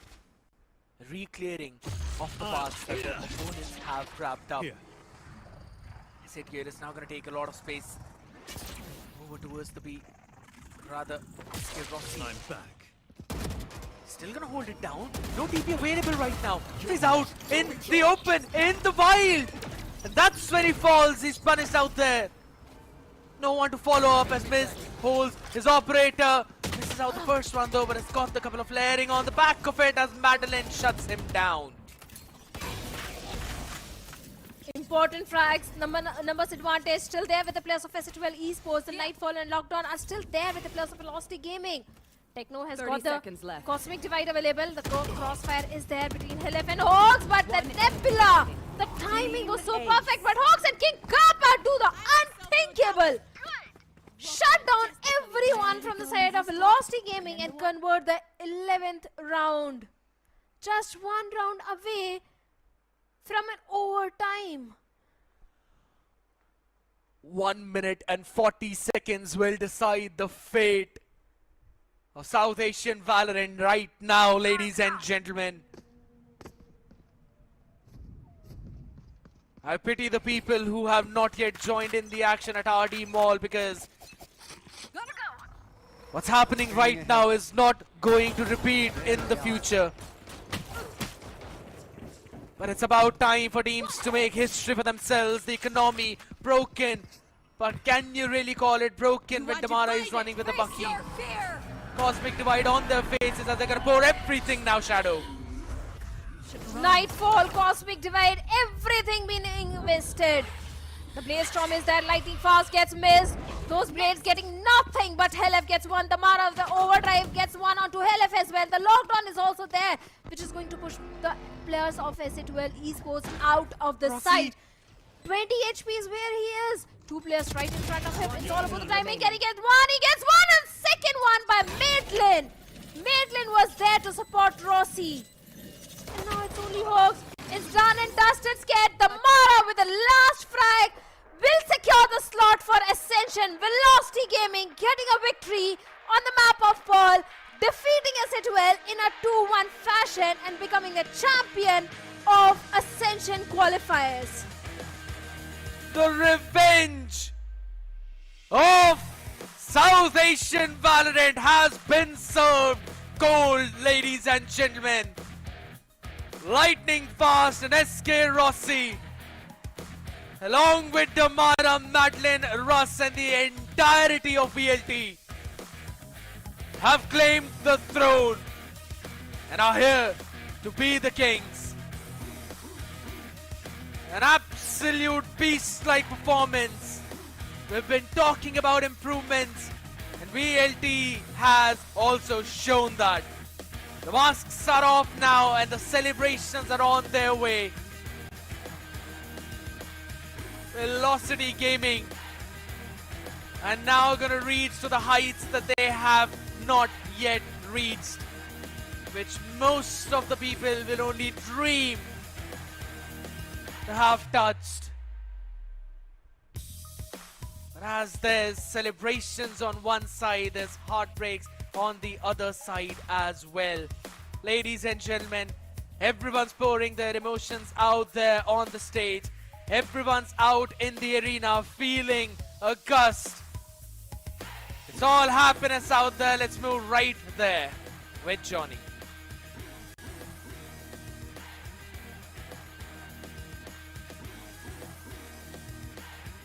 Gents, can we have some applause again for VLT?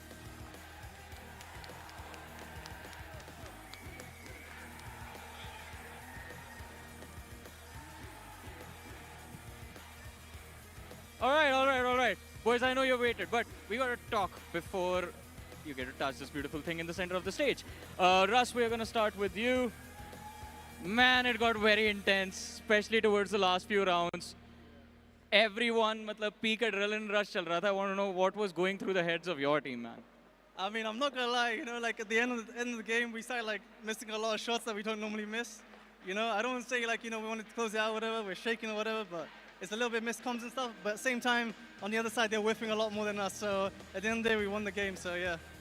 You guys recovered very nicely, but talking about recovery, Rossi, I'm gonna come next to you because we saw you playing with that mask on, and now the mask is off, man. I mean, I was sick and the special mustache you guys never seen in the entire 5 years. It's for my love, Batura. Where is he? I cannot say him. He's right. So yeah, Batura, this mustache for him. I kept it for the LAN even though I looked ugly. It's for him. And I love the entire VLT management, especially Anna. If anyone deserves this trophy, I think it's him more, from 5 years. And I think he really didn't get the success he deserves. So coming to SA again have to play this, go through all this. I think one of the main motivation was to do our best to give that success what he deserves. In the entire industry, I think he has a really good heart and passion for the game. So this is just one step. We have more, we have to do well in Ascension and we're gonna give our best. You just made a man that big cry right now. I can see tears rolling down his... What can you give Anna? हम कुछ भी Anna को कुछ नहीं दे सकते. Come on. प्यार दे सकते हैं यार, but what he really wants, you know, it's hard to buy from money, you know. So this is the best that I can, not the best, this is one of the things I can give you, Anna. We'll try our best every day to give you more what you deserve. I mean, all right, and as you guys work towards that next goal, you have succeeded in fulfilling the first one. Ladies and gentlemen, it is time. Rossi, Russ, everyone from Velocity Gaming. Ladies and gentlemen, the champions of OMEN VALORANT Challengers South Asia Ascension Qualifiers headed to Ascension now. Velocity Gaming!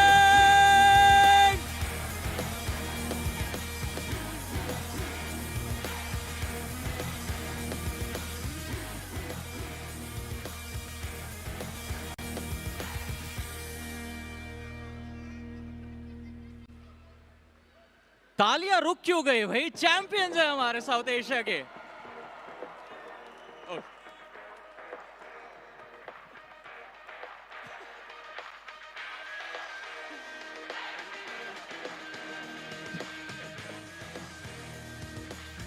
Teams को तोड़ के light first काम नहीं हुआ था. Trophy भाई मैं क्या करूं? You are too strong, my friend. Last में हमने वो भी देखा था, the moment you just let go of everything because you knew you were going to win. But it's not the only thing you get. You get some prize money as well. So to do the honors, we're going to call on stage the COO of NODWIN Gaming, Mr. Ekansh Arora. Mr. Ekansh. Ladies and gentlemen, COO of NODWIN Gaming, people responsible for making all of this happen as well. Can we have some applause, please?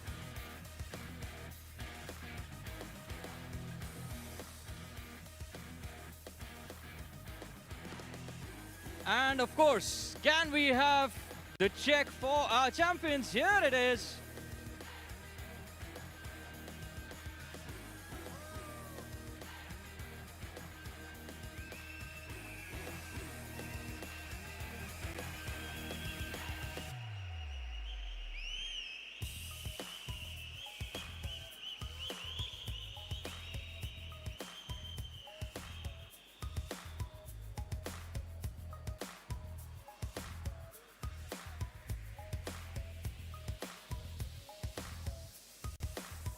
All right. My champions, thank you so much. But we have to call our runner-ups on the stage as well for their prize money. Oh, one more picture.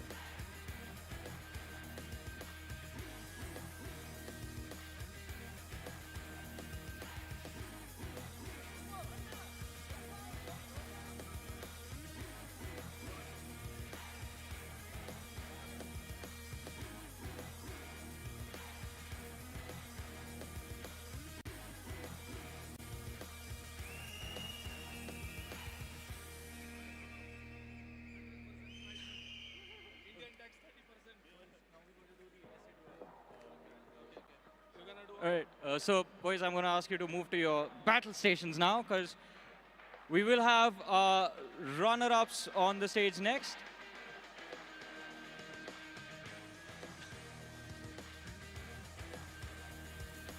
All right, ladies and gentlemen, they fought a very hard battle tonight. Let's have a round of applause for S8UL, the runner-ups of OMEN VALORANT Challengers South Asia Ascension Qualifiers. And can we have their check as well? Yeah, Hellranger, Bhavin.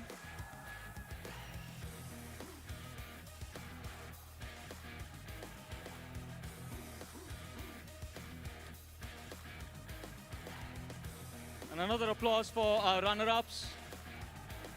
I know there are a lot of S8UL fans there.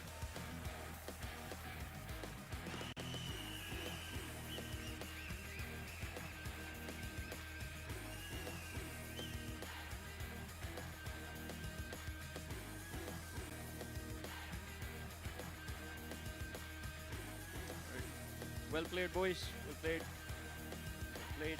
Thank you so much. Well played. Well played. Thank you, Mr. Ekansh. Thank you so much. And with that being said, ladies and gentlemen, that does bring us an end to our journey on this stage. जो कि Ascension का मंच है, यहाँ पे बस हमारा सफर खत्म हुआ है, but you guys know what is next. So, with that being said, this is Super Johnny.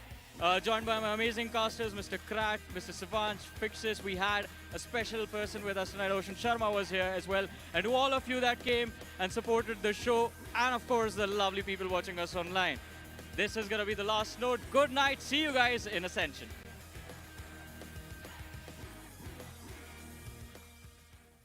Watch this! Let's go!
At the world from the eye of the Horus. If you Alexander the Great, then I am the Porus. Coming straight from the mud like I am a lotus. So हाथियों का बल कैसे सकेगा तू मुझे रोका?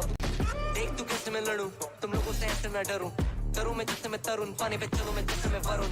चाहे मैं जीऊं या मरूं, जो करना चाहूं मैं वही तो करूं. आता है तू ना गरीब, तू बेटी चीप, जब तक कटे ना तेरी ये jeep. Better believe you're gonna bleed. Pick up a seat, get in your team. I'm the king of kings. Brother in arms in a battle. You all gonna die if you act like a vandal. Bring the realms to reality from every angle. This is the public service announcement from Mumbai to the rest of the world. I am a Raja. I am the Raja. भिड़ेगा तो उठेगा जनाजा ना. तू मेरी तरफ आना. आ गया तो होगा फिर तनाजा ना. ये भारतीय भाषा फिर दुनिया सुनेगी ये तराना ना. 'Cause I am the Raja. 'Cause I am the Raja.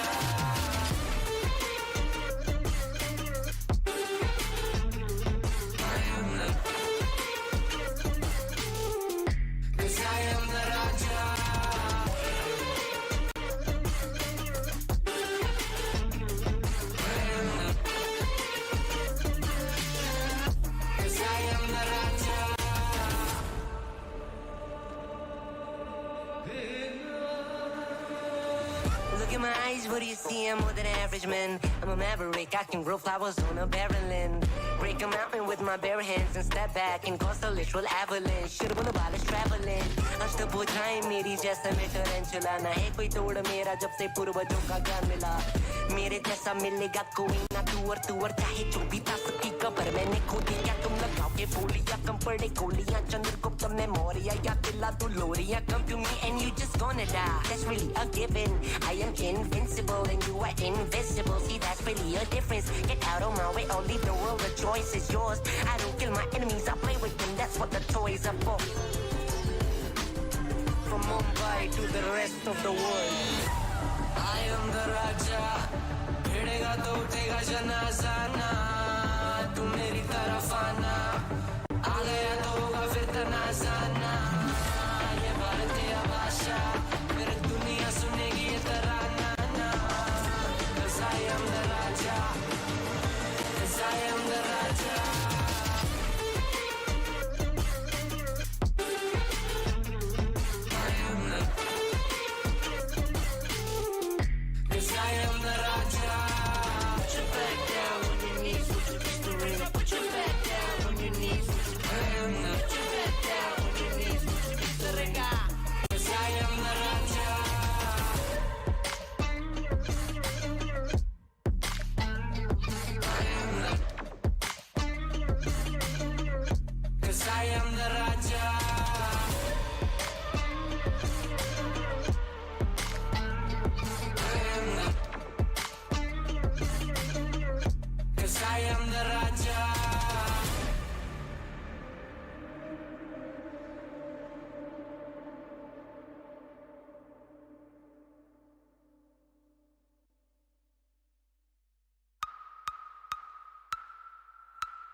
I'ma fight by the team. If it comes, I'ma die with it.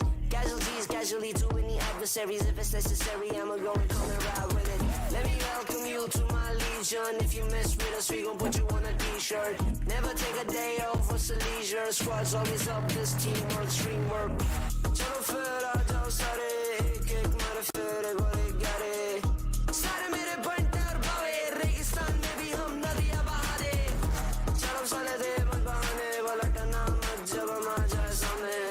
Aur kare tere baare, mere meri team mere piche kya karega tu chabe. I said I got your back, back, back, back, back, back, back. I said I got your back, back, back, back, back, back. I said I got your back in my team, we adapt. We a family from around the world, we a pack. You can never take us down, and it's a fact. All we do is improvise and adapt. I said I got your back. I said I got your back. I said I got your back. I said I got your back. And I said I got your back. I said I got your back. I said I got your back. I said I got your back. And I said I got your back. I said I got your back. I said I got your back. I said I got your back. And I said I got your back. I said I got your back.